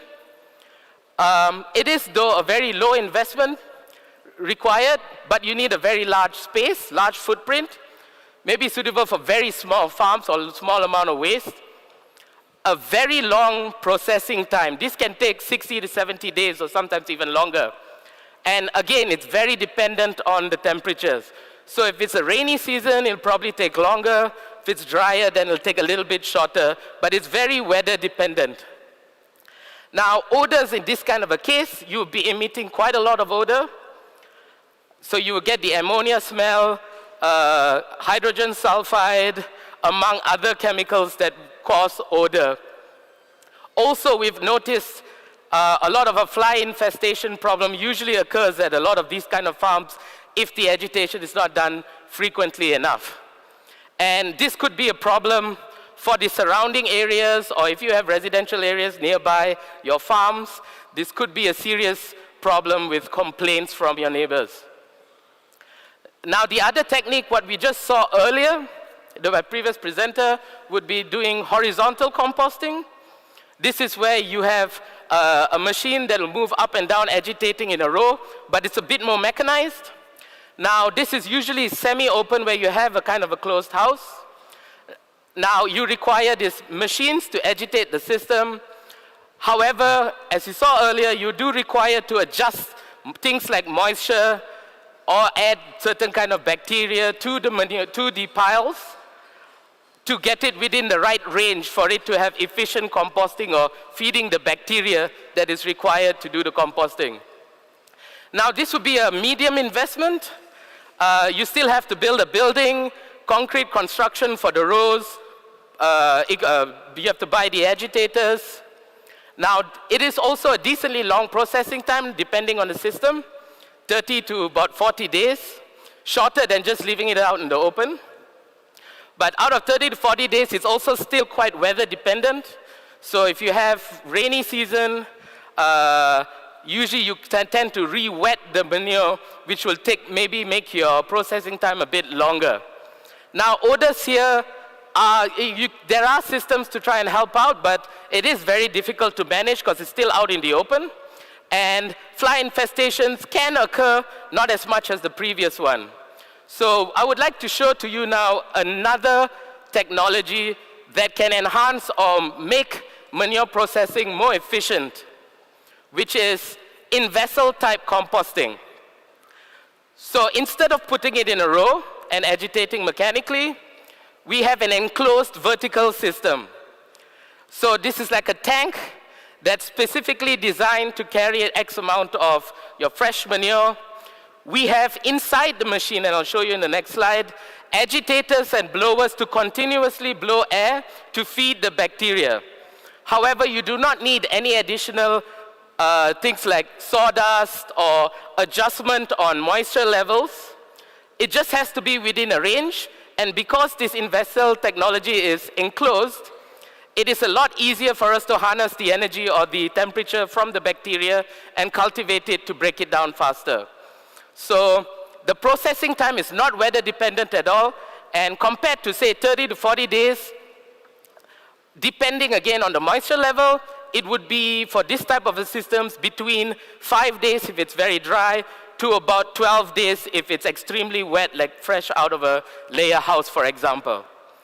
So this would be a longer processing time, but still much shorter than the previous technologies because we have the temperatures produced by the bacteria are inside an insulated tank. So we have insulation around the tank. This helps keeps the temperature inside, and so it would sustain the breakdown a lot faster and a lot more efficiently.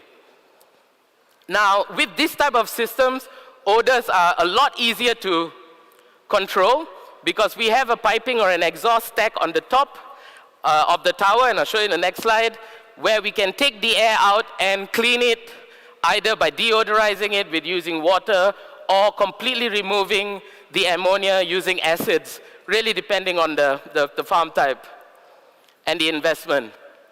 So this is what it looks like, a bit of a cutout of the tank.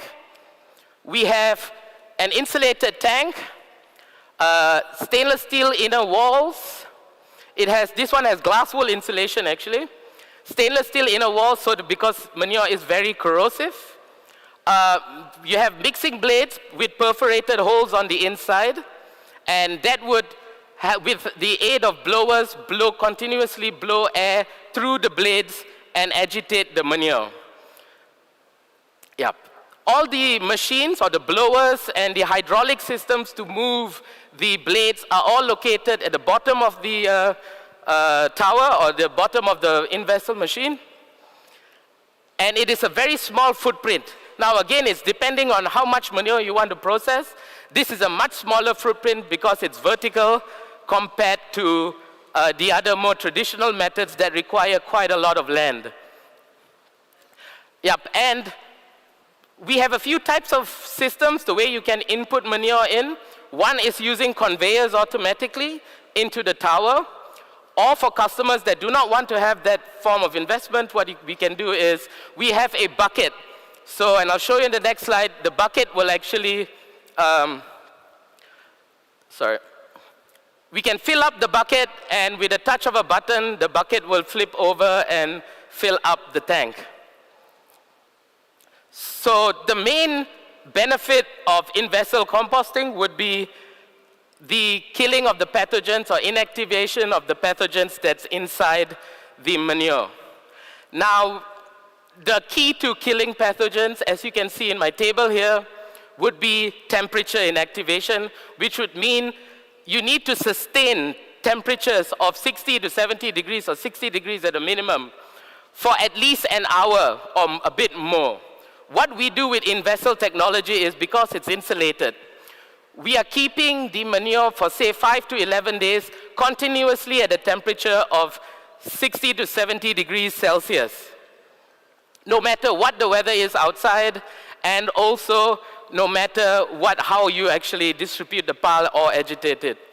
So this means that all the compost that comes out of the tank will be completely odorless. It will smell like soil, not like manure, and all the pathogens would be killed. So it would be safe for you to sell or to even transport from one area to another. So these are just the temperature gauges that we have on the side of the tank and also in a panel. And it shows these are actual operating machines. It is always running at about 70 degrees Celsius for a very prolonged time, where we are evaporating the moisture to make it much drier. So the wetter your input manure, the longer it's going to take, but you're still evaporating a lot more moisture from the manure. Okay, let's see if, oops. So this is just a short video on how it's going to run. Can we get the video on the left to start playing?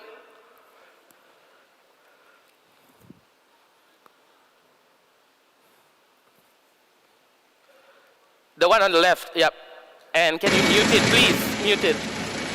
Yeah, there's a lot of machinery sounds in the video. So yeah, it's as easy as filling in the bucket with a loader, as such, with a flip of a switch. The bucket will be carried up via a lifting system.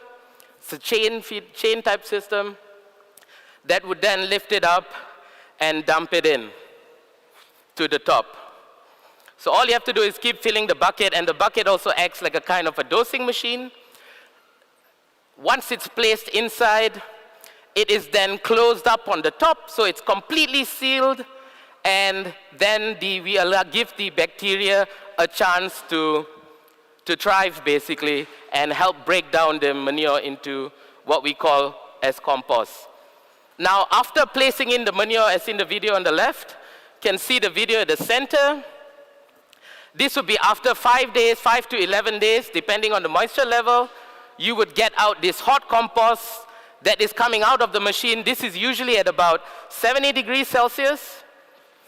By the time it comes out, it'll be about 50 degrees Celsius. It'll drop down a bit to show that the bacteria inside or the heat production by the bacteria is slowing down. It's not eliminated, but it's starting to slow down, which means it's time that you can withdraw the compost from the towers.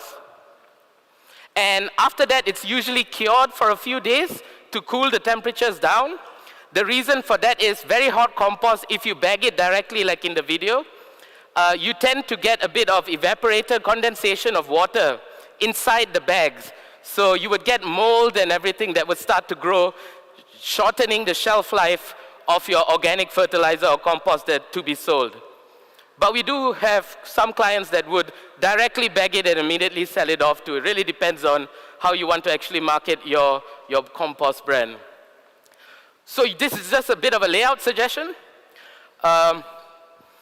We usually have these towers connected directly via conveyors to a storage room. So you can see here, it is pushed straight into piles inside the storage, cured for 7 days, then you can bag and you can sell it as organic fertilizer or compost. You can also see at the top, we have these 2 stacks that are coming up. Those are actually exhaust stacks that go through a deodorizer. So we also have systems. This exhaust comes up at a very, about 8 to 9 meters in height. So it gets dispersed over a wider area. So the perceived smell on the ground is quite a bit lower. However, if you do require any additional cleaning, we can always try to clean the air by pushing the exhaust through a body or column of water or through sulfuric acid.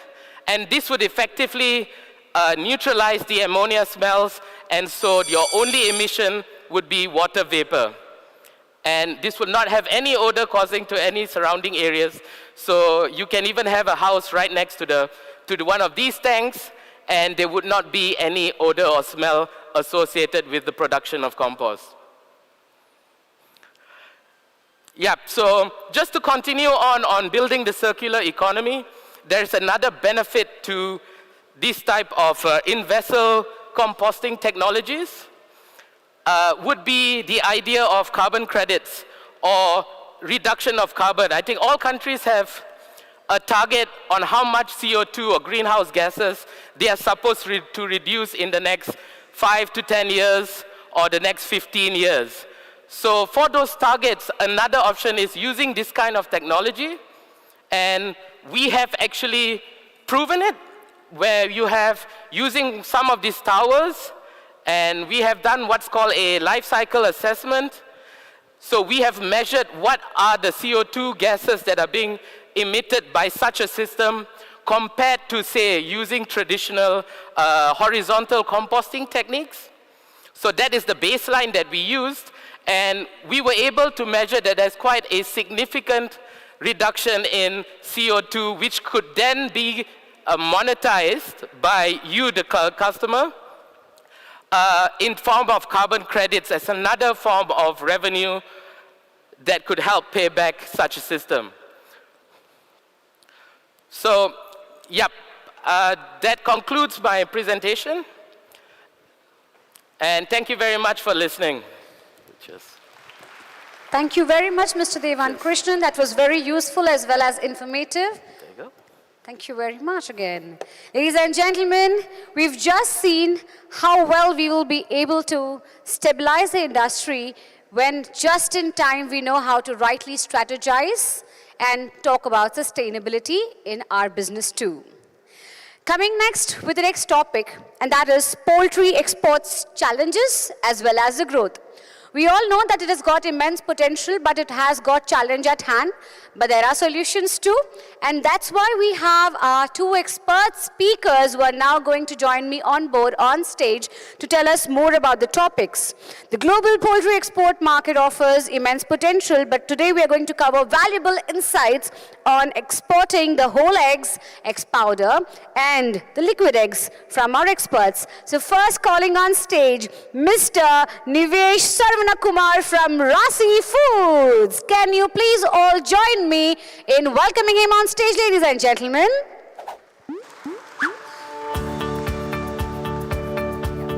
After your introduction, you can start speaking. You have a time limit of 50 minutes, and then the buzzer will start. Nivesh Kumar, born in 1999 in Namakkal, Tamil Nadu, the poultry capital of India, has been immersed in the poultry industry from a young age. He is now the CEO of Rasi Foods. Growing up around farms, he was inspired by his father, Mr. Saravana Kumar, who established Rajam Poultry Farm in 2005. This early exposure, from collecting eggs to feeding birds, sparked Nivesh's passion for the business. In 2015, under his father's leadership, Rasi Foods expanded into commercial feed production and egg exports. After completing his education at Christ University, Bangalore, Nivesh became the CEO of the company in 2020. Today, Rasi Foods manages 1 million birds, producing 25 million eggs and 4,500 metric tons of feed each month. The company exports 15 million eggs monthly to countries including Oman, Qatar, Maldives and several African nations. With Nivesh at the helm, Rasi Foods has embraced innovation, optimized production and significantly expanded its international market presence. His leadership continues to drive the company's growth, establishing Rasi Foods as a prominent player in both domestic and global markets. Ladies and gentlemen, please welcome Mr. Nivesh Sarvanakumar.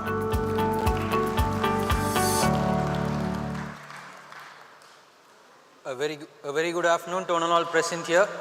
I would first like to thank the organizing committee for giving me this wonderful opportunity and connecting this knowledge day year on year, where people get more inputs about our industry.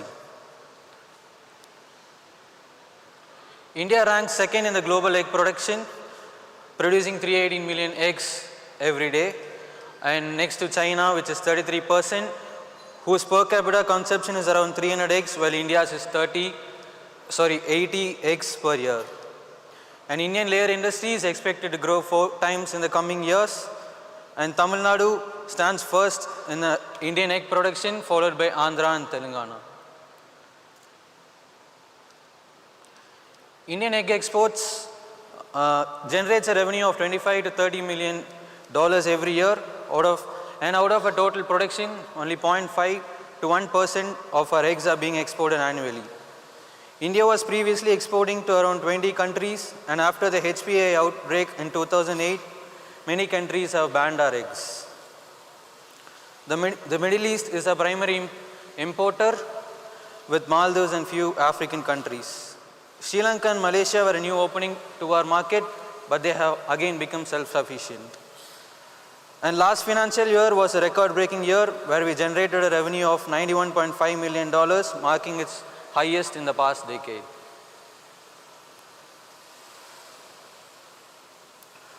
Oman has always been our major contributor with around 35 to 40% share in our exports, and Maldives is a consistent buyer with a steady growth in demand. Qatar brought light into our Indian eggs, while India not only played but also our Indian eggs playing an important role during the World Cup 2022. UAE recently opened their ban on Indian eggs but has given permission only to limited exporters. Sri Lanka had played a major role last year due to their economic crisis and then again they have again regained their domestic production.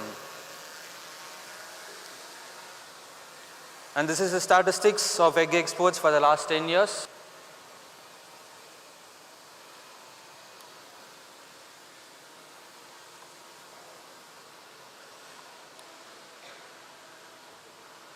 Sri Lanka has stopped import, as you can see, has stopped import due to their self-production, and Muscat, Oman is expected to, they're working on becoming self-sufficient in the coming years, and Qatar has introduced weight restrictions and ethanol, where maize is being diverted from feed production to ethanol consumption. The cost of producing egg might increase in the coming years. Frequent bans and restrictions impact our exports, as UAE has just resumed their ban on, and Oman is currently restricting and limiting import permits to balance their domestic production. Egg size has now become a new challenge in Qatar, as our competing countries, Turkey and Iran, eggs weigh above 55 to 60 grams and are categorized as AA and A, but Indian eggs range from 48 to 53 grams and they are categorized only as B and C category. Certification process is a little time consuming, with certifications to be obtained from the AQCS Chennai after samples being collected from Namakkal and will be sent to test in Bangalore, and again the certificate to be received from Chennai. Maize and soya being our major source of feed, maize consumption is diverted for ethanol, which is eventually leads to increase in the production cost of eggs. The Middle East countries are currently focusing on developing their own production. A major importer, Oman, is investing heavily on becoming self-sufficient. Tapping new markets is a challenge due to strong international competition. There are many potential exporters in the coming generation, but they lack knowledge on export processes and non-availability of infrastructural facilities. And these are a few achievements by APEDA, where we were organized business meeting in Oman and Bahrain, and also Russia thinking to import eggs from India. So consistent rise in health awareness and diets will create a global demand for eggs. Being a leader supplier in GCC, the demand will grow consistently with rising population. We have been the best choice for import for all countries who face shortages in their supply, like Sri Lanka and Malaysia, who imported eggs during their economic crisis, and Qatar and UAE are increasing consumption due to Red Sea crisis. Working on new markets like Russia and logistics cost with Africa will be an opportunity to increase exports. Supporting government policies and initiatives like FTA with importing countries and increase in road tax can support exporters. Currently, the road tax has now been increased from 0.5% to 2%, which will help exporters in the future exports. Value-added products is obviously a huge opportunity to enter new markets, which my fellow speaker will be talking about.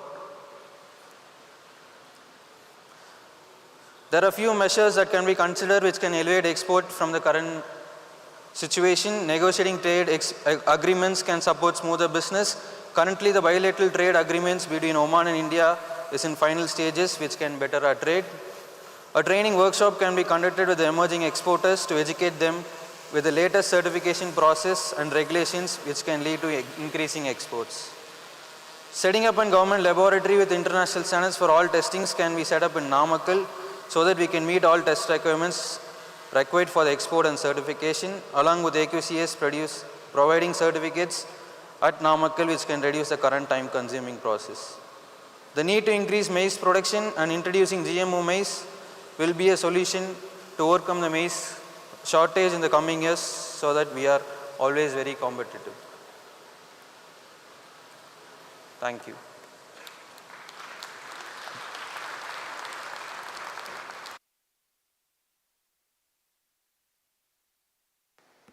Thank you very much, gentlemen, for sparing out your valuable time and making sure that we all know about the poultry exports. And to join him for the same context, I'm sure you all are paying a lot of interest to this topic especially. Can I please request Mr. Satish Babu from OO Bell Foods to join me on stage, presenting the topic about the poultry export challenges and opportunities.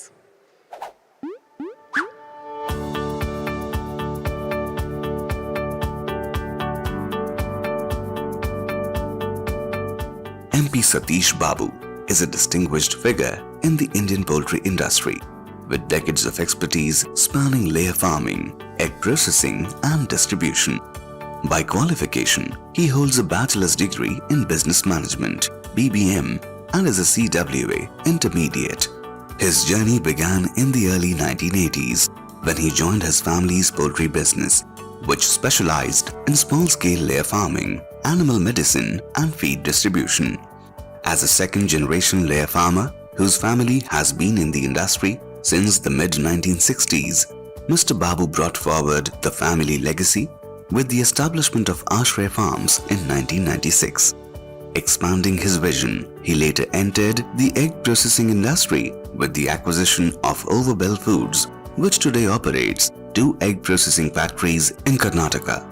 In addition to his business endeavors, Mr. Babu has dedicated over 20 years to serving as the chairman of the National Egg Coordination Committee, NECC Mysore Zone, where his leadership has played a vital role in advancing industry standards and supporting poultry farmers. Ladies and gentlemen, please extend a warm welcome to Mr. MP Satish Babu.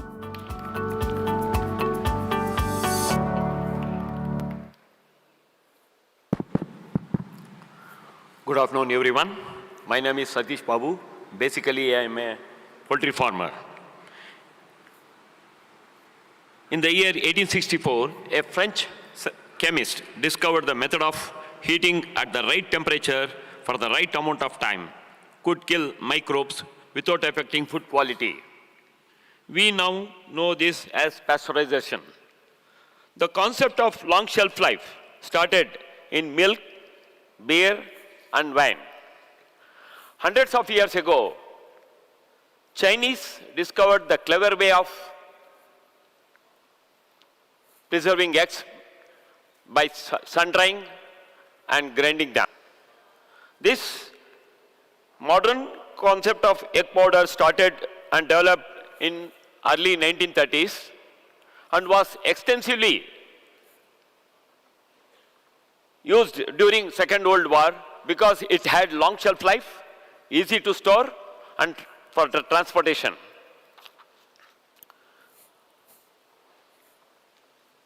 Slide.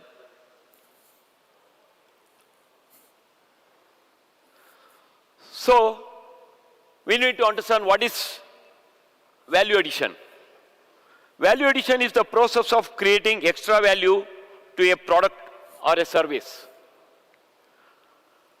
During Second World War, value addition means easy to store, transportation, and long shelf life. Now the meaning of value addition is totally different. Meaning is easy to serve, convenience, it should have better nutrition, better taste, food safety, hygiene, traceability, and sustainability, and much more. For example, a single egg in the store will cost you ₹6. Now, the same egg, when you go and buy in a supermarket, it will cost you ₹15. If you convert the same egg into the omelette, you get ₹30. This is value addition. This is how revenue increases by going further in the value chain. The total global processed food market is projected to reach about $7 trillion by 2029. How we are going to achieve this? That is a big question. The major reasons for such big growth are people don't have time to cook and everyone is busy. The disposable income of people is higher than ever and growing.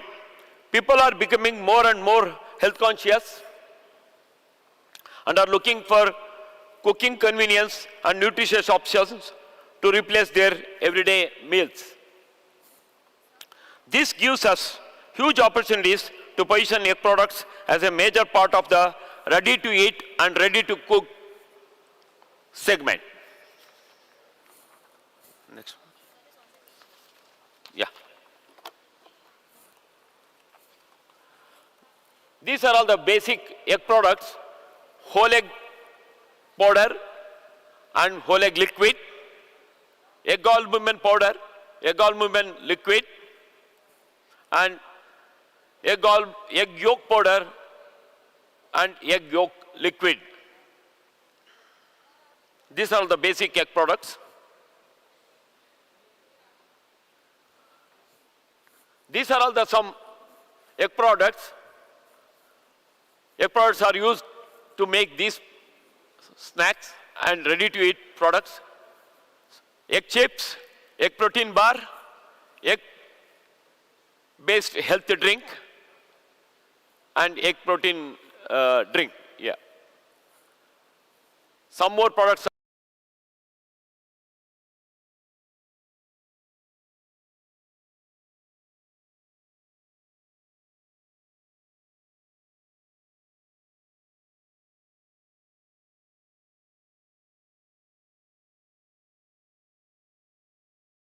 Omelette mix, ready-to-eat scrambled eggs. People are not aware about the long eggs. Long egg was invented about 40 years back in Europe, but it is not much popular. It looks like a boiled egg when you cut it, but still the long egg is available in Europe. Some more egg products, that is biscuits, cookies, and the Mary biscuits, egg-based sweet, egg noodles, egg-based snack. Many countries are using egg products to enhance the taste and to increase the nutrition of the snacks, because egg has more pure protein, so they are using these products, egg products. Some more products are cakes, egg-based cakes, egg paneer, tofu, instant egg noodles with egg. There is a small video where you can make thousands of omelette. Can you please play the video?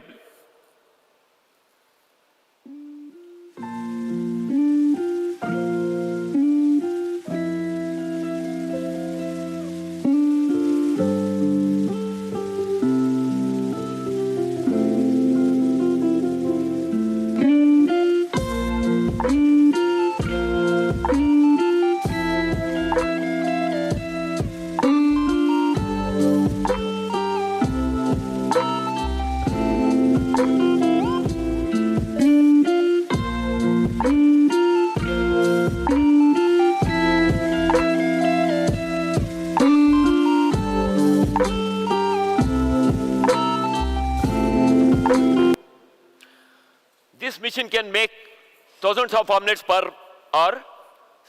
Now, this machine is being used extensively in Europe to make omelets. Going further, these are all the opportunities. Because of high nutritional value of egg and pure protein, there is a big opportunity for us to explore in many products. In the other countries, as I said earlier, they are using egg products to increase the taste and nutrition also. Let's go to the challenges.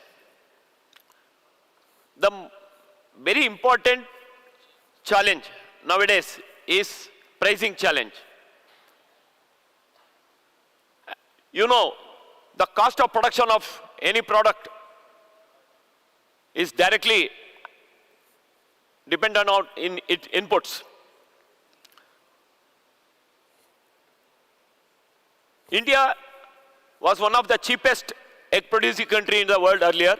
Now it is becoming more expensive in India. The main reason is the feed cost. Recently, when the corn prices in India touched around ₹30, at the same time in US and other countries, it was around 17 to 18 rupees.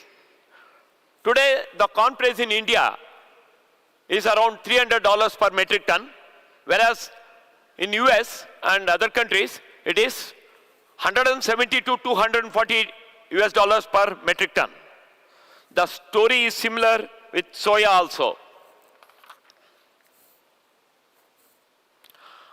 On an average, the feed cost in India is around 30 to 40% expensive than the feed cost in other countries. Even in milk, being India the biggest producer of the milk and consumer also, the cost of milk is high. The reason is the low yield and the feed cost. At least in our poultry industry, poultry efficiency is at par with the global, Indian poultry efficiency is at par with the global standards, but the cost of production of the feed is high, so we are not much competitive in the global market.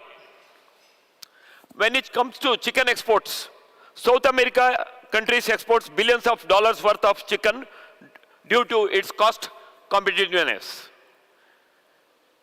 Increase in freight cost due to geopolitical issues like Red Sea issue and Ukraine-Russia war issues also impact the costs. Also, in international market, some countries have better trade agreements which result in easier market access and lower import duties for their products compared to ours.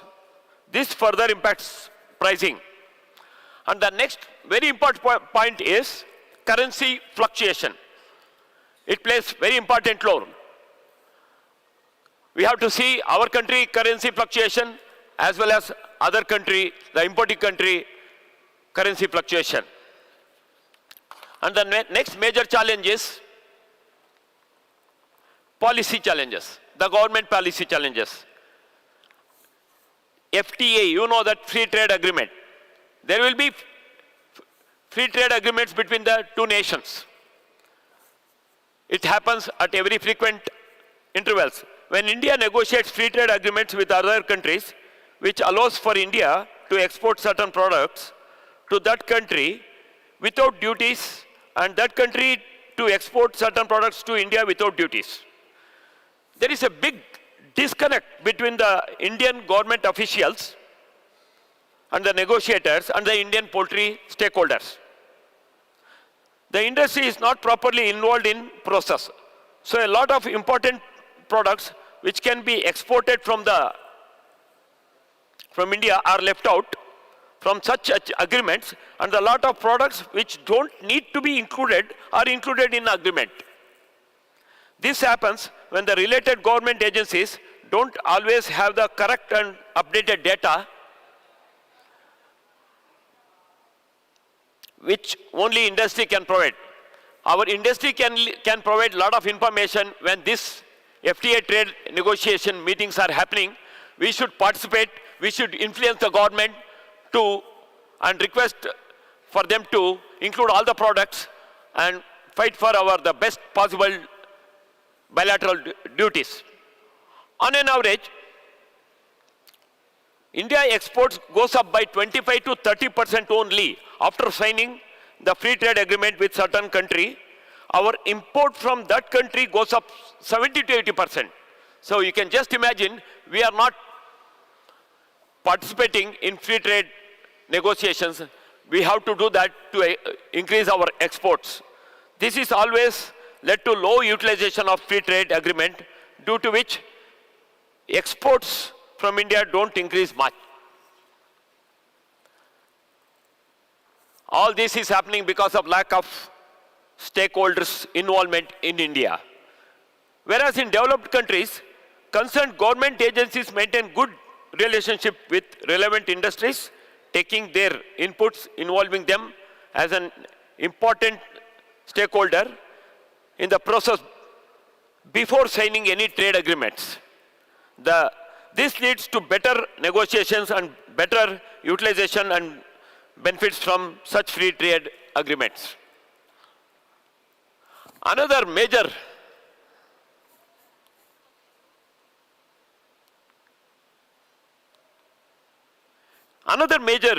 hurdle what we are facing is non-trade tariff barriers.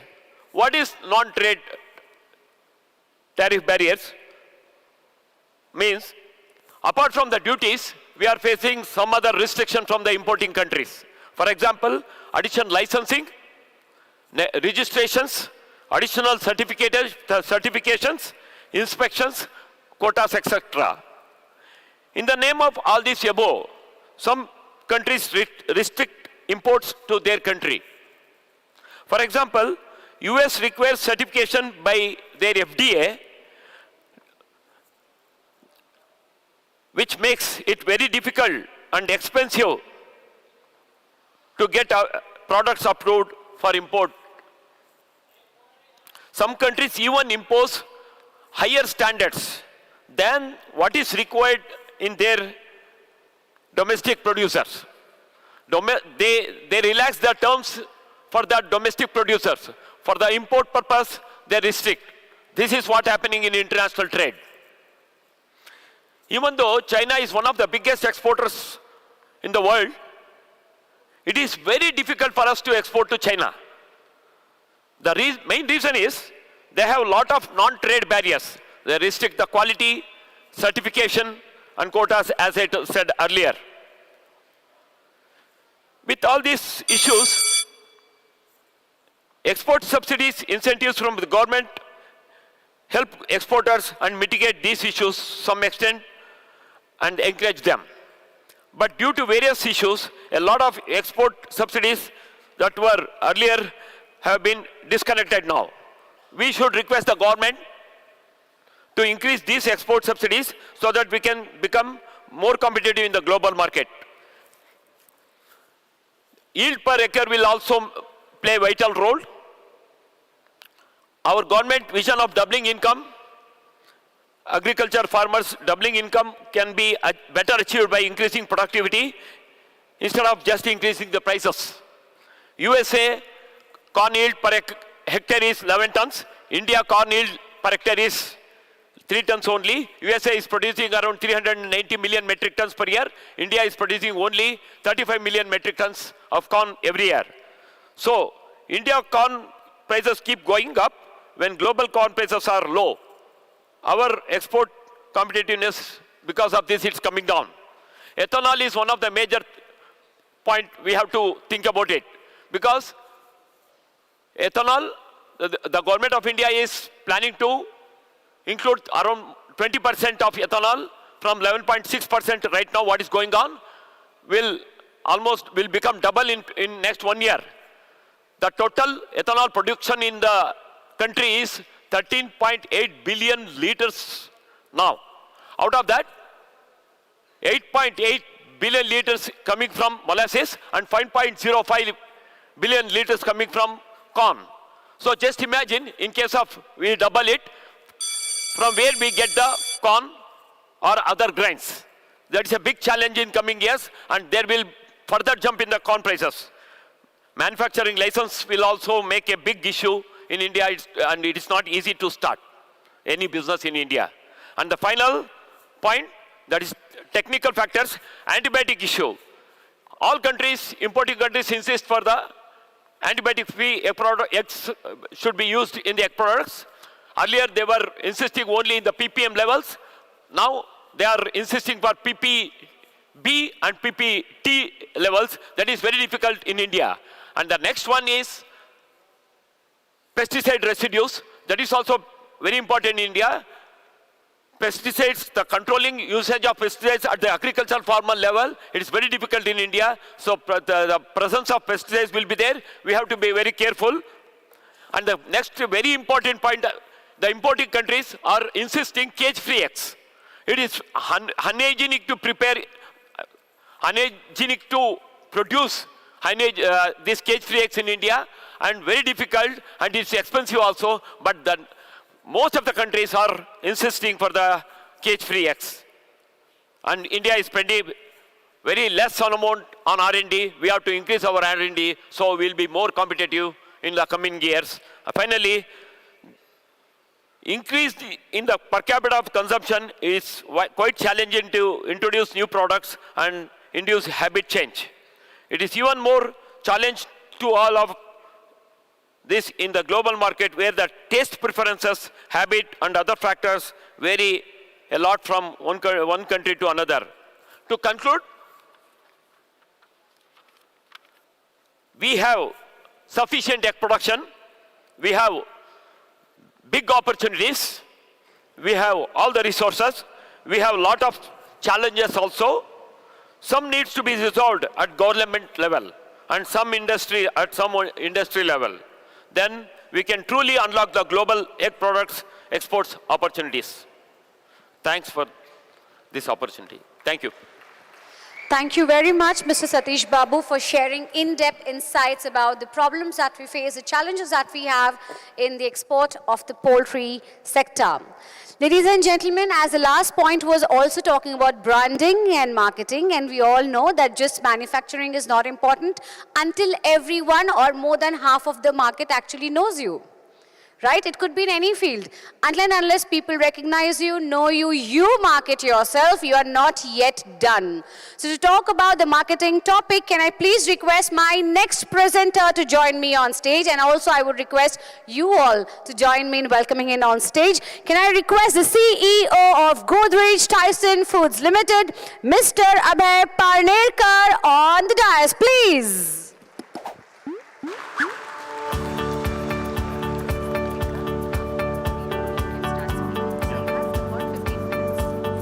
Abhay Parnekar, currently serving as the CEO of Godrej Tyson Foods Limited, brings extensive and diverse experience. Having worked with leading CPG companies across Asia, Africa and Europe.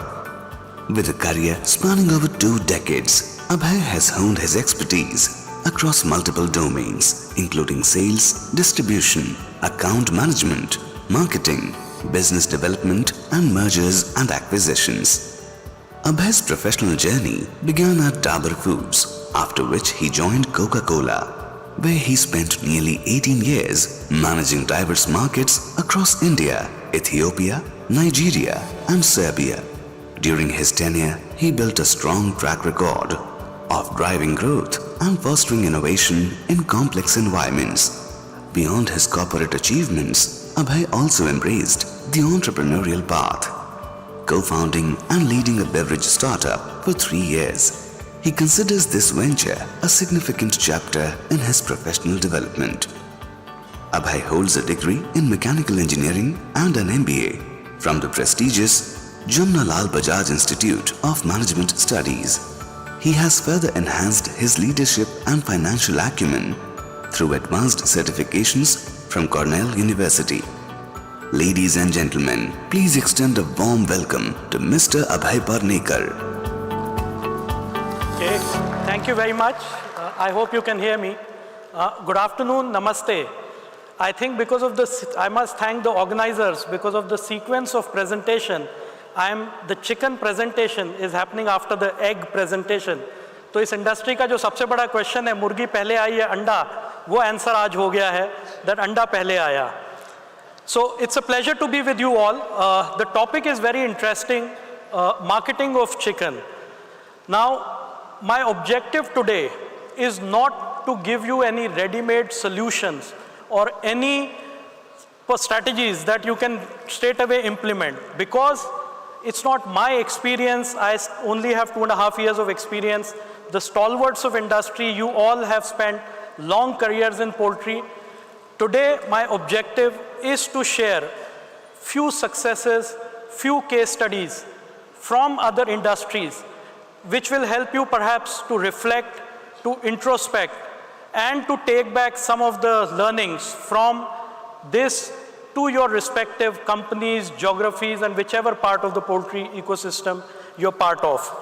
But to start with, one quiz question, and I know it's very difficult to get an answer from this large a group, but you can reflect for 10 seconds in your mind. ऐसा कौन सा खाना है India के घरों में जो कि mothers feel very happy if the kids have it and kids love the taste? I think you will get the right answer. So it's definitely chicken and paneer. I think these are the two products which nobody needs to sell into an Indian household because everybody already has bought into it. And that's why, for this reason and others, I say that chicken is a marketeer's dream. Because if you think about marketing, what do you need? You need a large consumer need. I think we have it. You need a large market, and you need a product that fulfills that need. That is just the basics of marketing. And just to talk a little bit about it, I think you all know this, some of the people have talked about it. India just needs to consume more protein, and which will happen as it grows more affluent. There have been many, I think WhatsApp University teaches us that how deficient we are in protein consumption. We consume less than our global peers. So compared to any other country there, and you would see, I think, even sub-Saharan Africa, our protein consumption is one of the lowest. And that's something which we must work on as a country if we have to make this into a Viksit Bharat by 2047. And then again, you can perhaps argue with the numbers, it depends on some of the pricing, etc. But it is on a per gram basis, one of the most affordable source of protein compared to anything else. And that is why I say that for a product like this, where you have a validated need, a large consumer need, you have a significantly large growing market, and it is something that's one of the most affordable compared to any other source. There is a very, very strong case for the industry to come together and drive value creation in this industry. And to think about it, and I think Mr. Bahadur Ali talked about it, I think as an industry, what can we do? I think how can we focus our energy versus rather than just competing with each other to kind of creating growth as an industry. What's an example of this? Let's play this video. Thank you, sir. Hi, I'm Varun Patel's mom. Yes, I know. I hope Varun can face the fast bowler. Mrs. Patel is prepared. I know, but fast bowler, what if he gets injured? It's quite risky. Bowler fast हो या slow, risk तो है. Out होने का या ball लगने का, दोनों. I know, पर Varun? आप mutual fund में invest करते हो? Of course, since 2005. पर Varun? Even mutual funds are subject to market risk. वहाँ भी तो नुकसान होने का risk होता है. What about that? Sachin, mutual funds में उन्हीं को invest करना चाहिए जो risk लेने के लिए तैयार हो. Mrs. Patel, I'm saying the same thing. Mutual fund हो या cricket, one should be ready to take the risk.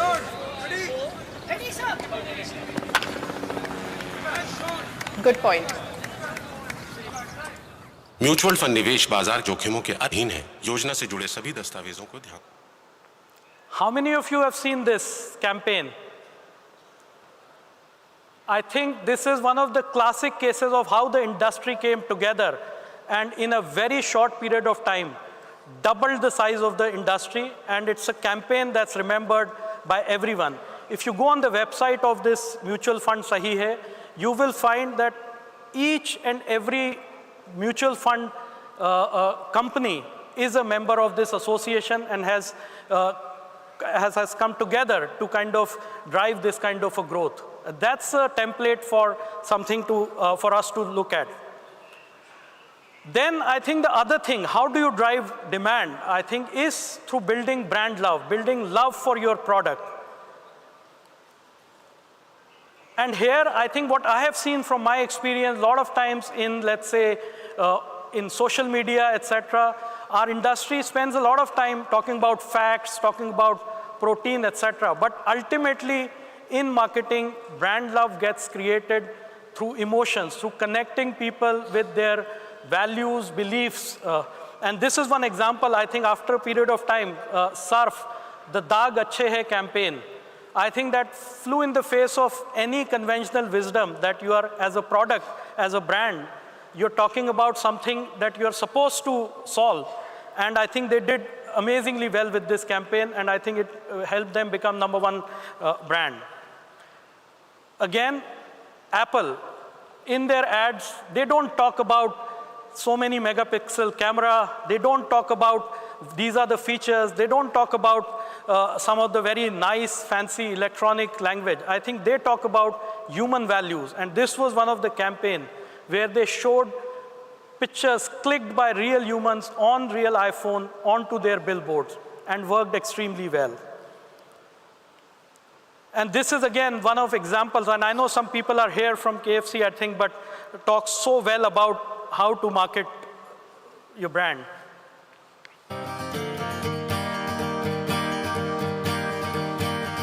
Little hands got little lands from the heart, and those folded arms forsake my broken charms. Ride these waves, the storm is way too hard. And these precious things, I hold them close to my heart. When you give some love, you get some in return. So just give a little and get some love in return. In return.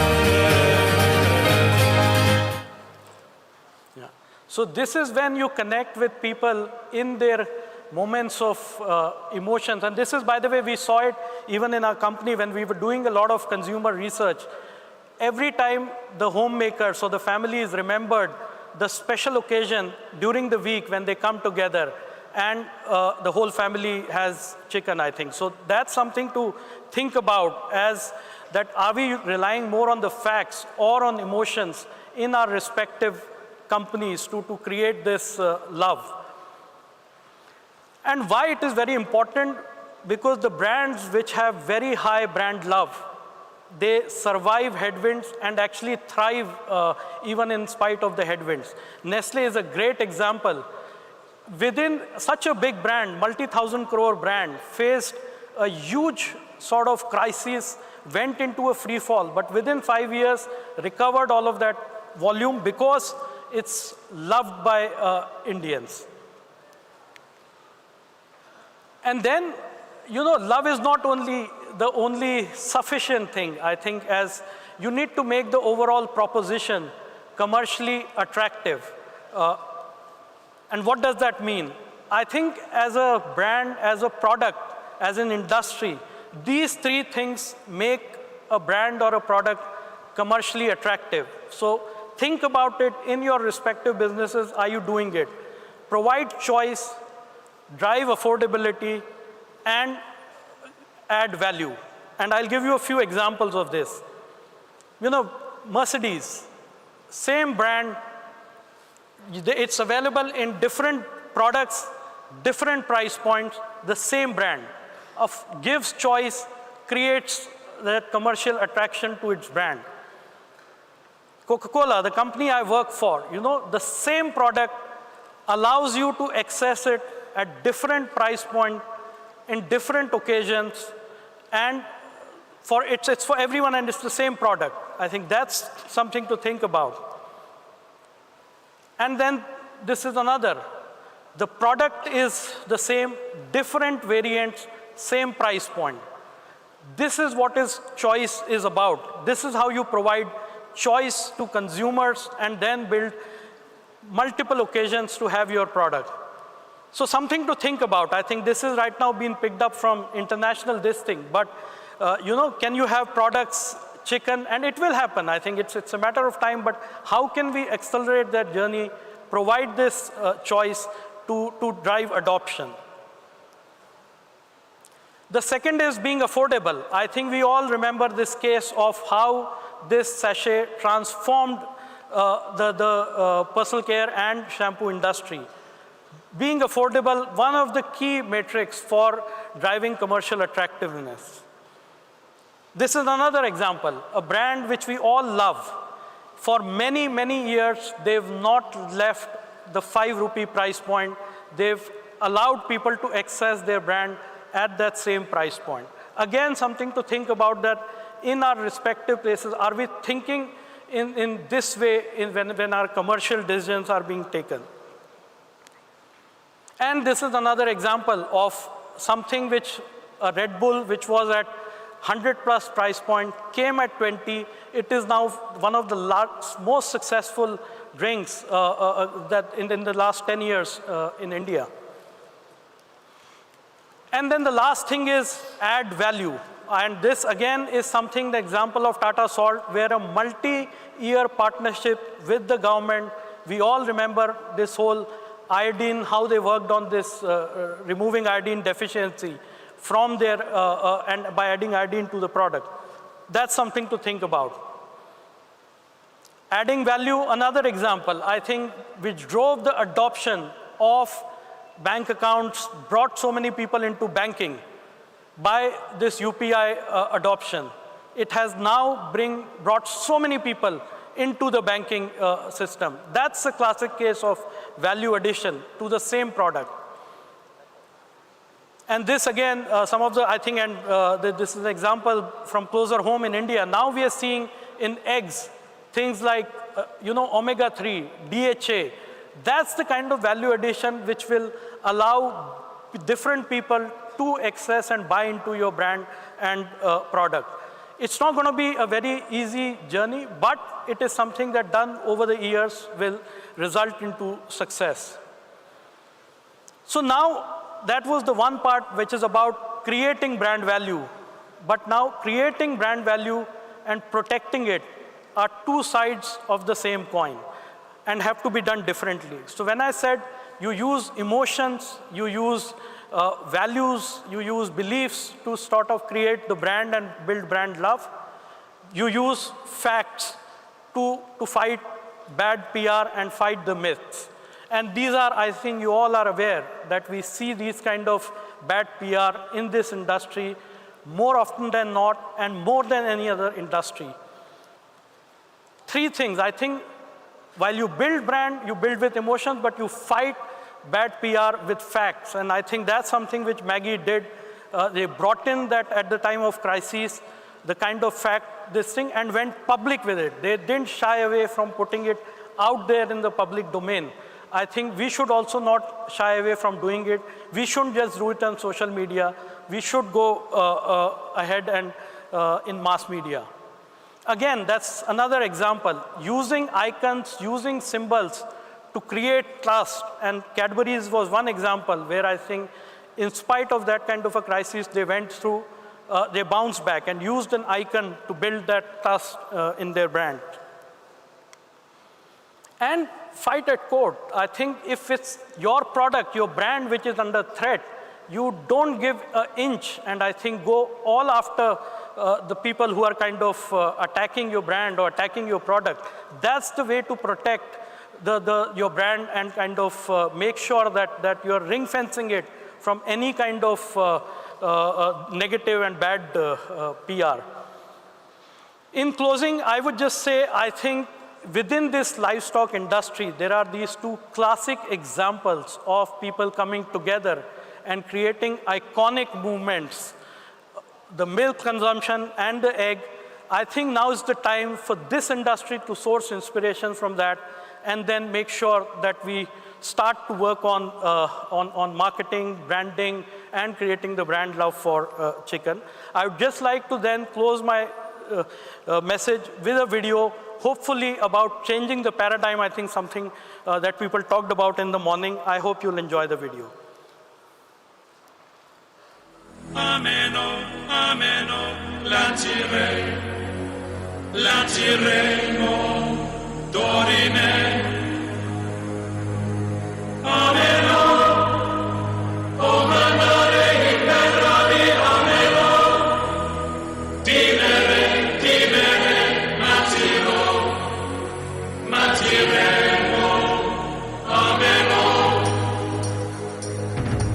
Umanare imperavi, munare, ameno, umanare imperavi, munare, ameno.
out and always. And now I will be requesting all the presenters of the morning session as well as the afternoon session now to stay back on stage for the question answer session, please.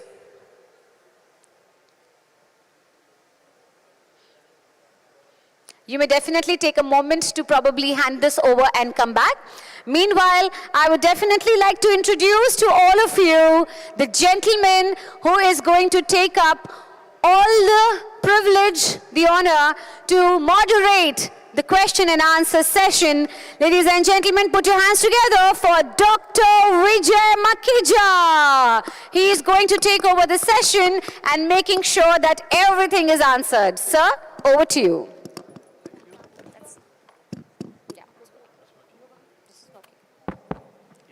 May I request all the speakers of the morning session and post-lunch session to please come on the stage. Dr. Archin, Dr. M.R. Reddy, Bahadur Ali sir, can we request you to please come on stage? And all the speakers of the post-lunch.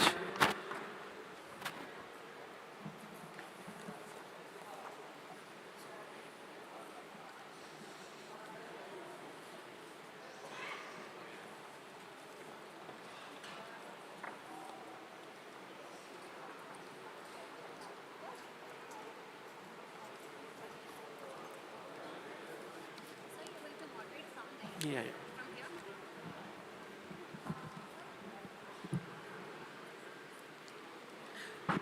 Can you please provide the mics to the speakers? Yeah.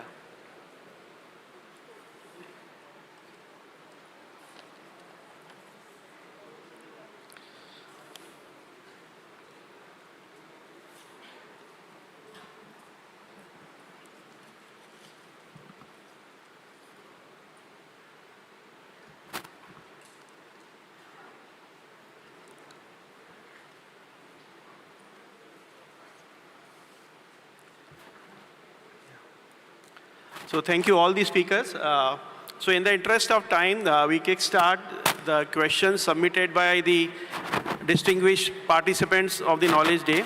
So Bahadur Ali sir, the first question, भैया आपके लिए है. Question है, antibiotic residue free farming के बारे में आपकी क्या राय है? एंटीबायोटिक फ्री फार्मिंग के बारे में आपकी क्या राय है?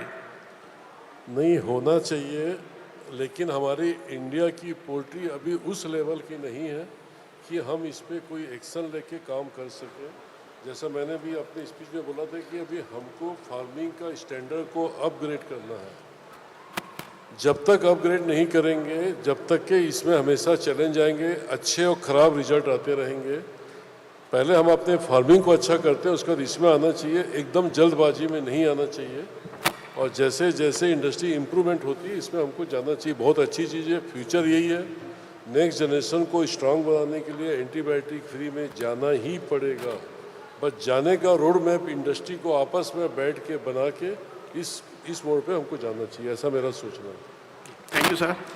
बहादुर अली जी, सेकेंड क्वेश्चन भी आपके लिए है. मैं ट्रांसलेट कर देता हूँ इजी डिस्कशन के लिए.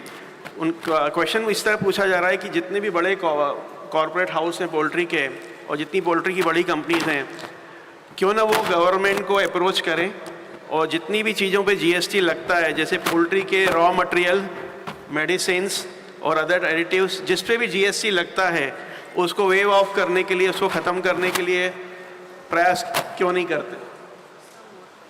नहीं, प्रयास किया गया था, लेकिन सरकार की भी अपनी मजबूरी होती है कि उनको भी देश चलाना है और देश के लिए पैसा चाहिए. और जब तक के पैसा हमारे या इंडस्ट्री से, सब इंडस्ट्री से अगर जीएसटी लग रही तो हम उसको एग्जामिनेटेड कैसे मांग सकते हैं? सरकार की जिम्मेदारी को भी हमको समझना चाहिए और अपने को भी कैसे प्रॉफिट बढ़ाना चाहिए, उसमें भी काम करना चाहिए. सिर्फ इसी में हमको फोकस नहीं करना चाहिए. जैसे मैंने पहले बोला कि जीएसटी लगता है, पहले नहीं लगा था. अब जीएसटी हमारे ऊपर क्यों लगा, मैं उसकी कहानी बताता हूँ. 5 साल 7 साल पहले जब हमारे प्रोडक्ट में जीएसटी नहीं थी, तो अब हमारे कलाकमा की, बॉम्बे की सबसे 5 स्टार होटल में मीटिंग थी. राइट, अमित सरोगी जी आप थे उस टाइम, हमारे बिहार के मंत्री जी थे. वो उस टाइम जीएसटी नहीं लगती थी. हम वहाँ पे चले गए, 5 स्टार होटल मंत्री जी को बुला के फंक्शन कराए. 5 स्टार होटल में सब टॉप लोग वहाँ बैठे हुए हैं, मंत्री जी को घेर के, तो मंत्री जी को लगा ये तो हेल्दी इंडस्ट्री है, इसमें जीएसटी क्यों नहीं लगना चाहिए? तीसरे दिन जीएसटी लग गई हमारे पास। तो क्या बुरा है, हेल्दी इंडस्ट्री है।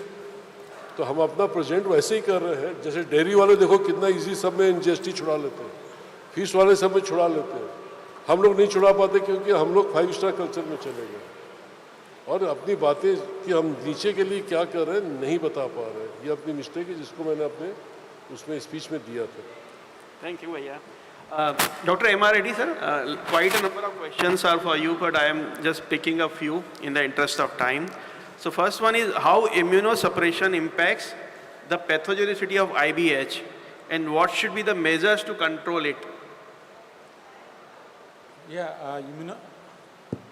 Immunosuppression is the one of the major influencing factor or risk factor in the inclusion body hepatitis. So here actually there are two things. One is infectious diseases, that is IBD, CAV and Marek's disease. And we should have a very good vaccination program to control these things in a breeder level and also at a commercial broiler level. Then second thing is managemental stress or mycotoxins. So we have to take care of good management practices, and also we should avoid any mycotoxins in the feed. So these are the two things we can take care. Doctor, one more question coming to you regarding IBH. How much chances are there for changes in the strain prevalence of IBH? Can you repeat? Yeah, I repeat. How much chances are there for the changes in the strain prevalent of IBH? Yeah, because now earlier actually India, the FADV4 was the more prevalent, and nowadays FADV4 is not really that much significant, I mean in terms of sequencing studies. But in India as on date we have serotype 11 is the most prevalent and followed by serotype 8B. So we definitely need vaccines which cover all these serotypes, at least FADV4, already vaccines are available, then FADV11 and also FADV8B also should be included in the vaccinations. Yeah, thank you, Doctor. So, Dr. Chin, quite a number of questions on avian influenza topic, but I am picking few of them. So one question is a very simple one. Postmortem is recommended or not at the field level? I think in the context of avian influenza, it is being asked. Well, in general, I think if you see a very high mortality, I think the postmortem you can conduct it, but have to be very careful. During the outbreak, the first time, I'm not aware that because it was called upon with certain mortality, the first Hitex farm where I encountered, I didn't even take precaution, a glove. So I'm so worried that I'll get infected. In fact, it was H5 then. But anyway, I recommend if your postmortem need to be conducted under very strict condition and then professionally done, and then the carcass need to be properly disposed of. I think the other method is not to do postmortem, just take swab, take our oropharyngeal swab and immediately go for PCR. Depends on the situation. Yeah, thank you, Dr. Chen. Sir, one question I think Dr. M.R. Reddy and yourself both can contribute. So he's saying apart from LPI, ND become more prevalent in India, particularly G7 and 13. What should be the good strategy for controlling G7 and 13 in breeders and layer birds? Even after very good ND-HI titers, disease can be spread. So it's a very specific condition in India. So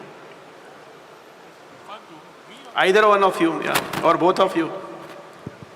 Yeah, actually in India now genotype 13 and genotype 7. Genotype 13 is more common, and also genotype 7 cases outbreaks are coming.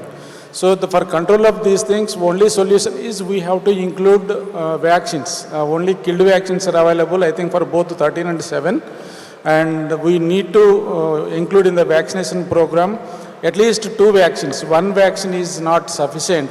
we need to include 2 vaccines in the vaccination schedule. Of course, there are so many already killed vaccines are there, but we have to plan maybe combined vaccines, serotype, genotype 2, 7 and 13.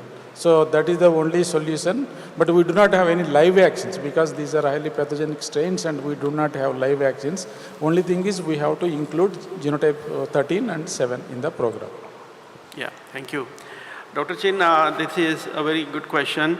Is there any strategies to vaccinate? I can share a little bit of... Yeah, please. Okay, I can share a little bit of G7 genotype. It is a very serious problem in Malaysia and part of Indonesia. The virus that ND in fact cause a lot of damages. The classical vaccines will give certain protection, but will not totally protect the flock. So a lot of new vaccines are coming up now with the G7, using it either as a kill vaccine or even as a recombinant vaccine is available. Yeah. So, Dr. Chin, this question is for you. Are there any strategies to vaccinate wild or migratory birds to terminate the source of infection, like avian influenza, which is mainly transmitted from wild birds? So, vaccination for wild/migratory birds. Any thoughts? I'm not clear on the question. Any idea about vaccination for the wild birds or the migratory birds to prevent the infection at the source? No, it is not possible. Yeah, because maybe. it's even commercial poultry vaccination is difficult, and wild birds, migratory birds, it is very difficult. Actually, we should prevent the contact between wild bird to commercial birds, if any, through biosecurity practices. Yeah, thank you. बहादुर भैया, this question is for you. मैं इसको explain करता हूँ. Question बड़ा लंबा है कि उनका कहना है कि आप कैसे बैलेंस करेंगे जो आप इतना फास्ट पोल्ट्री ग्रोथ को के बारे में बात की है कि जो छोटे किसान हैं छोटे स्टेट्स में जैसे छत्तीसगढ़, यूपी, एमपी, महाराष्ट्र, वहाँ के जो छोटे किसान हैं वो कैसे चैलेंजेस को जो पोल्ट्री के हैं फेस करेंगे. एक तरफ अपन बात कर रहे हैं बहुत रैपिड ग्रोथ की पोल्ट्री की इंडिया में. आपके लिए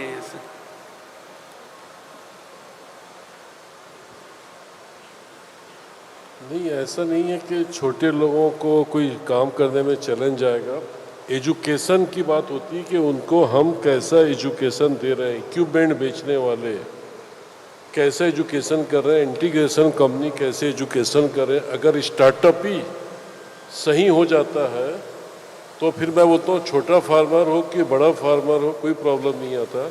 जब स्टार्टअप में ही चैलेंज आता है कि इक्विपमेंट किसी ने कम सप्लाई किया या इक्विपमेंट इनकम्प्लीट सप्लाई किया या इंटीग्रेशन वाले ने ट्रेनिंग नहीं दिया या फार्म में कोई बायोसिक्योरिटी मेंटेन नहीं हुई, इस तरीके की जो कमी होती है वो प्रॉब्लम क्रिएशन करती है. फार्म छोटा भी उतना ही सक्सेसफुल है जितना बड़ा है. मैं कभी इस बात से नहीं एग्री हूँ कि छोटे फार्म को चैलेंज है, बड़े फार्म को चैलेंज नहीं, बल्कि छोटा फार्म में कंफर्ट रहता है, बशर्ते उससे नॉलेज पूरा होना चाहिए.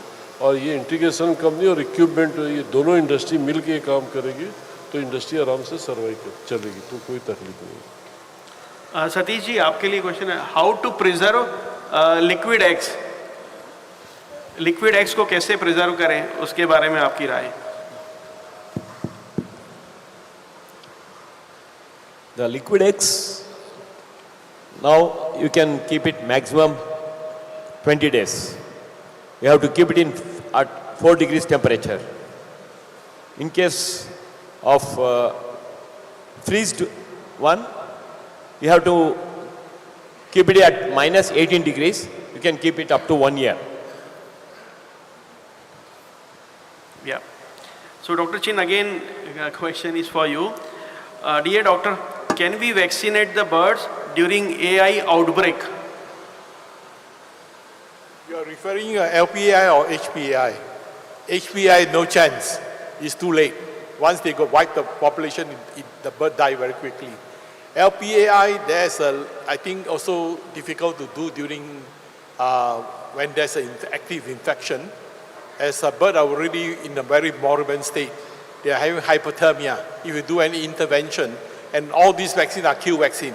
There's no way to really intervene during that time. So I think the next one, Nivesh, you and Satish ji, you can answer. How do you see the egg powder business in next 5 years as the production cost is very high? As I said earlier, the production cost of feed is very high in India, and the government is introducing the ethanol in fuel, and it's doubling the inclusion. The challenges are more in next 5 years.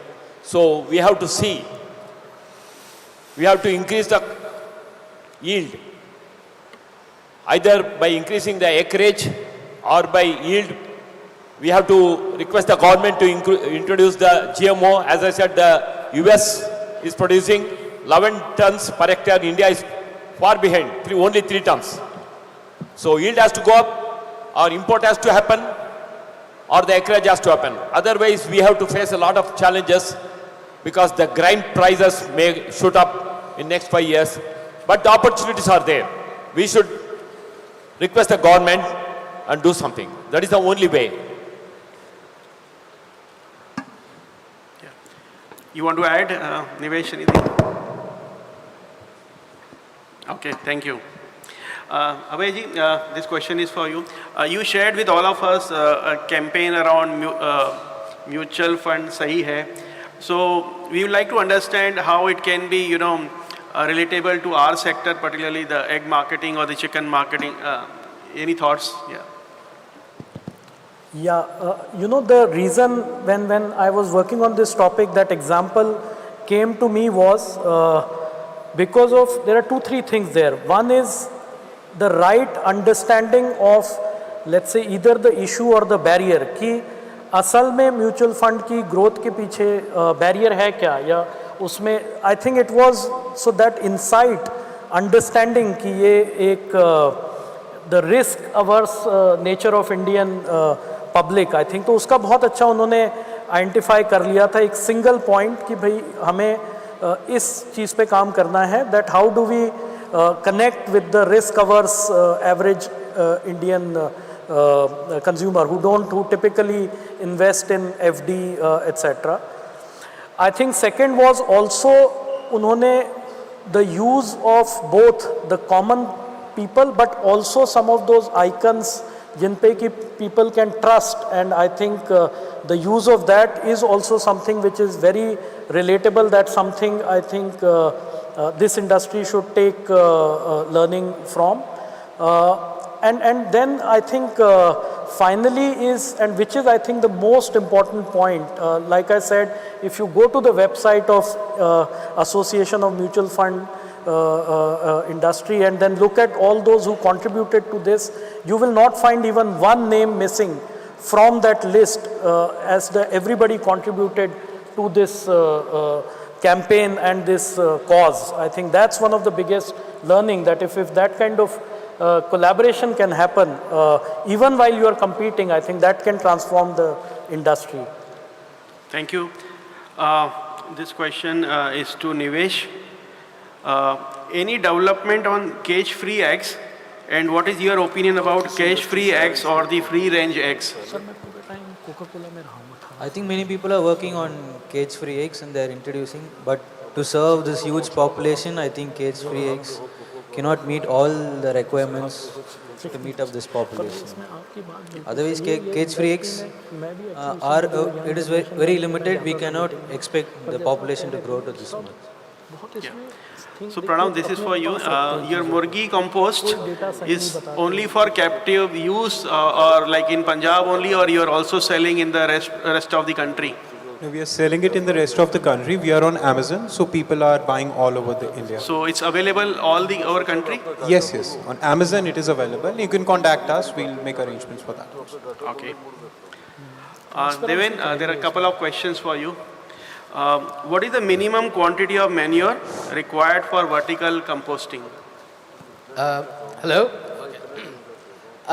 We have many different sizes really depending on the farm size, but the smallest I would say is about 1 ton a day, daily usage, a daily amount of manure to be processed, or about 4 tons every 6 days. That would be the smallest volume. Then all the way we do up till about 40, 50 tons, and since it's modular, we can always add on. So we can do very large project right up to 1 million, 1.5 million birds. We can also process the manure, yes. Yeah. And the second one is to you. Is the vertical composting is self-powered or powered by electricity? Yeah, it's powered by electricity. So one of the downsides would be it would require more electricity usage compared to the other two methods that I showed previously. Yeah. Dr. Chin, somebody is very closely watching your... The hemorrhages that are shown in HP slide are looking same like LP. Like the hemorrhages pictures what you showed in the slide of high pathogenic are same as low pathogenic. So how to differentiate? For HPI, it's systemic. It's throughout the system, the body, every part, there are hemorrhages. For LPI, I think you can look the lesions are more specific on the respiratory tract and also the GI tract. The hemorrhages are more restrictive. Yeah, for HPI, the whole system, the whole body are hemorrhages, very clear. And then for the other way is look at the clinical symptom, the high mortality, obviously. For LPI, unless you got mycoplasma or other viruses, the mortality rate will go up to 30 to 60%. But LPI, HPI, no chance, 80, 90% dead. So when looking at all those things, you already quite clear, the science there, yeah. Yeah, thank you. So I think I will go around to all the speakers. One line, feedback on your presentation for the audience as a take-home message. What do you like to give the message to all your participant here, Pranav? Yeah, it's like this manure disposal is a pressing issue. So we have to take a step forward in this thing. Thank you. Yeah. Nimesh, key take-home message from your presentation would you like to share? I would like to say India is far behind the protein consumption compared to other countries. So we should also increase our egg consumption as well as chicken in order to grow our industry and also ourselves. Thank you, Nivesh. Dr. M.R. Reddy. Yeah, inclusion body hepatitis is a very complex problem and we don't have any simple solution for that. We need a multi-pronged approach on different angles, so that is required to control IBH. Yeah. Deven? Yeah, I think India has the chance to take the lead in terms of environmental waste disposal and also sustainability for future generations. Thanks. Satish. I have 2 points to say. One is, we should approach the government whenever the free trade agreement negotiations are going on. We should request the government to increase all the products so that the importing country duties will reduce. Otherwise, we are not competitive. The second point is the grains. As I said now, we should increase our production. So the opportunities are there. If we can do these two, definitely we will be able to meet the global demand. Dr. Chin? Disease is always too late. Take precaution, prevention, management, nutrition. That's most important to really determine the profitability. Abhay. See, my message will be, I think, what I said on one of my slides. Ye ek aisa chicken is one product which is every marketeer's dream. I have in my past lives worked on many more difficult challenges in terms of brands या products को बड़ा करना.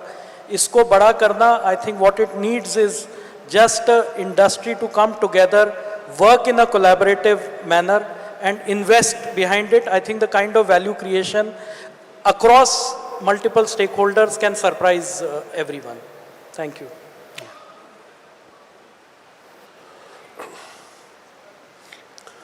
मेरा बड़ा इसमें clear opinion है कि जब तक के हमारी कंपनी में प्रॉफिटेबिलिटी लाने के लिए ग्रोथ लाने के लिए हम एक साथ मिल के काम नहीं करेंगे, एक दूसरे को डाटा शेयर नहीं करेंगे, एक दूसरे को अंडरस्टैंड नहीं करेंगे, एक ग्रुप दूसरे ग्रुप की अच्छाइयों को देखेगा नहीं और उससे सीखेगा, छुपाएगा नहीं, तभी हमारी इंडस्ट्री मजबूत होकर नेक्स्ट जनरेशन के पास ट्रांसफ़र हो सकती है।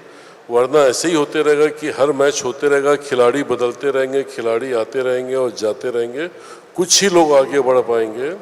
बेहतर है कि रीजनल लेवल में नेक्स्ट जनरेशन को देने के लिए हर आदमी को अपना इंफ्रास्ट्रक्चर विथ आईटी के साथ, नए सिस्टम के साथ हमको लाना पड़ेगा, नए फार्मों को लाना पड़ेगा, 10% सरप्लस फार्म लाने के लिए काम करना होगा। ये कोई एक आदमी काम नहीं कर सकते, पूरी इंडस्ट्री को करना पड़ेगा।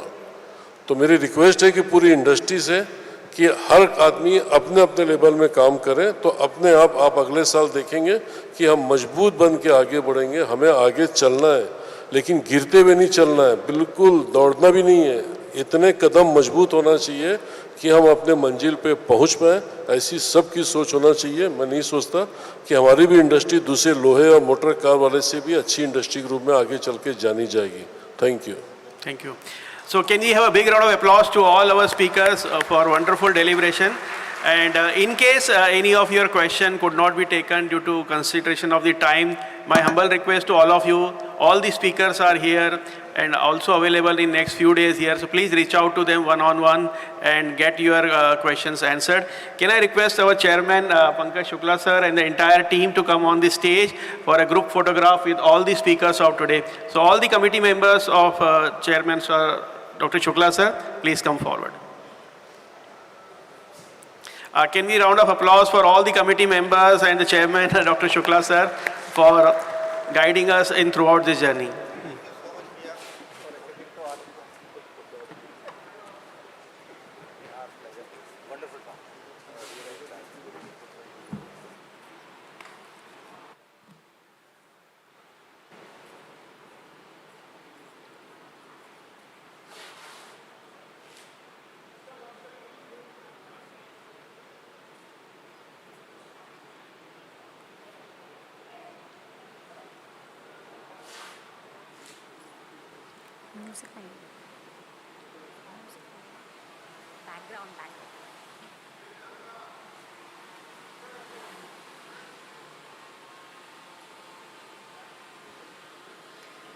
Cheers to all the leaders who have joined us on stage for a fabulous group picture.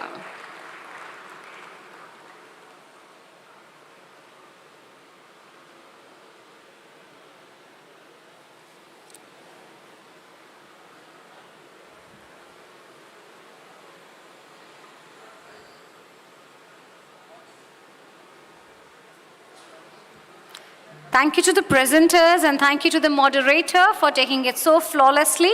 The question and answers round, yes, a much awaited one, has finally taken place.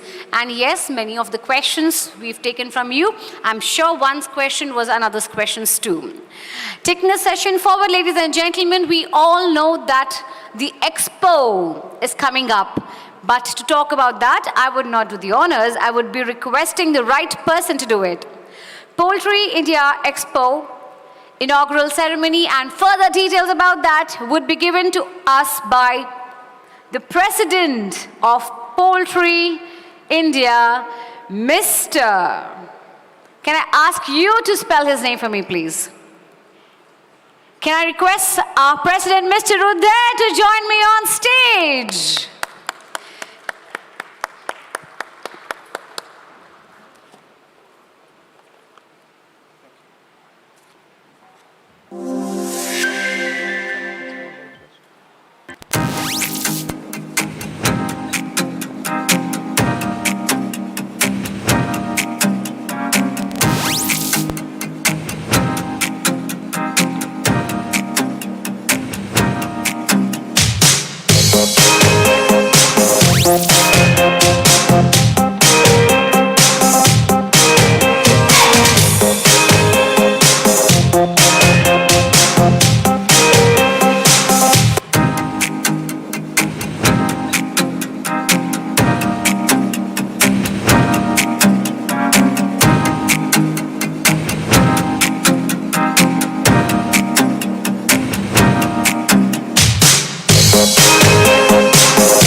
welcome to Poultry India. It's my great honor to be on this stage of Knowledge Day, which has been created by EAC. Thank you, one and all, who are today a part of Poultry India. A big applause for Poultry India. I need more energy now, because a more new team, more energy has to come out. This baton has been given by all my three senior presidents to me, and I was told to have more energy in Poultry India. So I'm sure if more energy is required, we need more of claps. So anyway, thank you for the claps and for all the love you have given to us. I would take very limited time because we are running very short of time. I thank all my respected guests, O.P. Chaudhary ji, who has come all the way from Delhi, given his valuable time. I thank you, sir. Bahadur ji, Balram ji, all my senior members, all my senior industry people who have been guiding us to take Poultry India to such a level. I'm very happy to say that we are overbooked this year and we'll be going we'll be breaking more records in future also. I would like to inform you that Poultry India, we have covered enormously this year. We have done few technical seminars in India and also international show. One was in Nepal, and I had Swamiji Gurchanji, who was with us today, who has been our success story. He has given his love and affection, and we had a very good visitor count there also. And then we also have been to Russia, where we have been also successfully completed our Expo. This year, we will be also moving forward with new editions of Bangladesh and few more to come. So as my tenure is, I would be doing whatever best I can do for my Poultry India. So with this, I call upon all my senior members to join us for inaugurating Poultry India 16th edition. I request all my senior presidents to please come on the stage, please. Mr. Anil ji, Harish Garware sahab, Chakradh Rao sahab, Shrikant, Treasurer, Natarajan sir, my secretary. Yes. I'm sure you should give us a big applause for Poultry India, because a team which is now taking forward the legacy of Poultry India. Because I remember Bahadurji telling from last night, I was with him for the interaction, and he has been telling us that, see, it's a big thing, you have to go ahead. You have to have guts to do work, and the legacy has to be taken care properly. And I'm sure my presidents, past presidents, will be proud of what the Poultry India is doing today, with a new team coming forward with each and every way to move forward. So let's start the 16th. I pass on to my senior president, my founder president, Anil Dhumal sahab, to take it over. You know this Poultry India, we are the working team, the ipema, Indian Poultry Manufacturers Association. But the guiding force behind us is called EAC, which is Executive Advisory Committee. They are comprising of all the presidents of all the associations, national level associations, and also all the big stakeholders in our industry. So all these people, we have the committee, and that committee takes decisions that we follow. They make the policy decisions and we carry out that task.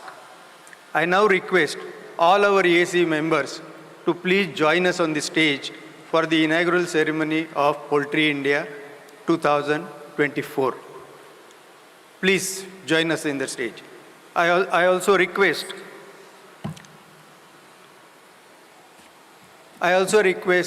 Dr. O.P. Chaudhary ji to please come on the stage.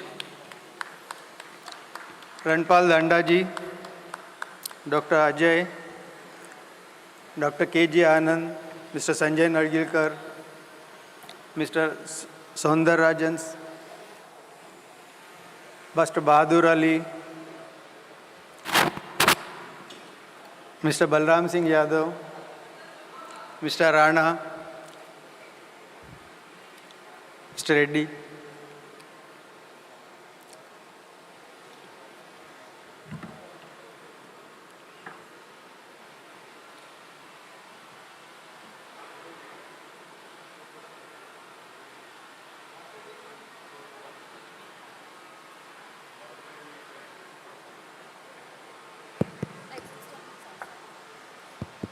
Ram Reddy sir.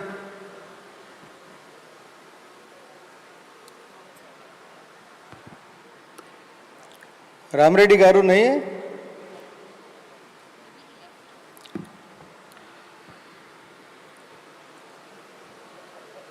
जैसा सवेरे मैंने बात किया कि poultry India का inauguration जो हम लोग दिन में करते थे फर्स्ट दिन एक्सपो के, वहाँ बहुत टाइम वेस्ट होता था.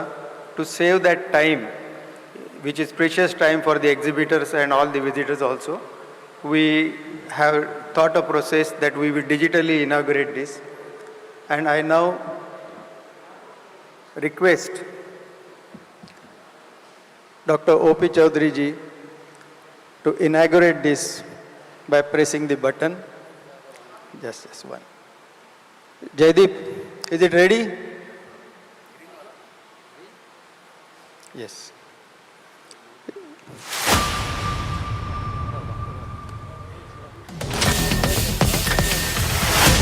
Let's build excitement, ladies and gentlemen. It's the formal inaugural of Poultry India Expo.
आज के स्पीकर्स ने, बहादुर भाई ने भी बोला कि हम लोग सब एक होके अपने इंडस्ट्री के लिए काम करना चाहिए.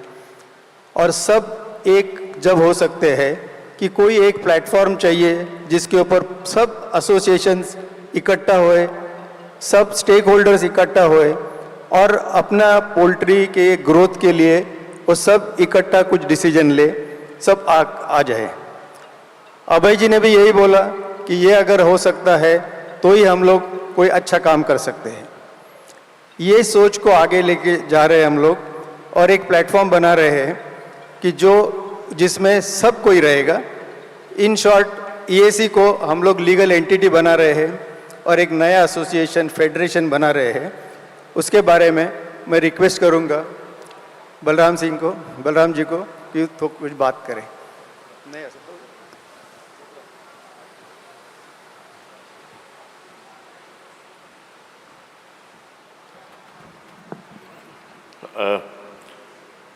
Honorable dignitaries on the dais, dear friends from the industry.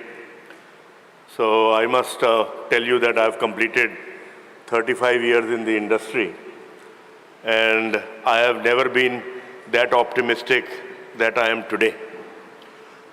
I must tell you that I have seen poultry in 3 phases. Before 2000 it was Poultry 101, before 2020 Poultry 2.0 and now it is 3.0.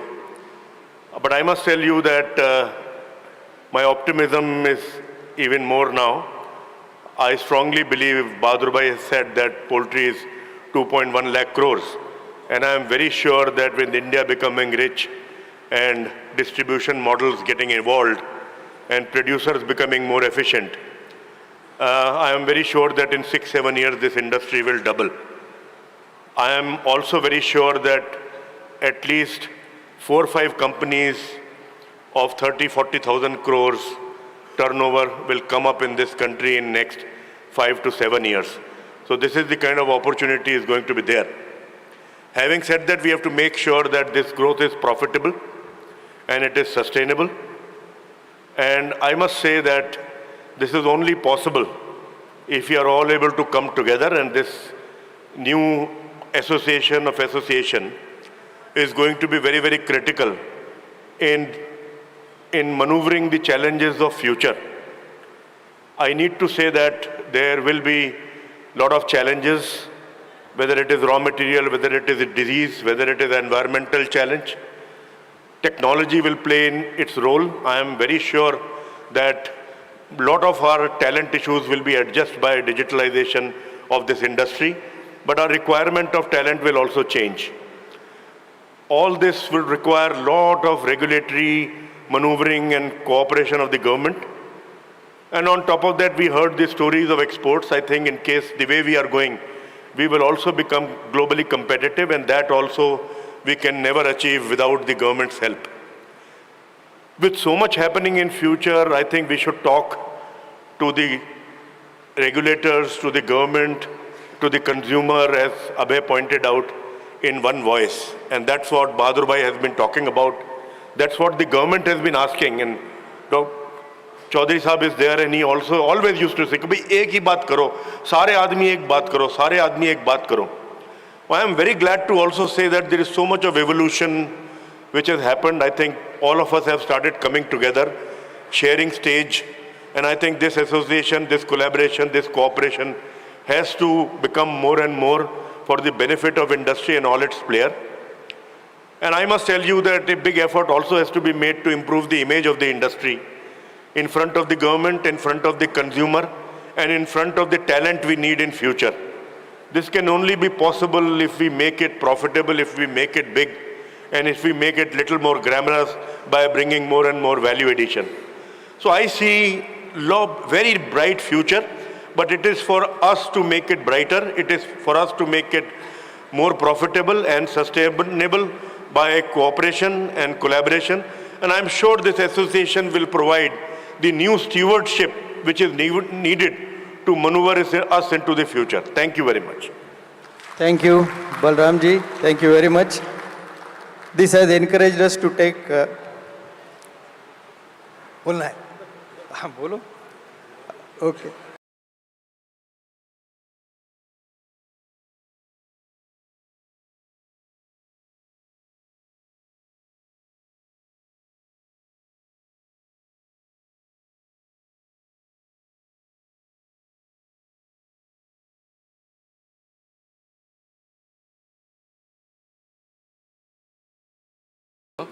लेकिन सवाल है कि इस problem का solution किसने क्या किया, इस मंजिल को हम कैसे तैर के जाएंगे और कैसे हम सक्सेस बनेंगे.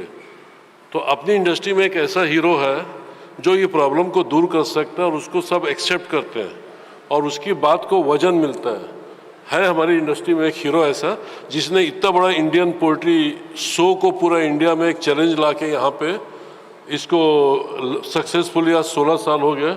तो मैं सोचता हूँ ये जिम्मेदारी अनिल धुमाल को देना चाहिए कि ये पूरे इस एसोसिएशन को प्रॉब्लम को एक प्लेटफॉर्म पे लाएगा, एक एसोसिएशन बनाएगा, एक ऐप के थ्रू हमारी जो कंपनी के अंदर बैड मैसेज देने वाले आदमी हैं वो ऐप को ड्राइव यही करें और जितने भी एसोसिएशन हैं सबका मर्ज करके एक सेंटर में पहुँचा, रीजनल में पहुँचा. इस तरीके की जॉब प्रोफाइल हम अनिल धुमाल को देना चाहते हैं. मेरे ख्याल से अनिल जी इस काम के लिए आप सबसे बलराम भाई क्या बोलते हैं आप, राइट? बिल्कुल सही ना आनंद जी, बिल्कुल सही. ताली बजा के इसका स्वागत किया जाए कि आज से इस जितने भी आज यहाँ बात किए हैं सबको एक साथ लाने का, आगे बढ़ाने का, इंडस्ट्री के प्रॉब्लम को ख़त्म करने का. और मैं पूरा यकीन करता हूँ कि धुमाल इसमें दिल से, जैसा बोलते हैं ना कि दिल से और अपना समझता है, वो फीलिंग इसके साथ अपनी इंडस्ट्री के लिए जो कि आज हम शो देख रहे हैं. इस शो में मैंने जितनी मेहनत और जितनी लगन मैंने अनिल धुमाल को, हरीश को, चक्रधर को और उदय जी को देखता हूँ, मैं सोचता हूँ और आप और हम कोई प्रोफेशनल को भी रखेंगे तो इतनी हम सक्सेस स्टोरी नहीं बना सकते. तो इन चारों के लिए और ख़ास करके उसमें अनिल के लिए ताली बजा के इसके लिए धन्यवाद देते हैं और उम्मीद करते हैं कि इंडस्ट्री के प्रॉब्लम फिर से एक नए तरीके से दूर करेंगे. अनिल भाई इसके लिए बहुत बहुत आपको जिम्मेदारी दी जाती है, राइट? Thank you. बहादुर भाई आपने ये जिम्मेदारी दी क्या हमारे गले में घंटा बांध दी है. Anyway, I would request Anand ji now to please नहीं आप बोलिए.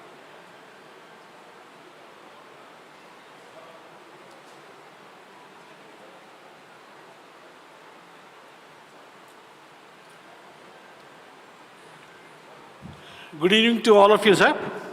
आई थिंक बहादुर भाई जो बोले हैं बिल्कुल सही है. द कॉन्सेप्ट जो सोचे हैं, जैसा इंडस्ट्री को सबको साथ लेके जा रहे हैं, इसमें दुमाल जी और बाकी प्रेसिडेंट्स का काफ़ी रोल है. We really appreciate the effort they have taken, the concept they have arrived at, and the way they motivated all of us to join. I definitely feel there is a strong need for one voice to be represented at the government level, and that I think can be well served with the new organization, which is Association of Associations. While the state associations are probably taking up the cause within the state, there is definitely a need at the central level, especially in terms of representative government, because many a times we feel that the issues that we bring forth are probably not receiving the attention that they deserve. In that, I think probably we somewhere, the industry united effort is maybe lacking. This is a right step.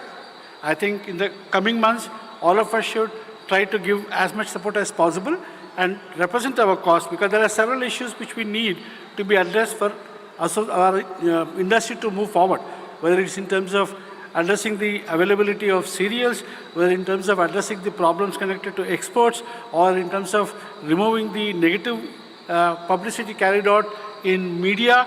There are many, many tasks. I'm sure the association, representing the associations, can take up the cause and probably put up the right information in a very positive manner. I wish them all the best of luck, and we assure all the cooperation for them. Thank you very much. Thank you, Anand Sahab. I now request Dr. O.P. Chaudhary ji to inaugurate, to launch this new association.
So, with this, we announce, all of us, we announce that the new association is formed.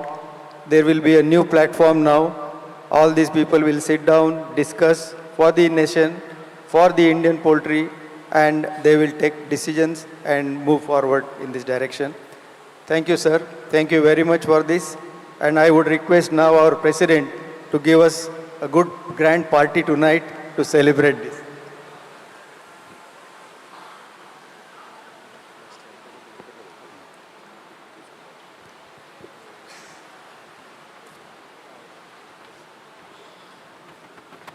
Now I'm going to announce the most important part. This association, what we have formed, will get initial 5 crores from Poultry India. And every year, we will be giving them 50% profits. So this association will have enough money, and I think we will do a lot for the entire industry every year. Thank you.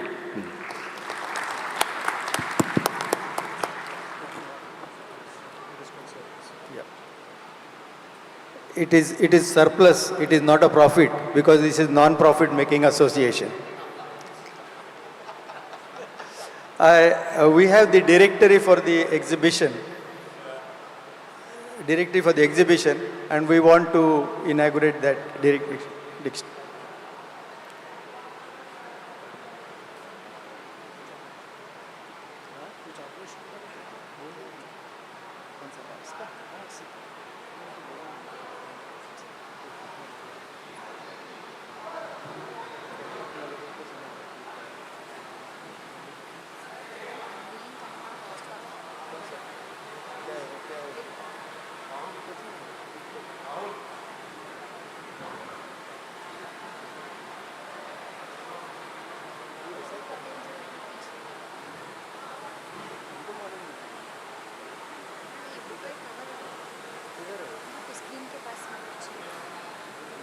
हाँ okay okay sir आइए आइए ये भी आइए हाँ भाई ये आइए ये खोल दीजिए. I request the dignitaries to also please join me near the unveiling of the book cover. And here we are unveiling the book cover, ladies and gentlemen.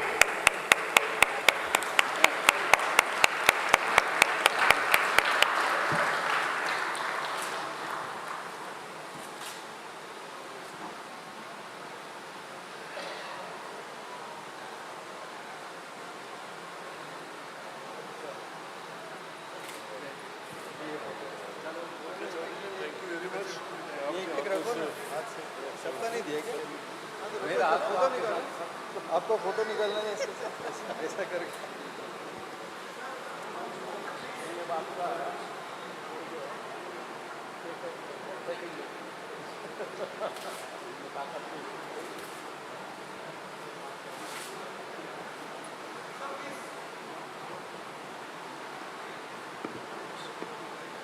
आइए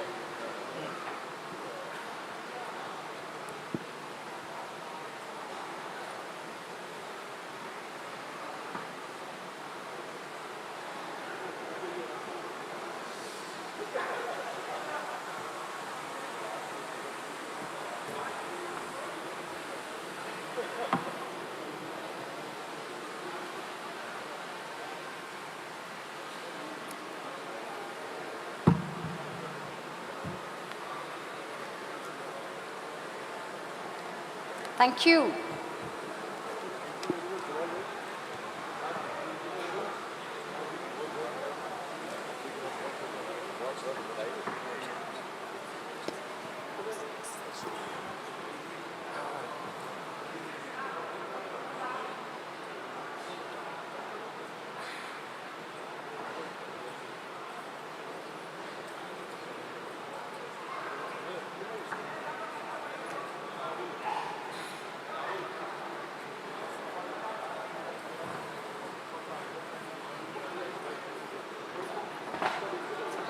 Ladies and gentlemen, now that we have seen the Expo being formally inaugurated, the book launch being done, and of course, yes, the logo launch has been done, very shortly we'll be having a motivational speaker, Mr. Srikant Bola, joining us in a few moments. But before that, let me ask you all, how has been your day? कैसे था आपका दिन आज का? If the answer is yes, then just show me a thumbs up, everyone. Great. I can see some little hands at the back. My dear friends at the back, can you show me that thumbs up if your day was great? Thank you for the light coordination. Light nahi thi to sab log कंजूसी कर रहे थे. But now that our dear friends have the spike light on them, you're showing us your interest, and thank you so much. Let me ask you that did you all fill your registration details? Because very shortly we'll also be having the lucky draw.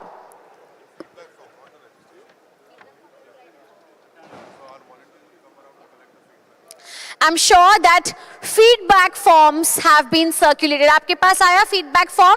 Everyone got the feedback form? I want you all to write the feedback form and give it back to the volunteers. That will be collected and we will be having a lucky draw. And special surprise and gift for the lucky draw winners will be announced. So that is not just a paper, but there's also good luck in that. So I request everyone, whoever has received the feedback form, please fill the feedback form. Our volunteers would be on their way to collect the feedback form from you. post which we shall be having the lucky draw being taken out. And of course, yes, the evening, the gala evening is what is most awaited or looking for.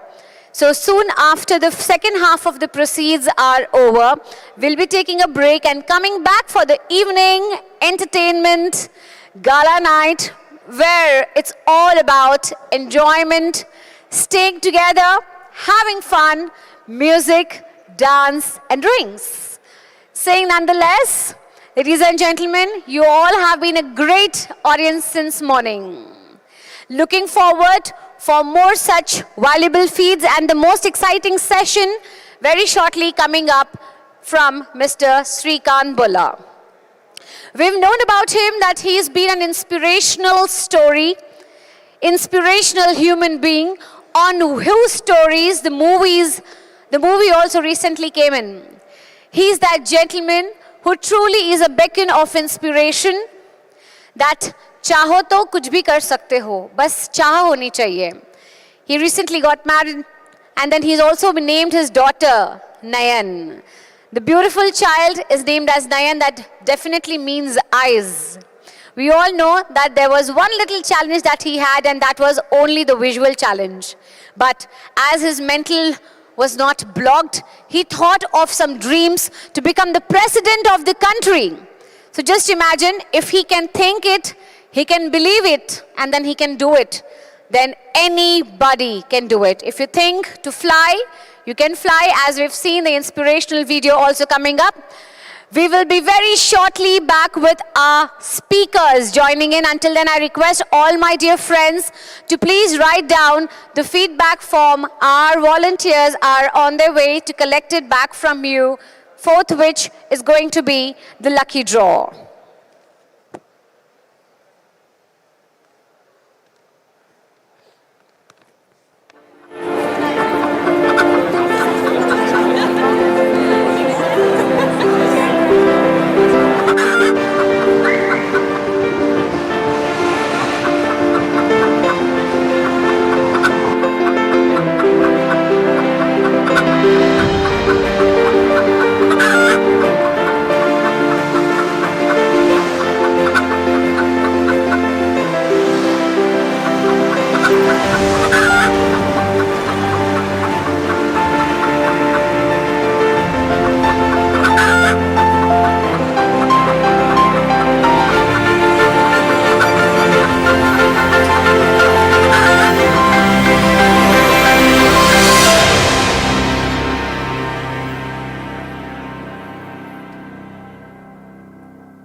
All right. I think it's time for me to come to my friends, indulge in the audience, and then check how's the Josh. Subha se hum yahan baithe hain. We've been sitting since morning. We had just 1 hour of a lunch break, and then I come across, don't be scared, I'm not COVID virus. I'm just wearing the white color because we are a coordination of white colors. Hello sir, very good evening. How are you? Fine, madam. What's your good name?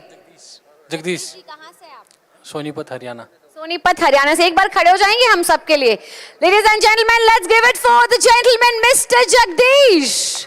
Sir, देखिए जो ताली बजा रहे हैं वो आपके दोस्त है, जो ताली नहीं बजा रहे वो वंडर कर रहे कि हमें क्यों नहीं उठाया.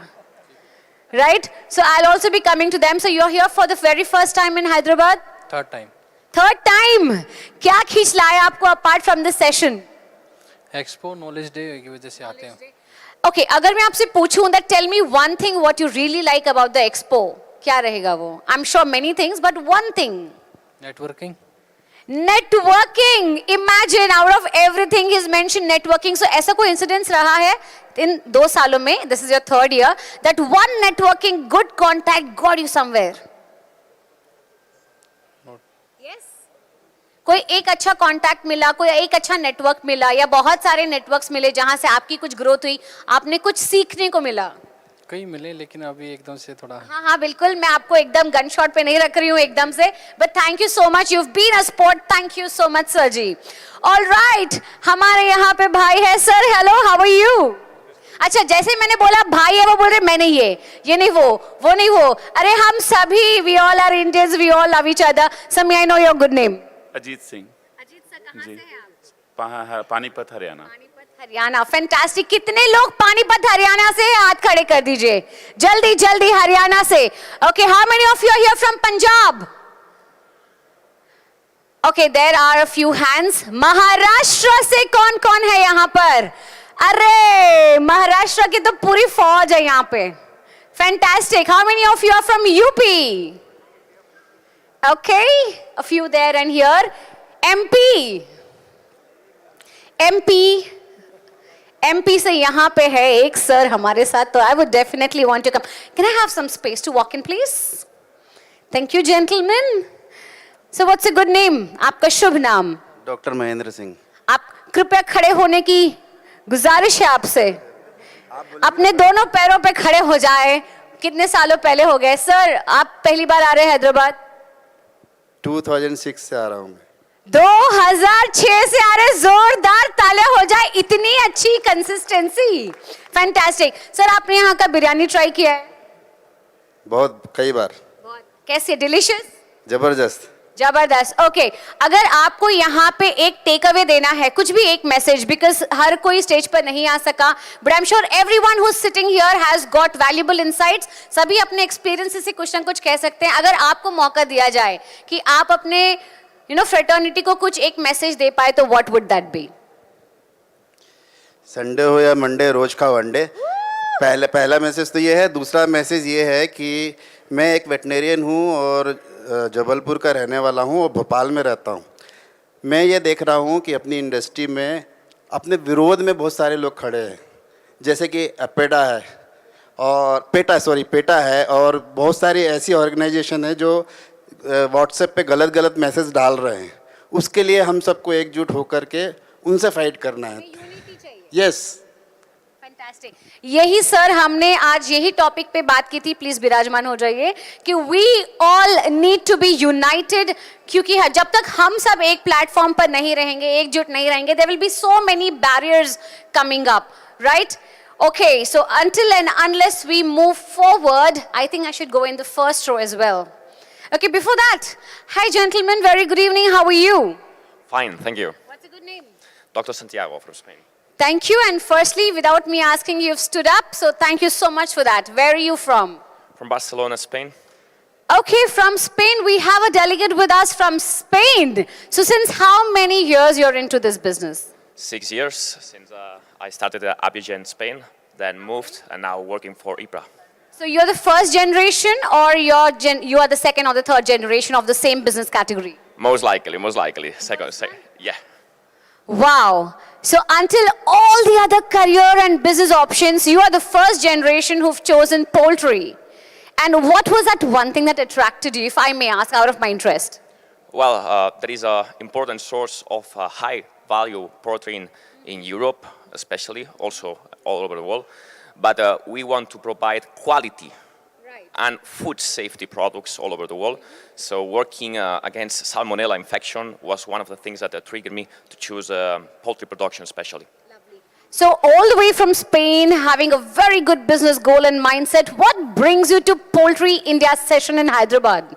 Well, actually now I'm working as a regional manager for IPRA in India and Pakistan. We have a very strong business in IPRA in India, thanks to our distributors here present as well. So also I wanted to meet a few of our most important customers all over the world who are based in India. Fantastic. Thank you so much. It was great having you. Please have your seat. Yes. Perfect, perfect. All right, ladies and gentlemen, the wait is over. We finally have the gentleman for whom we have been waiting for. Srikanth sir, I cannot elaborate this much enough, but let me tell you, you are that one inspiration that we are waiting to hear. We've heard about you a lot, we've read about you a lot, but then now, finally, a live session that drives us to connect with you. As I mentioned earlier, sir, when you've just arrived, that you were the motivation for yourself. You were the inspirer for yourself. Great initiatives taken by you, dreams come true. And the beautiful daughter that you're blessed with, Nayan, I heartily congratulate you that you set high dreams for her too. Ladies and gentlemen, with a huge honor and huge round of applause, can we together rise above, stand up, and give our hands together for the one and only, our motivation speaker today, Mr. Srikant Bola. He's a public speaker, entrepreneur, philanthropist, CEO of Boland University Industries. And along with him, I would request Mr. Balram Yadav, CEO Godrej Agrovet, to join in for a conversation. Hold this, hold this. Just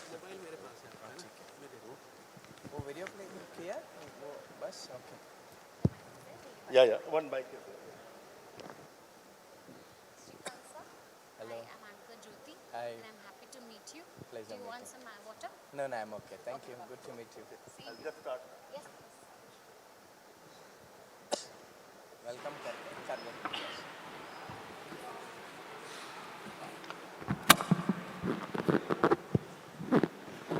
So, ladies and gentlemen, I think you would have seen the bounce in my voice. I am extremely inspired and honored to interview this gentleman called Srikant. Actually, he should be called Srikan because the kind of things he have done in such short time. I must also ask people here, because one film has been made, so he is a celebrity anyway. How many people have seen that film? I think you'll all enjoy so much, but people who have not seen, please go and see. It is a film which is full of inspiration, and not only yourself, but make sure that your children also see this film. So I wish to introduce Srikant, and what an honor it is, Srikant, to introduce you.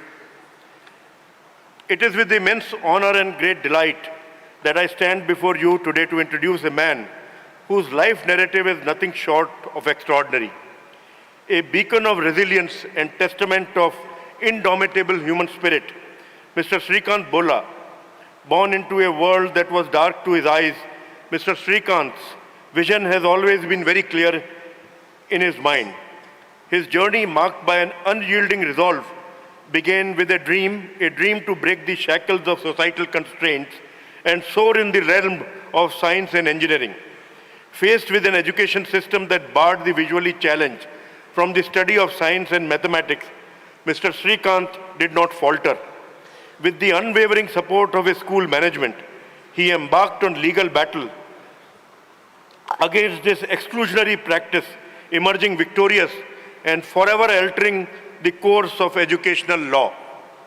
His thirst for knowledge and excellence propelled him to the hallowed halls of MIT, where he earned his name in history as the first international visually impaired student in the Sloan School of Management under MS program. In the year 2012, Mr. Srikant, alongside the business partner Ravi Manta, laid the foundation of Boland Industries. This venture was not merely a business, it was a mission to create a sustainable future and a testament to Mr. Srikant's dedication to social entrepreneurship. Boland Industries stand tall today, not only as a successful entrepreneurship, not only as successful enterprise with a valuation of more than 100 crores, but as harbinger of hope, providing dignified employment to hundreds of individuals with disabilities. The company's commitment to environment through the recycling of waste plastic and production of eco-friendly papers and packaging mirrors Mr. Srikant's commitment to societal change. His vision transcends the pursuit of profit. It's a vision that empowers, that transforms perceived limitation into unparalleled strength. Ladies and gentlemen, Mr. Srikant's life is a narrative that now graces the silver screen, inspiring countless hearts and minds. As we welcome him today, let us not only applaud his achievements, but also embrace the ethos of possibility and change that he embodies. Please join me in extending a warm welcome and heartfelt welcome to our chief guest, a true visionary and an inspiration to us all, Mr. Srikant Bola. A loud round of applause for him, please.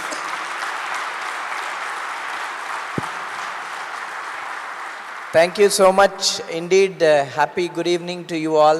I guess I should say gentlemen because mostly I see men over here. And I think most of the forums have a lot of women out there, but this forum is dominated by men, I guess.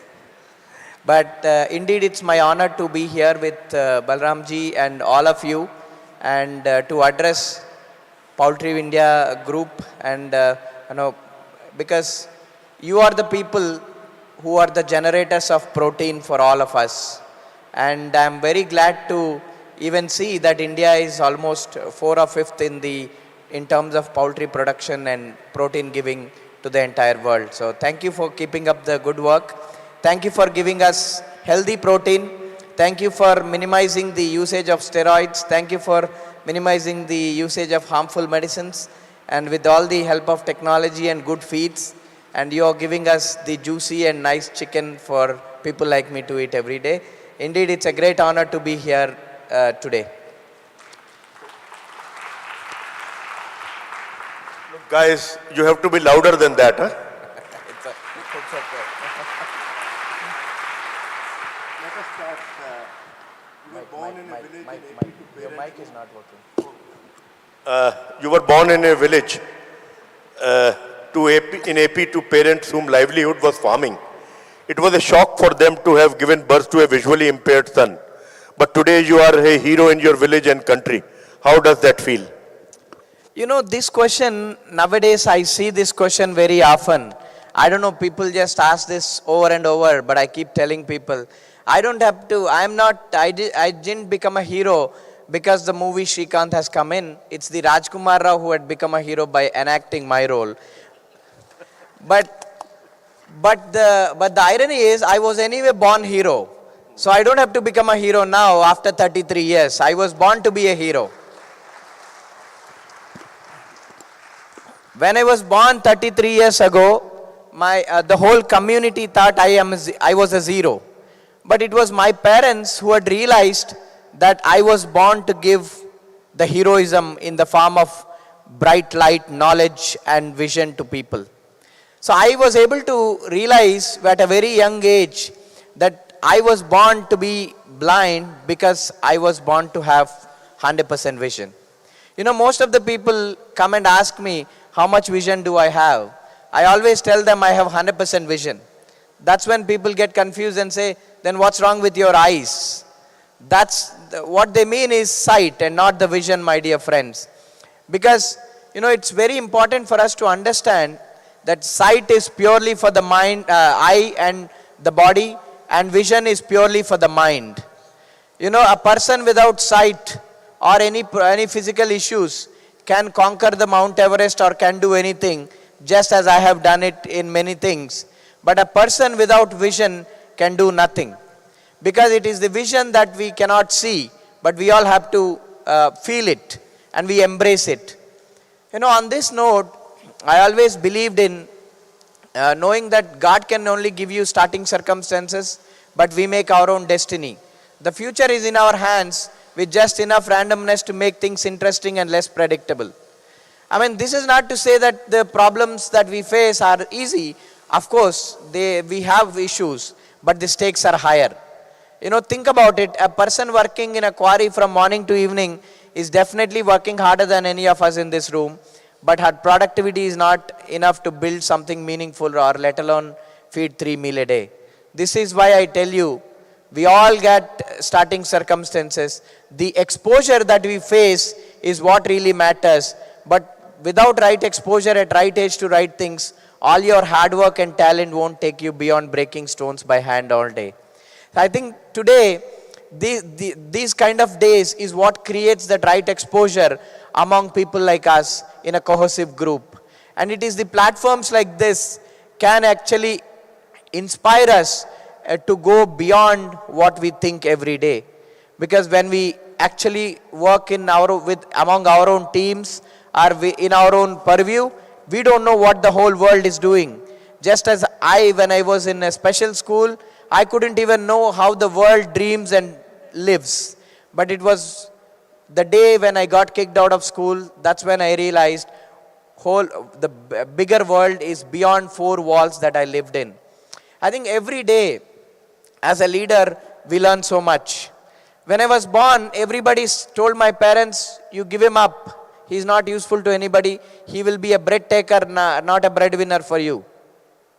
And that point of time, in spite of this heavy devastation that my parents were undergoing, they were happy enough or confident enough to say, he will not be a bread taker for our family alone, but he will be a bread giver to millions of people and the whole country in future. I think that vision is what stood very tall in my mind and heart. Because today, after 30 years, I was able to prove my parents right. Ki yes, I can not only take on the lineage of my old parents, but can take on the whole country. You know, on that note, before I conclude, let me tell you, previously I was just Shrikant Bola, but now after the movie came in, I not only belong to my own family, but I'm proud to be a part of our entire big family, which is this Vasudhaiva Kutumbam, our whole nation. Because my story is somewhere, somehow owned by people from every corner of this world. People think if Shrikant can do it against all odds, why can't we do it? That's the inspiration we always wanted to drive, because movies and stories are the best way for people to get inspiration. And this movie is not about any Bollywood masala. It's about an ordinary human being who happened to be a blind. It's not about someone who is blind that you want to show and make yourself good by just simply saying love is blind. No, it cannot.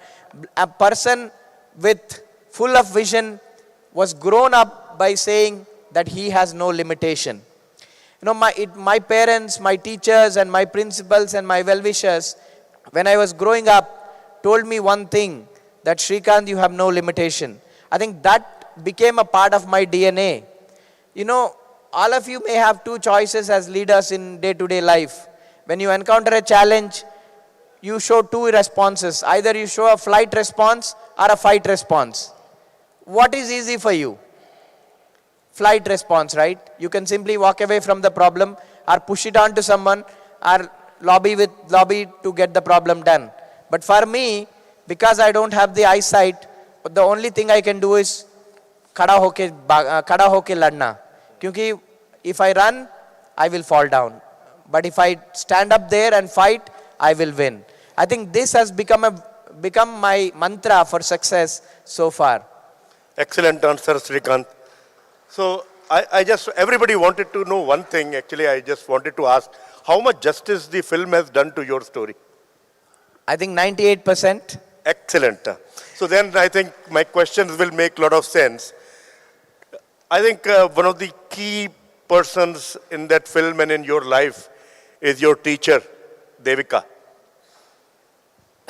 Yeah, so, and tell us something about her, your relationship, and also why science was so important to you.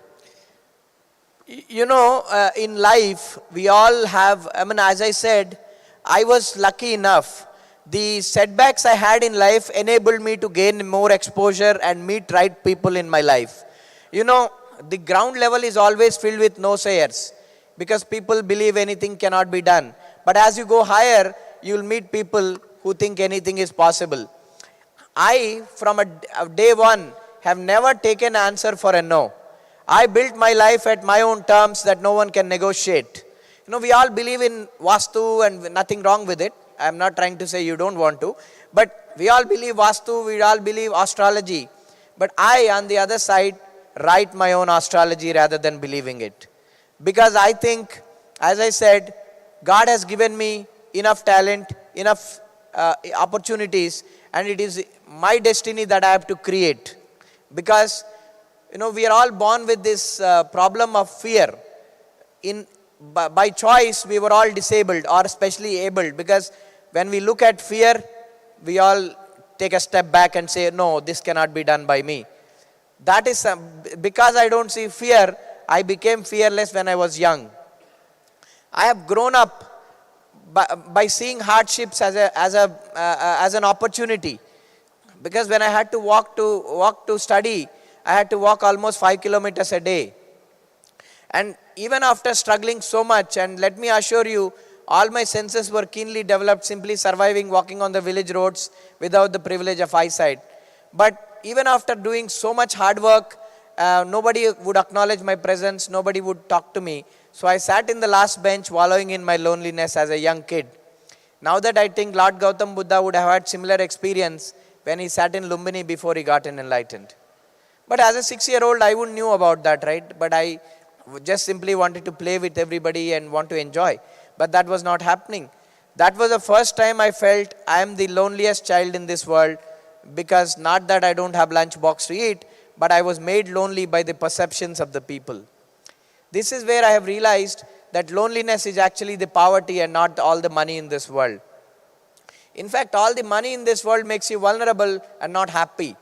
But if you are compassionate, I think that is what makes you rich as a person. These two values is what made me what I am today. It is from my own parents that I have learned to give compassion to people just as they have done it for a young kid without any opportunities as a young kid. But yet my parents were able to give me everything that they could against all odds. So I was determined not to be a financial burden on them from a young age.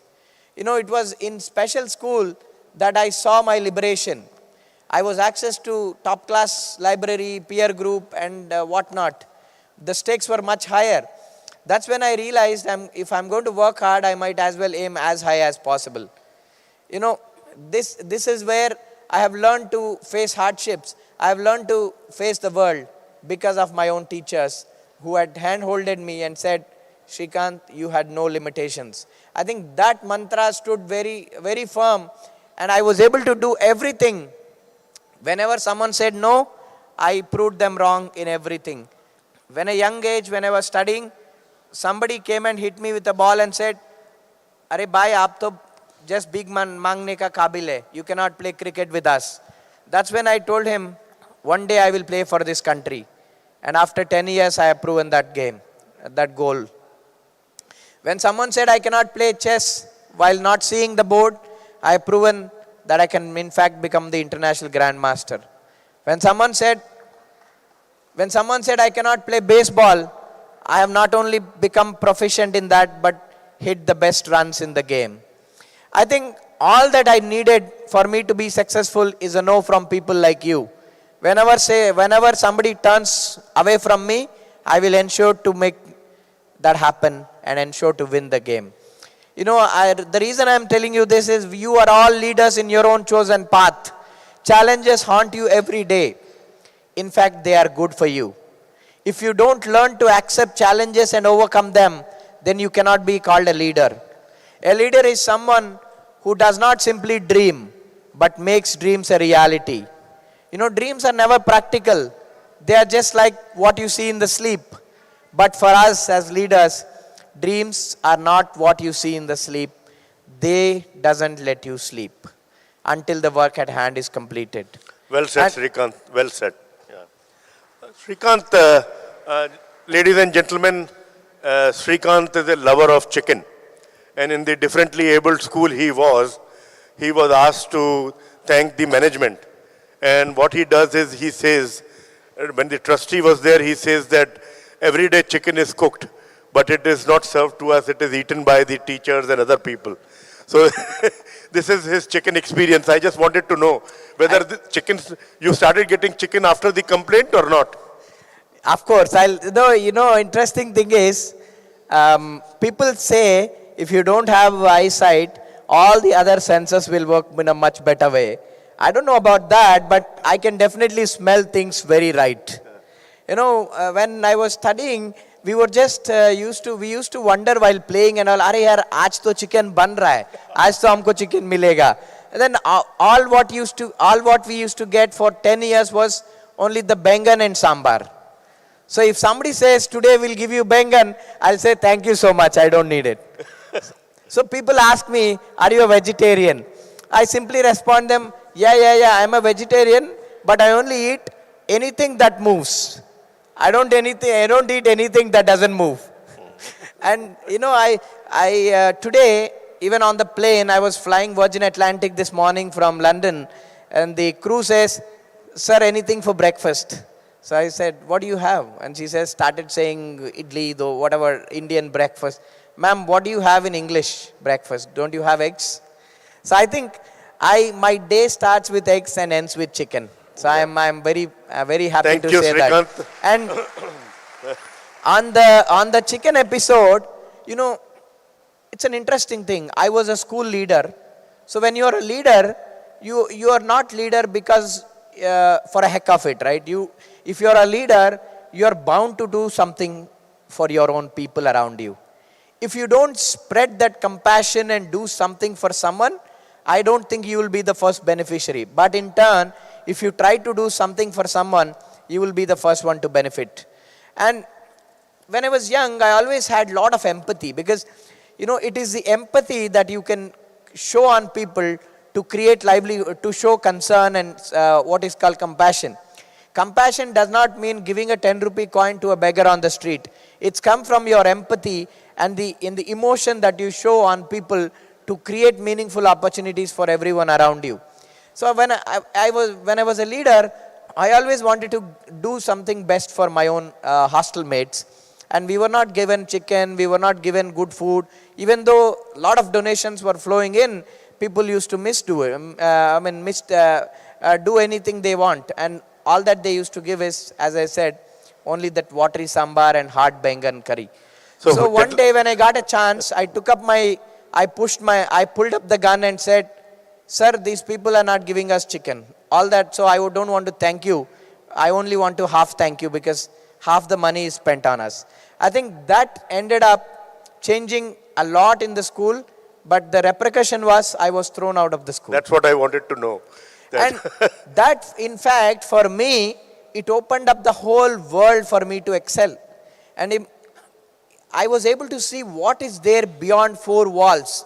So everything, whenever I face a challenge, I look at what best I can do to overcome this challenge. Because it is the challenges which made me what I am today.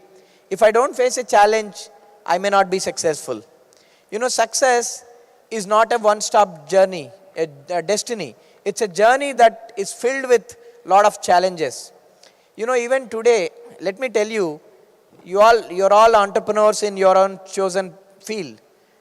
If you understand, take a step back and understand, entrepreneurship is like a spiritual journey. Ultimately, it is a very lonely path. It is so lonely because most people do not understand why do we want to work so hard, take huge risks, and put ourselves through a roller coaster. Even today, if you go and ask my father, what do you want Srikanth to do? He would happily smile and say, I want him to get a government job and get married to a pretty girl. You know, getting married to a pretty girl may not be a big challenge because I'm already married to a pretty girl of my choice and happily blessed with my own small family. But working for someone else, let alone for the government, fills me with total dread. And that is why I became an entrepreneur. And you as an entrepreneur would always want to change things around you. And I am not the one who waits for a change. I will in turn walk right into the problem and say, I want to be the change that I want to see. Even as you said, when the Board of Education said, Srikanth, you cannot take up sciences because you are blind, I said, so what? No matter what happens, I am going to pursue my own aspirations and dreams. And that day, as a bakra or as a leader, as a resilient man or whatever you call it, just because I was able to fight for it, the whole generation was able to get the opportunity to study their own choice and their own subject. This is what happens, my dear friends. You as a stubborn leader, if you want the change to be felt in your own generation, you will not only benefit, but you will change the whole generation. And that day, when chicken was not given to us, I thought, future mein main sirf chicken hi kaunga. And I think today pretty much 6 or 7 days in a week, I eat all non-veg only. If somebody says, do you eat non-veg today? I'll tell them, only today I'll eat non-veg. Every day that only today will go. Srikanth, I think you just touched upon it. I think one of the very important milestones in your life was this fight with the education system. So can you take us through what went through your mind and how the whole thing unraveled and I think, whether it's education, whether it's chicken, or even the smallest thing or the biggest thing in my life, I treat it the same way. अगर किसी ने बोला श्रीकांत ये तेरे से नहीं होगा, वो मेरे से ही होगा, वो मैं 100% प्रूव करूँगा. I think that attitude is what makes me to fight every day, even today, my dear friends. You know, we all face a lot of challenges. I know the other day, my accountant was telling, sir, there is a 17 crore notice from GST. I said, what's wrong with you? I said, no, they called for an audit information and some AI analytics they are using, and because the audit, we didn't get any notice, but we got the demand. I said, what, now we have to challenge it. So I think life is like that, because everybody wants to use AI analytics and simply throw mud on leaders like us, and it is on your job to prove that they are wrong. And that is as simple as that, I am telling you. So every day in a leader life is full of challenges. But if those challenges are not there, you will not be able to bring best out of you. It is only when you face disguise, that's when you will begin to appreciate the blessing. So when, with the help of my school management and my teachers, we embarked on a legal battle when the science was not given. So everybody said, in the court also had asked, how this guy is going to do practicals. And I assured through my counsel that today you are looking at me and telling me that I cannot do practicals, but tomorrow in future, I will run the best R&D labs of this country. And after 15 years, that dream has come true. And today we work on sustainability and waste management and recycling initiatives, and we not only simply recycle what you throw, but we design a lot of products out of waste, from agricultural residues, from chemical effluents, pharma effluents. For example, we are designing all your laundry care, beauty care, cosmetic products from agricultural waste like cashew nut residue, and a lot of other agricultural waste.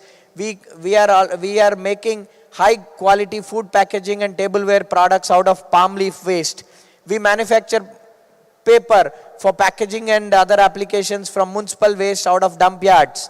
We recycle our boiler ash that we generate into minerals like silica and aluminum.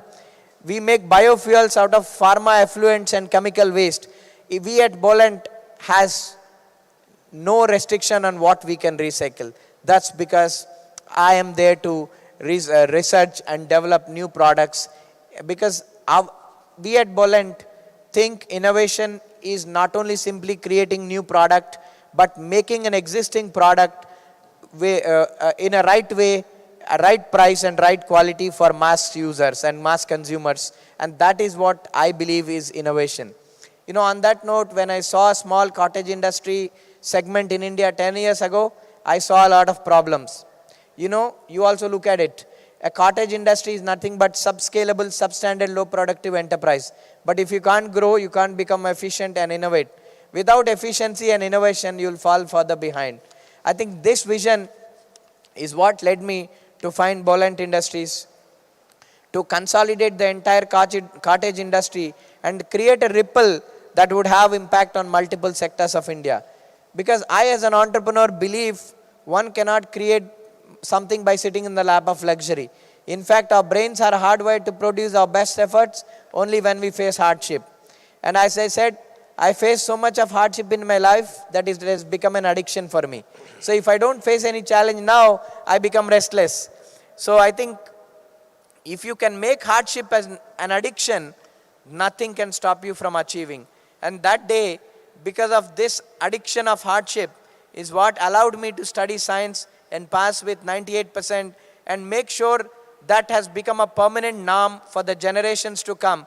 Now, a person with any problem can walk right into the college and say, I can pursue my aspirations, because Shrikant has demonstrated that we, without sight, can do wonders. I think that it was later when IIT's coaching centers said, Shrikant, we cannot admit you because you're blind. I told them, get lost. I will go on to study at MIT, which is the best school in the world. Shrikant, that is my next question. So you went to the best school in the world, You excelled there. You could have had a very bright future in America. What made you leave America and come to India? If you actually look at how politicians or the Western world spend their time, they're busy debating whether our planet is 4 billion year old or 7,000 year old, or what point does Photos becomes a human being. I know it must be luxurious to debate on such things, right? But in India, we have a lot of problems to solve. As simple as how to stop people from using roadside as a toilet, or how to provide skills for 90+% of Indians who are either unemployed or employed in low-end jobs. And it is my generation that needs to solve them. See, as a leader, I struggled so much to be where I want to be. But not everybody can fight like me. Just simply, people can choose easier paths of running. So I have to stand up as a voice for the voiceless, because it's me who can do it.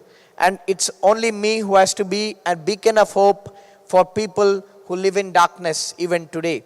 We have millions of people who are unemployed when it comes to people with special abilities. And it's me who needs to take them and turn them to productive workforce.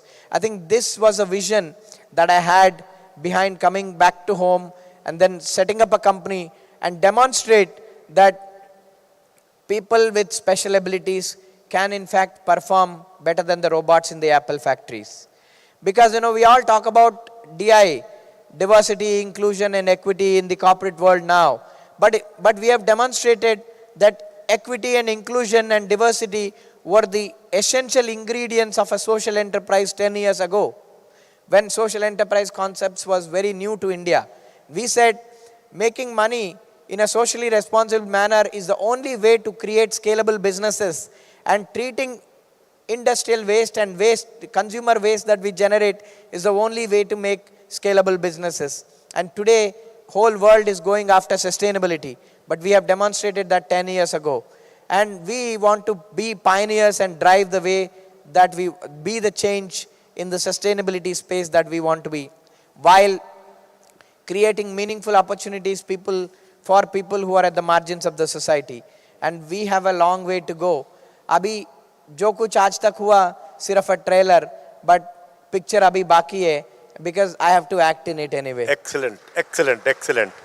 So Srikanth, in the movie, there are a lot of incidences which are very, very interesting. And I'm saying we saw that in the movie, but we would like to hear those incidents from you. I think one of the most interesting... I know where you're coming at. You want to understand the little bit of arrogance that you have seen in the movie, No, that I'll right? come to later. But I think that in the movie, when he is boarding a flight to America, so they said that they will not allow a differently abled person unless and until he accompanied. And I think that at the airport, how he convinced the airline to take him even though he has nobody to accompany him is something, Srikanth, we would like to know. 2007 is when this incident happened. And I think we are just 2024, close to 2024. Today, I spend most of the time in the airports and the aircrafts. I think that's how the world changes. And it's all about changing the perceptions, right? Again, the same lesson comes back to you. Agar कोई ने बोला श्रीकांत तेरे को flight board करने नहीं दूंगा, I will ensure that I'm on the aircraft. I think that is my dream and that is how I work. And I definitely have to see, we as leaders follow meticulous approach. Veda Sama Dandopayam in Telugu people say, you want to tell nicely, raise your voice, then lat marna. I think that's what we all do. I think that's how I take things also in my life. I convince, I win people with love, and if that doesn't happen, then I use force. That doesn't happen, then you have to go the next step, I think. And I was smart enough to demonstrate how I would actually board the flight, use toilets on board, and manage myself on board comfortably. So the manager ultimately was able to understand and relent his negative notion. So the end goal is you as a leader have to inspire people, motivate people, and empathize people in whatever you do.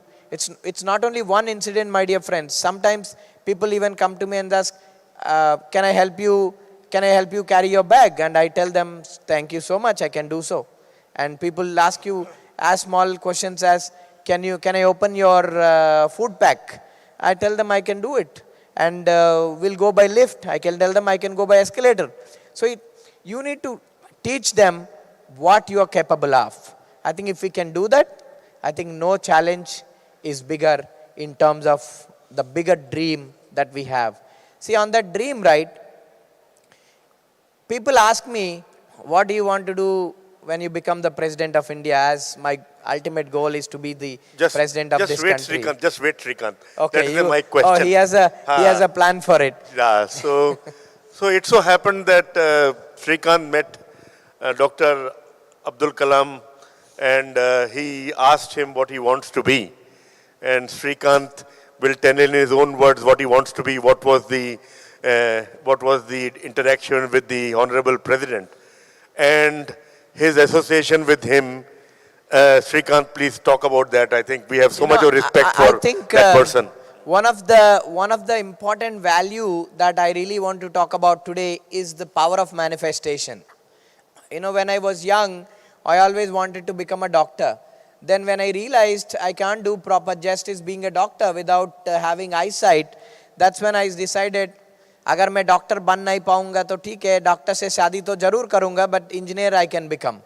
I think that manifestation, I was so powerful that there is this girl came chasing in spite of me not responding for 2 years, and finally we were married. We got to meet. And the first box I was able to tick was that she's a doctor. I think then the same thing happened with Dr. Abdul Kalam ji. When I was selected to meet him as a youth leader, we were sitting in Rashtrapati Bhavan waiting for him to come. So the protocol says we cannot go and shake hands with the president, nor go and run to meet him. So मैं सोच रहा था कि if I can't meet him, then how would I see him, how he looks, how long hair he has, and how does he look and all that stuff. So I was thinking to myself, मुझे तो जरूर मिलना चाहिए, क्योंकि मुझे तो दिखता है ही नहीं. These people can see him from a far distance, but I cannot. मेरे लिए तो north, west, south सब एक ही है, east. So that time I was manifesting in my mind, today if I'm not going to get an opportunity, tomorrow I'm going to go sit in his chair and make sure I become the President of India so that he will come to meet me. I think that was a manifestation that was running in my mind. And after a couple of minutes, he came in and started asking everybody, what do we want to become? I don't know. Out of blue, I was able to say him, sir, I want to sit where you're sitting and give more opportunities to people like me, and also inspire countless people who needs that empathy and inspiration across India. I think this struck him like a bullet and a missile, and he came running to me, and then he pushed me to the front, and he not only hugged me and said, I am with you from today, you are going to become the President of India, and I wish you all the best. And ever since that day, we had worked together on several projects, inspiring countless people, training more than 800,000 students. And just to wrap up this, I'll tell you one more incident in Coimbatore in 2013, I guess. So we were attending an event. Both of us were on the guest list, but I was the surprise guest. And I was called in last. Abdul Kalam ji is already on the stage. So it was his time to go and speak. So he goes to the podium. He says, excuse me, today I'm going to let my hero speak to you and inspire all of you. And then somehow I was dumbstruck. I went in, spoke for 3 minutes. I don't even know what I spoke, but I did. And then after 3 minutes, he goes to the podium and says, my hero had already said whatever I want to say today. You follow him. I think then that day, so I questioned him, sir, why are you calling me a hero? I know you're just insulting me. He coolly whispered in my ear and said, I'm not insulting you because you are a hero. I'm telling you to realize that fact today and take on this lineage of my mission and vision after I go out of this world. It is your job to become the president and make sure that you do all right things as my own chela or shishya. Because you always say I am your role model, so you have to follow what I have done to this world. I think that day is when I realized that I have a bigger purpose, and maybe God has given me this power of vision and taken away my eyesight because He wanted me to realize that I am not born for my own family, but I am born to do something beautiful and something phenomenal, something revolutionary, and a change be felt for the whole society. And from that day, I realized that I have a bigger mission in hand. So I always tell people, when I become the President of India, I'll ensure to alter our CRPC and make sure you will get people will get a death penalty if you don't dream big. You know, dream and manifestation is what it takes for you to swim against the tide and achieve anything in this world. Because dream big, work hard, and let the universe conspire to help you succeed. I think this is the mantra that we all need to follow. Because I tell you, to dream big, you don't have to pay GST. So you better dream big. And to work hard, you don't need GST. So you better work hard. I think nothing can stop you from achieving where you want to be in life. Srikanth, I think in the film, he made investments in your company also. Yes. And I think the Boland name has also been given by him. You know, he always used to tell me one thing. Srikanth, you have to always be good and do good. And that's what can get you anything. I think that's how we came up with the name Boland, because in Italian, Boland means be good, do good. And we have a tagline where everyone counts. Because if you say the same tagline, it doesn't help you. Because for me, with us, everyone is a fact. Everyone is counted. Our stakeholders, our employees, because we work with people who are at the margins of the society to create world-class products out of waste that people should be proud of using. And I'm telling you, I can even create beautiful products out of your own waste, generating out of poultry farms and and equipment farms and much more. Srikanth, one question from Srikanth, the person with a golden heart. I think I will not be doing my duty if I don't ask you about the best episode of the film, which was your courtship and marriage. And I think, can you talk about it in case it is not very personal? Yeah. I think every episode in my life or every minute is very valuable to me. And because every challenge that I faced, every problem that I overcame taught me so much and gave me so much as a person. I was so stubborn that mujhe sorry bolna kabhi aata bhi nahi until recently. Even in one of our board meetings, kuch ladai chal raha tha, and one of my director wanted me to apologize to other director. I said, no, nothing doing. I don't want to do it. And somehow the guy was able to explain me in a spiritual way. Ravi Manta was able to explain me in a spiritual way what you can achieve by simply saying sorry to a other person who is hurt. I think, even on the arrogance note, right, that is something I really want to talk about. Everybody in biopics would only want to bring out their positivity, but that becomes documentary. Life I think we are not gods. We have our attitudes change every now and then. And let me tell you, for rebellious leaders like you and me, little bit of arrogance is always a beauty rather than having underconfidence. Because people may perceive it as arrogance, but we perceive it as self-confidence. People like me who had been put through a lot of stigma, put through a lot of insults, criticism, how would you become? You become stronger and you become resilient and you become little, tough. That toughness, prima facie, looks like arrogance. but it is not arrogance. It is willpower and self-confidence. So what you see in the movie is actually not actually arrogance, but it is the thirst to overcome the challenge. You know, even somebody as close as my wife says, you can't do this, I will ensure I will do it. And I don't like to be with people who say no. And in life, I'll tell you, I have lost a lot of friends, lot of well-wishers, just because they they couldn't agree with me that I can do this.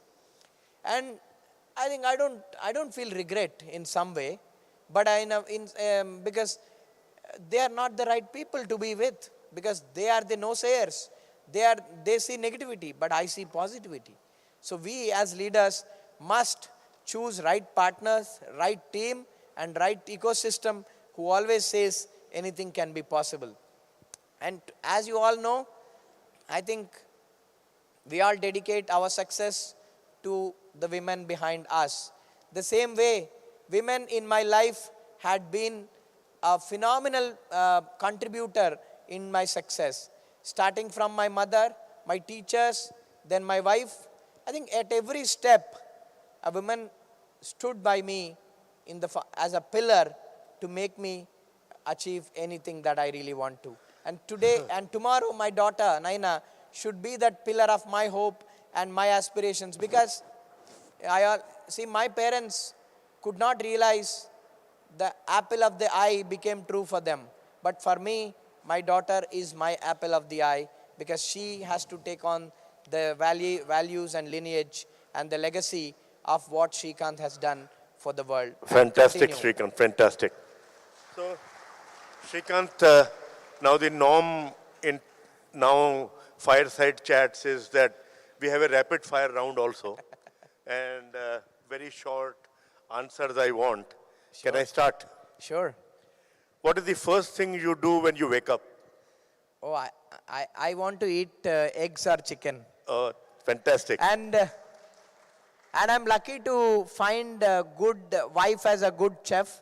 My wife cooks a lot of variations in chicken, including previously I used to wait for Wednesday because KFC में 50% offer आता था.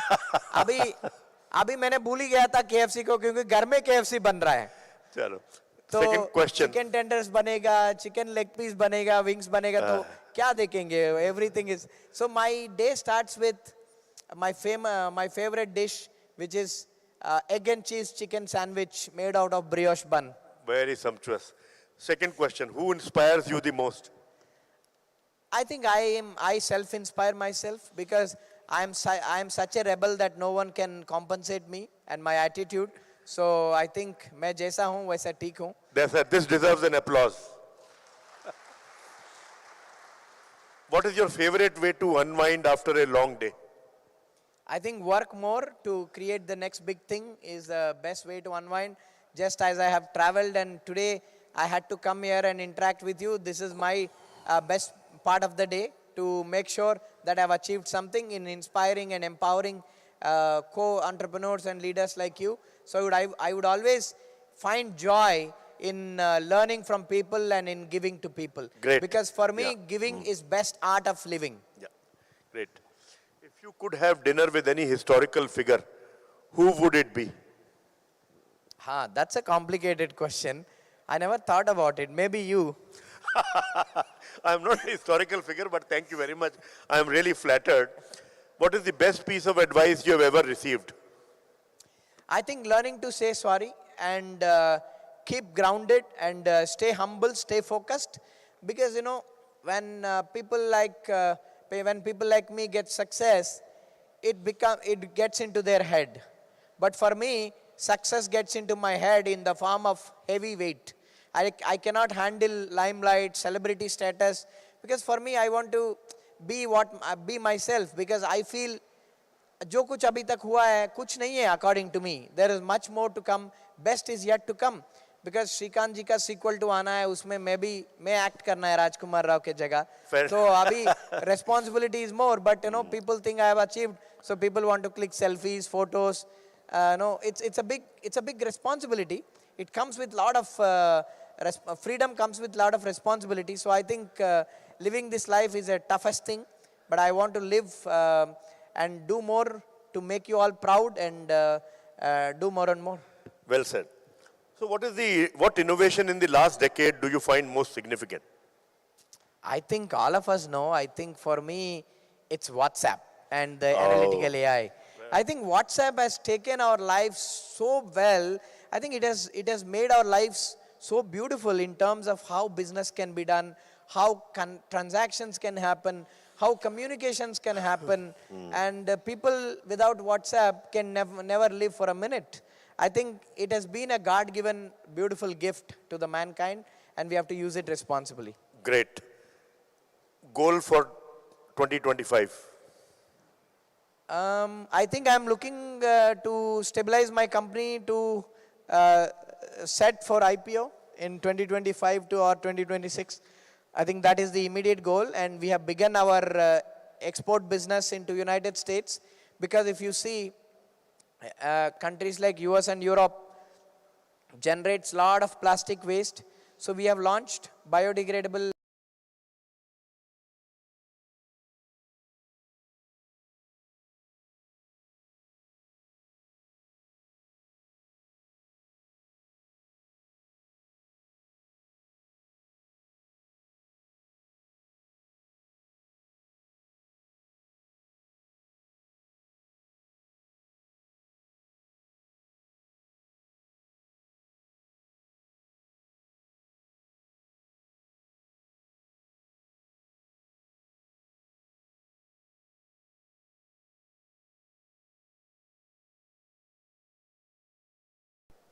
I'm not going to dance, by the way. I'm going to tell you just. I think Tu Mil Gaya song from the movie Shrikant, because it nicely depicts the romantic love story between me and my wife. Oh, excellent, excellent. One more question which is very, very serious. Who is your favorite Bollywood heroine? That's a complicated question. No favorite heroine as of now. Okay. But I think I like my wife. She's my favorite heroine. Yeah. If you could invent or innovate something, what would that be? I think I don't have to innovate anything new, but I want to make all products and services be genuine, be available to people of all kinds of economic status in a best quality and better price. I think, and my goal is to create world-class products out of waste that people should be proud of using. I think it doesn't mean one product, but I want to recycle and reuse the entire waste that we generate. One of the best projects that I'm looking forward now is in the e-waste space and battery recycling, because this particular problem is going to haunt us very badly, especially the e-waste and the batteries, especially after a couple of years. So I think I'm working on all of those things. But on an immediate basis, we are working on FMCG, beauty care, cosmetic products out of biodegradable surfactants and biodegradable alternatives. That's our immediate goal, to reduce the usage of sulfates, phenols and bisphenols in your FMCG products. I think that's our current run, and we are happy to be engaged. And COVID has been a blessing in that way, because we were able to get some time and engage in that research, and we have created more than 40 products now. We are now ready to work with the top MNCs like Wipro, Unilever and much more. Thank you. So you talked about this battery waste in your film also, if you, I remember that. So Shrikant, I am done with my... I think I would also advise all the big poultry farmers, poultry entrepreneurs also should ensure to have their captive production to turn their poultry waste into power and other alternative products as well. There are a lot of interesting products that they can do. Incidentally, there were 2 sessions today on wealth from waste, and I think very inspiring stories of how people are doing it. Shrikant, you don't mind if I take a few questions from the audience? Of course. Vijay, anybody wants to ask questions? Yeah.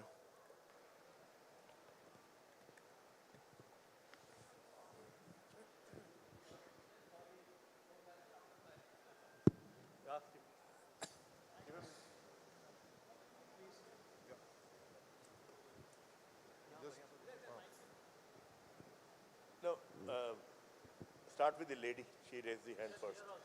Huh? Ask him to. When he learned to say sorry, before marriage, after marriage? What is the question? He learned to say sorry before marriage or after marriage? Oh, there is a... No. I learned to say sorry before marriage only. But I never said sorry to my wife. I know where you're coming at. So, after marriage, I think I became more lazy, because if you find a wife who can cook really well for you and do everything, then you don't even worry about anything. So, including getting your shoes polished, I think you're lucky. If you can find one, I think you will be lucky. Yeah. Shrikant जी, ये बताएं कि आप meditation कैसे करते हैं? नहीं, can you repeat, ma'am, again? आप meditation करते हैं क्या और कैसे? मेडिटेशन करते हैं क्या और कैसे करते हैं? Unfortunately, I'm not getting time to do even yoga or meditation. I think I should do it to make myself calm and ensure to reflect on my thoughts well. But as of now, I don't do, ma'am. Vijay, idhar.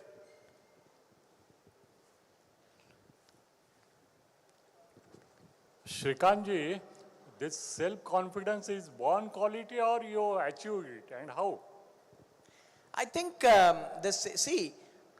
my DNA was built that way from day one. Because when you are born, people said you are not fit to live. And when you are growing, you heard people every day saying, "Tu begari banega, tu candle banne ke liye banega, ya nahi to you are not capable of doing anything."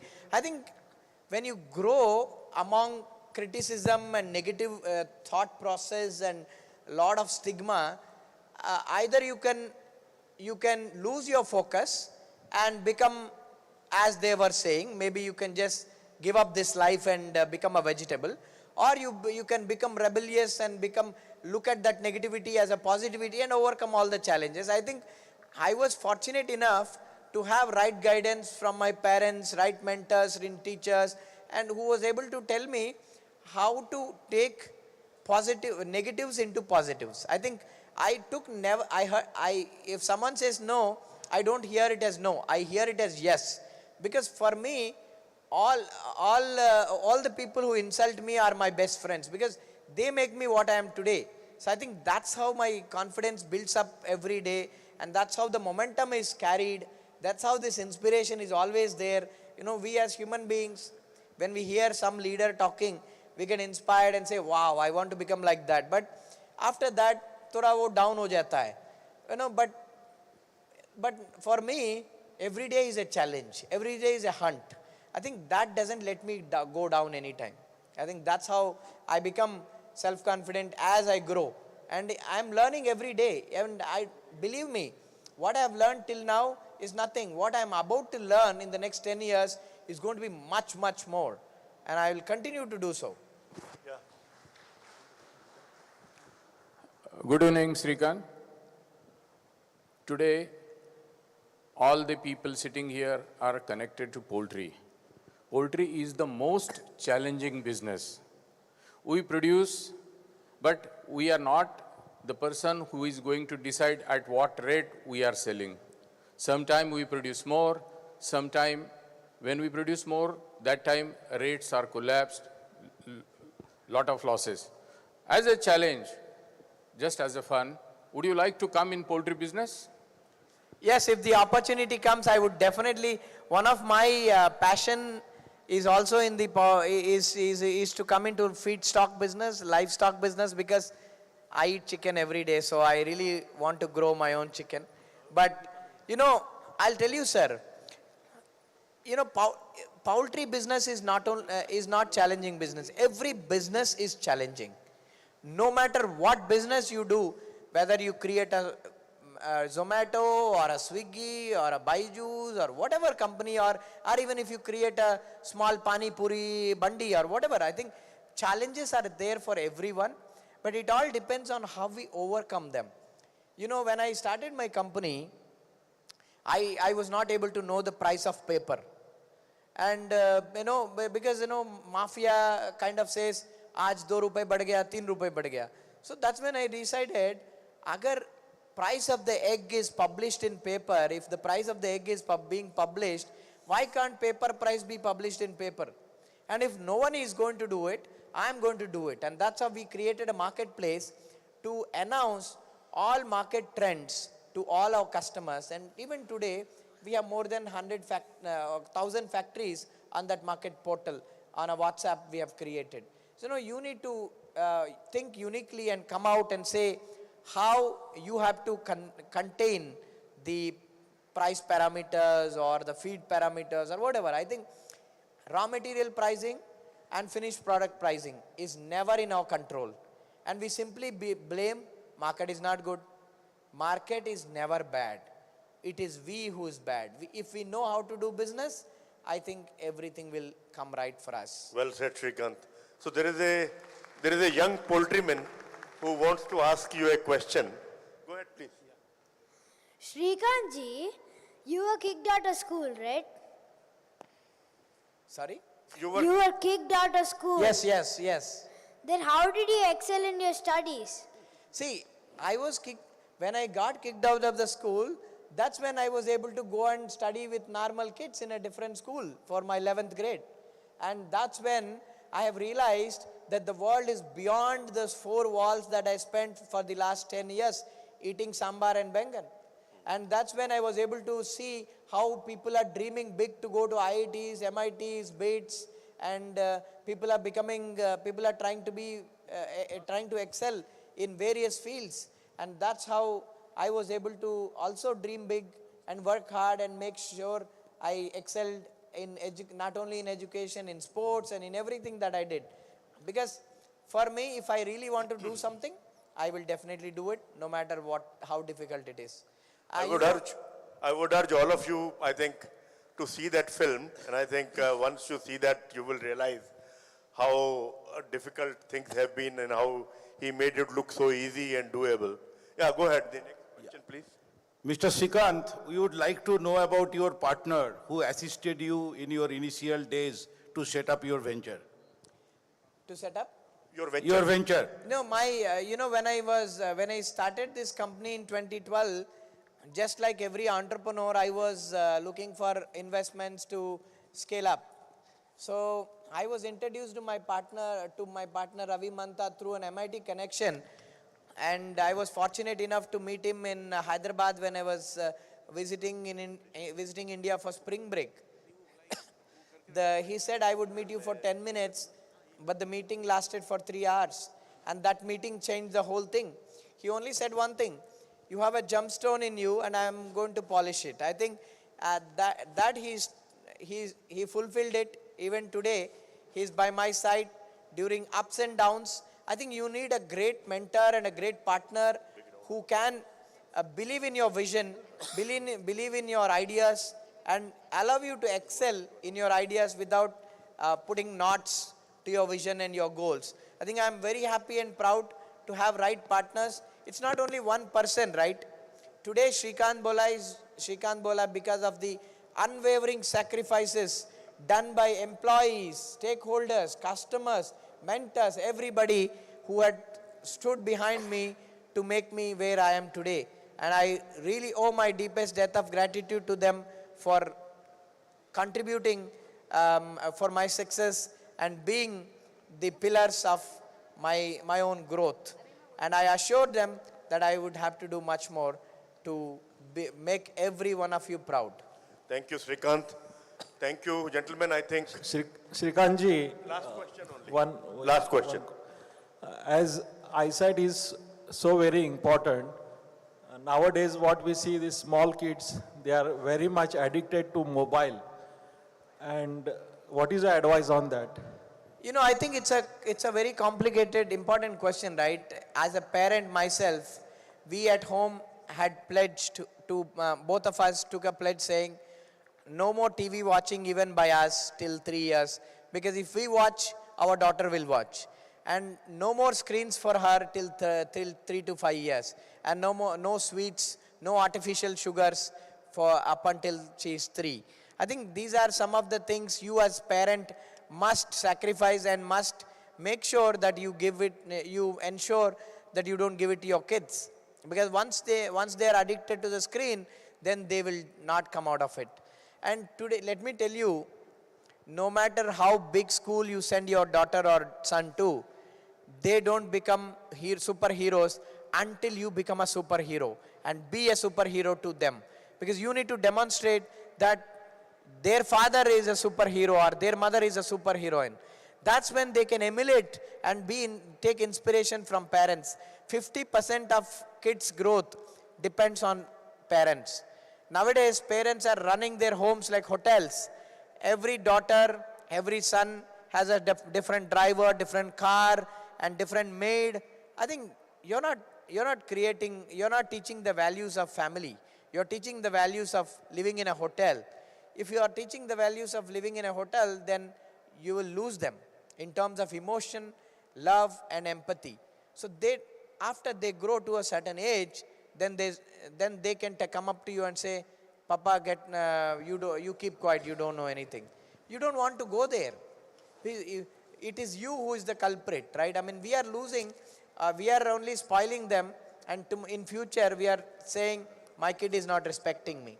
If we don't respect them when they were young, they will not respect us when they are older. So I think we as parents must do 50% job in order for our kids to be on right track, and then remaining 50% can be achieved through a good school, through a good locality, through a good good friends and good family and good community all together. I think that's how we can ensure to keep our kids on track and make them thirst to learn and make them greedy for learning, not for material things. Two more questions we will take. Of course. Yeah. Hi, Shrikant sir.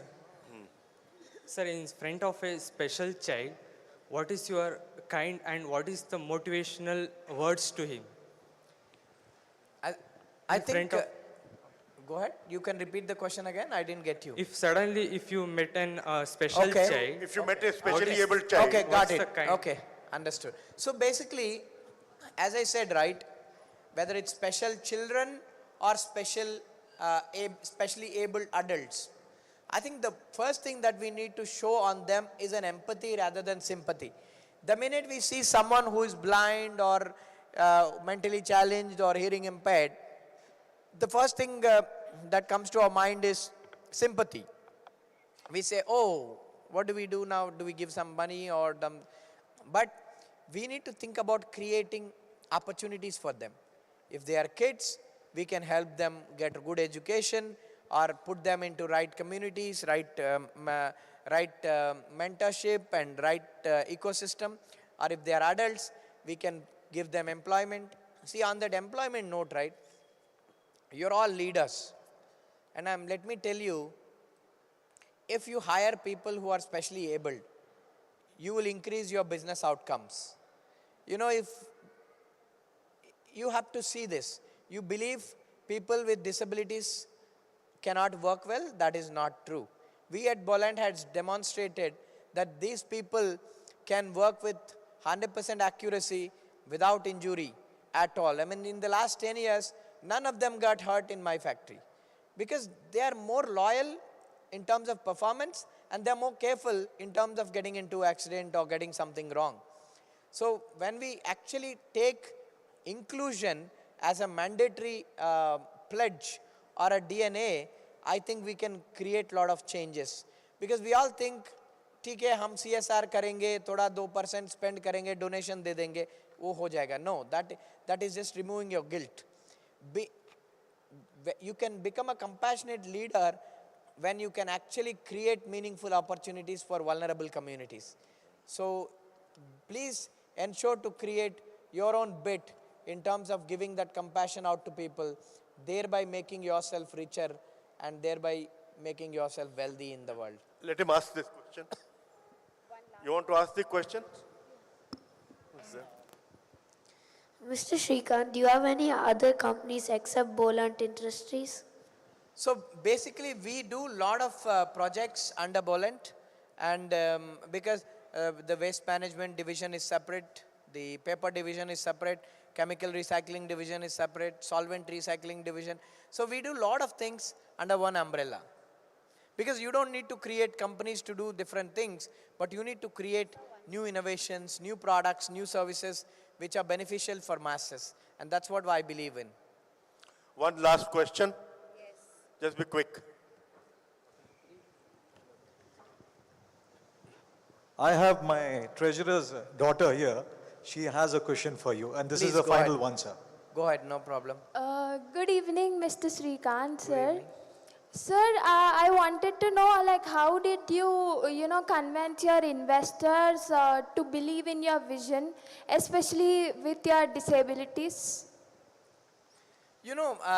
Convincing someone does not mean, it doesn't happen if you have a disability or not, but it depends on how well you know the subject, how well you can execute, and how well you can actually delegate things and make sure you can execute.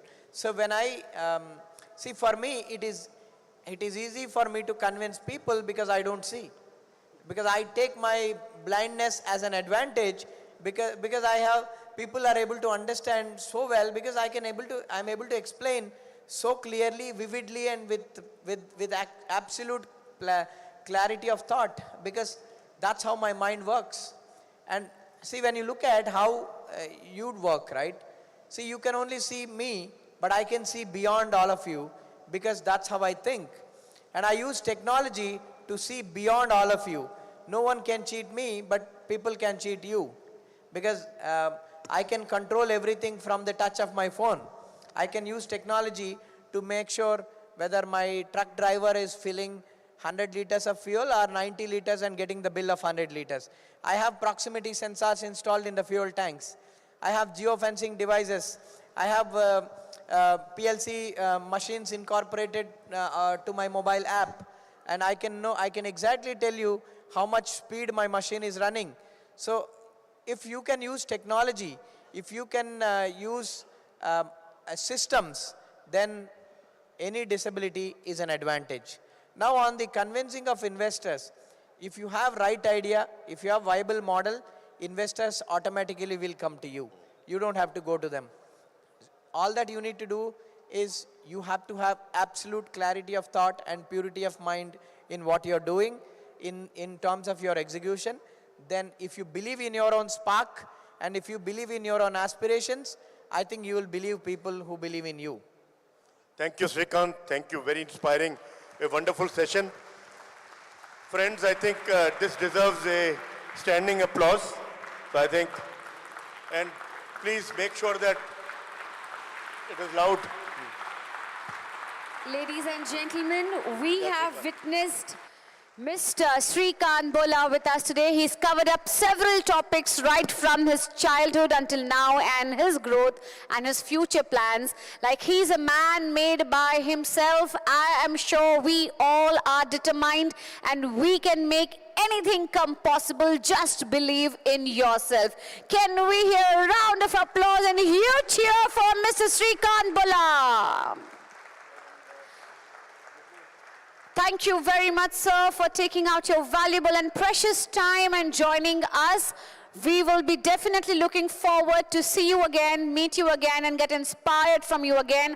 And there are 3 and 4 generation kids also who are here with us, and they are looking up to their parents, their grandparents to continue this business further. Likewise, you've advised us to continue with passion, and we will do so. Thank you very much for joining us. I would now be requesting the veterinary college scholars to please line up near the console. I request you to please line up near the console, and very shortly we have the lucky draw being taken place on the stage. For that, I would request Mr. Harish Garware to join me on stage to coordinate the lucky draw. And I request all the veterinary college scholars to please line up near the console. We'll shortly have you on stage with us.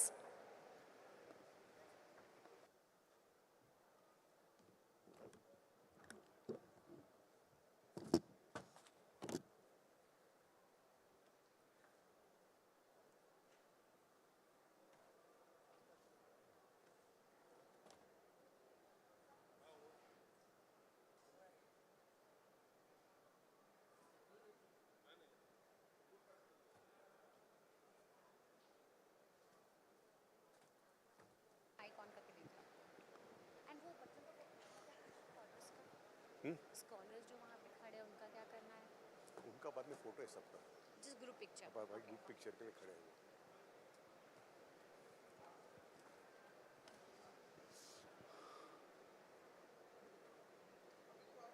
एक minute नीचे नीचे अभी अभी afterwards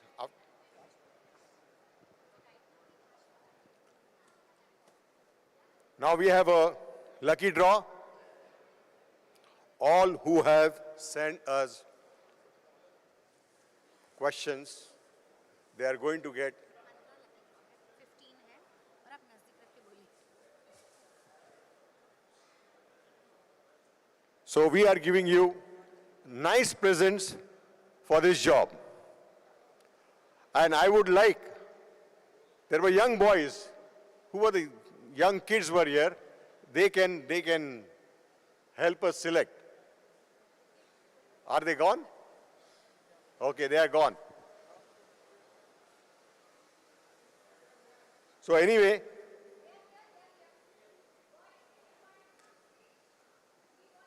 come here. We want you to do it. You are the future and now you are going to decide somebody's future. Come on. Select. Select. 1, 2, 3. 1. Give it to her. And the prize and the winner is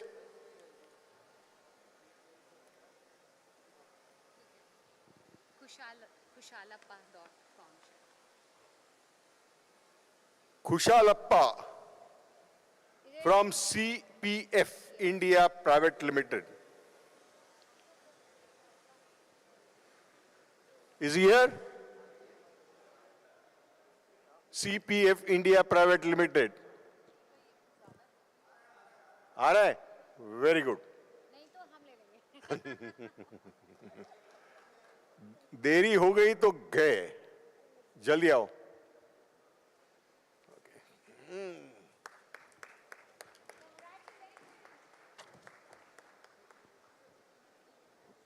Yeah, yeah. You have to give him. You have to give him. Give him. Oh.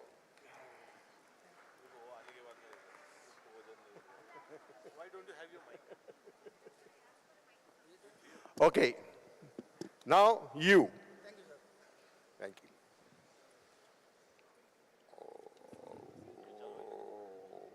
What's the name? What's the name? Hello, sound check. Yes. Kapil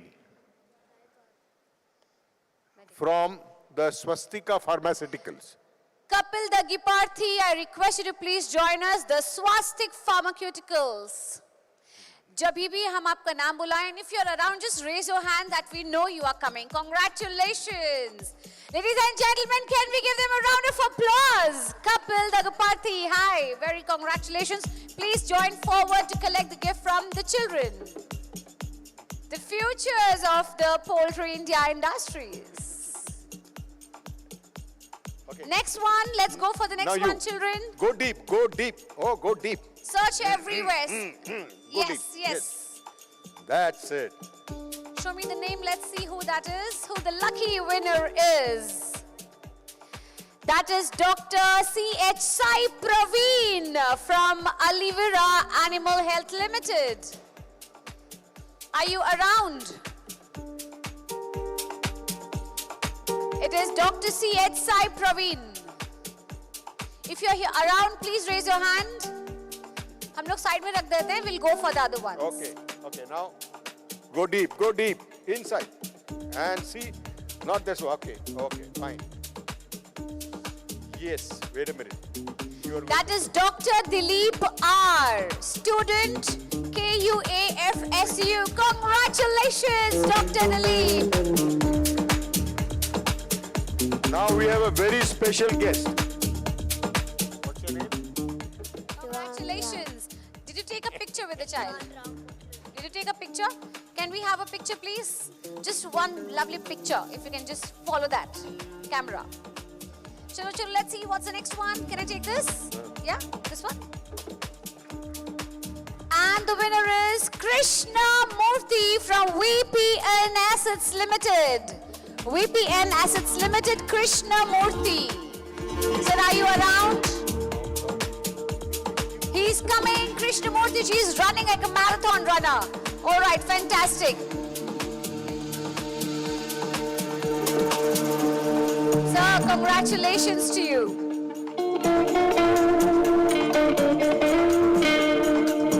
The next lucky draw winner is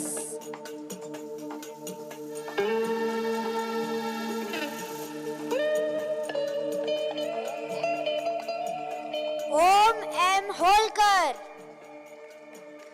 all right. We have the gentleman here with us. Congratulations.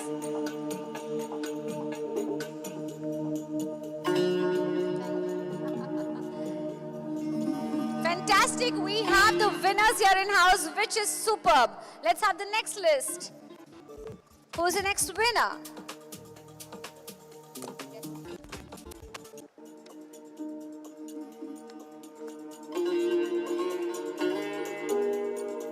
From CPF India Private Limited, we have K. Dheera Sigamani. We have Dheera Sigamani from CPF India Private Limited. Okay, I can see you running and coming. Please, please, please join us. Congratulations to you.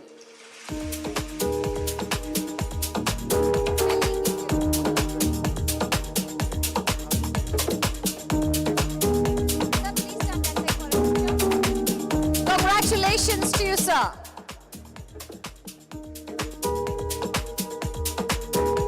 The next winner is Srinivas M from CPF India Private Limited. Congratulations. Doing, boys. First give him his award before you take out the other one. ये sir को उनका award दे देंगे? Come forward. Yes, please. Please come forward.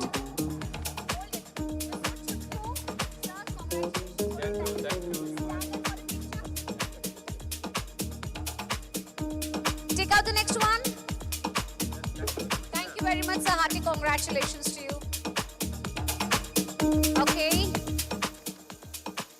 We have Dr. Vijay Kumar from Subiksha.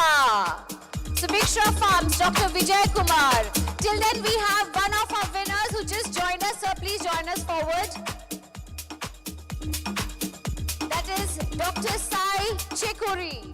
Congratulations.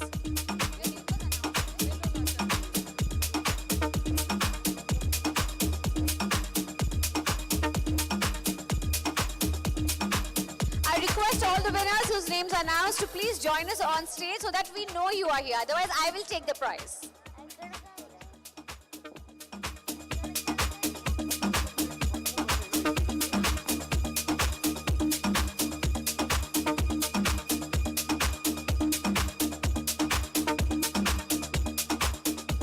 And the next awardee is Palekar Prasanna Santosh from Samruddhi Enterprises.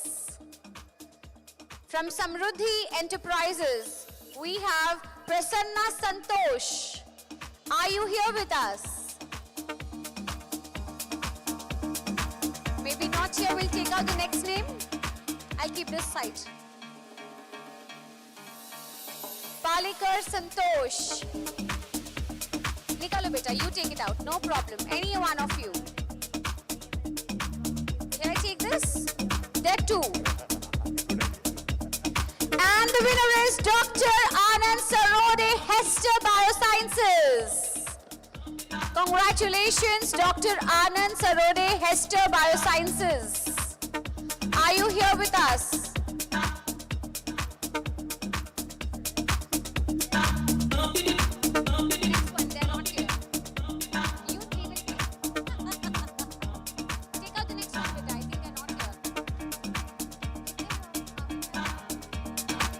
We have just 6 more gifts to be given away.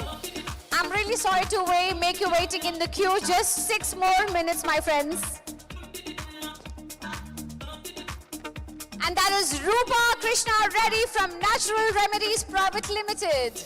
Do we have the lady here? Rupa Krishna Reddy from Natural Remedies Private Limited.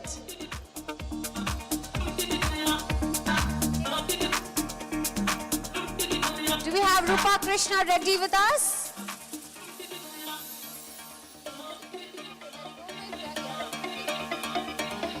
Okay, that is Kranti Kumar Adappa, Tirumala Hatcheries Private Limited. No, we do not have them here. They didn't know they're getting lucky tonight. Somehow they might be outside. I'll take out your name. You're desperately watching me for that. Just kidding. Okay, and the next winner is Dr. Dinesh Reddy. That was for this? That excitement is for this one? All right. Let's give it up for Dr. Dinesh Reddy joining us shortly, hugging all the friends on the way.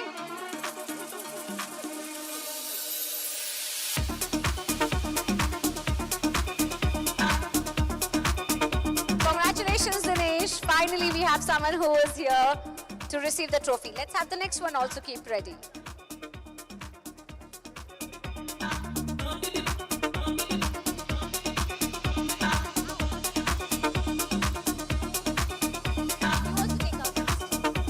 We have Mukesh Kumar, RSWK Hatcheries Private Limited. The one coming in the mustard color shirt, sir, congratulations. Let's have you on stage with us. That is Dr. Om Josh from Hester Biosciences Limited. Do we have Dr. Om Josh with us? Hester Biosciences Limited. Congratulations to you.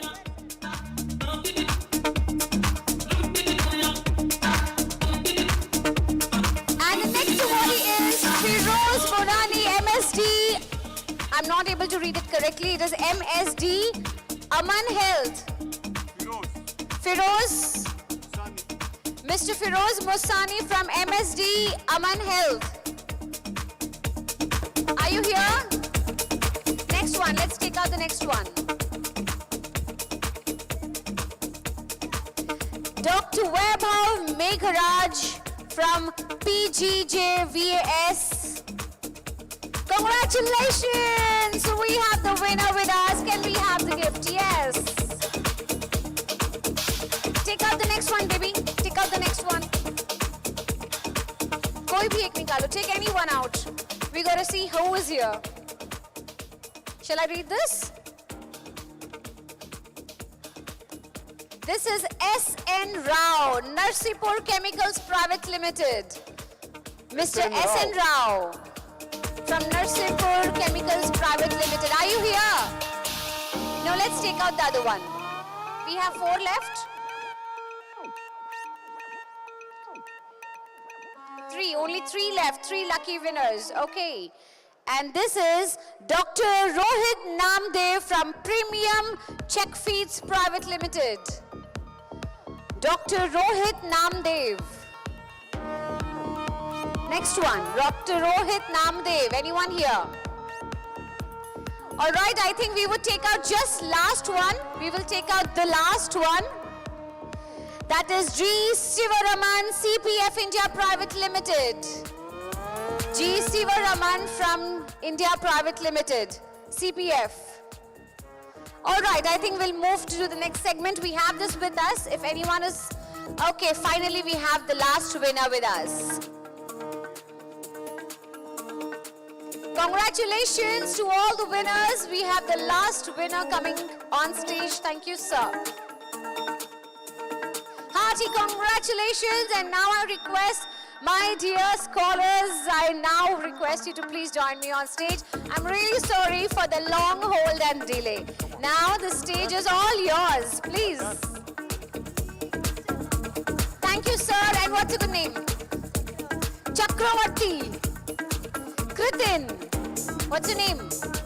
Ivan Rao. Thank you so much, little kids, for joining me on stage.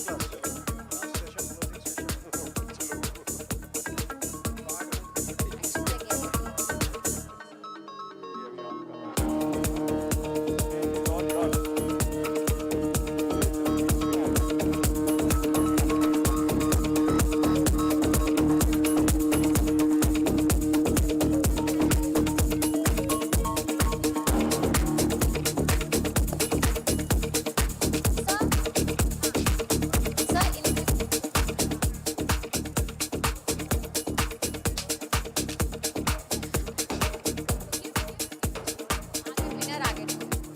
I would request all the gentlemen and ladies in the hall to kindly vacate the premises. We have a housekeeping break.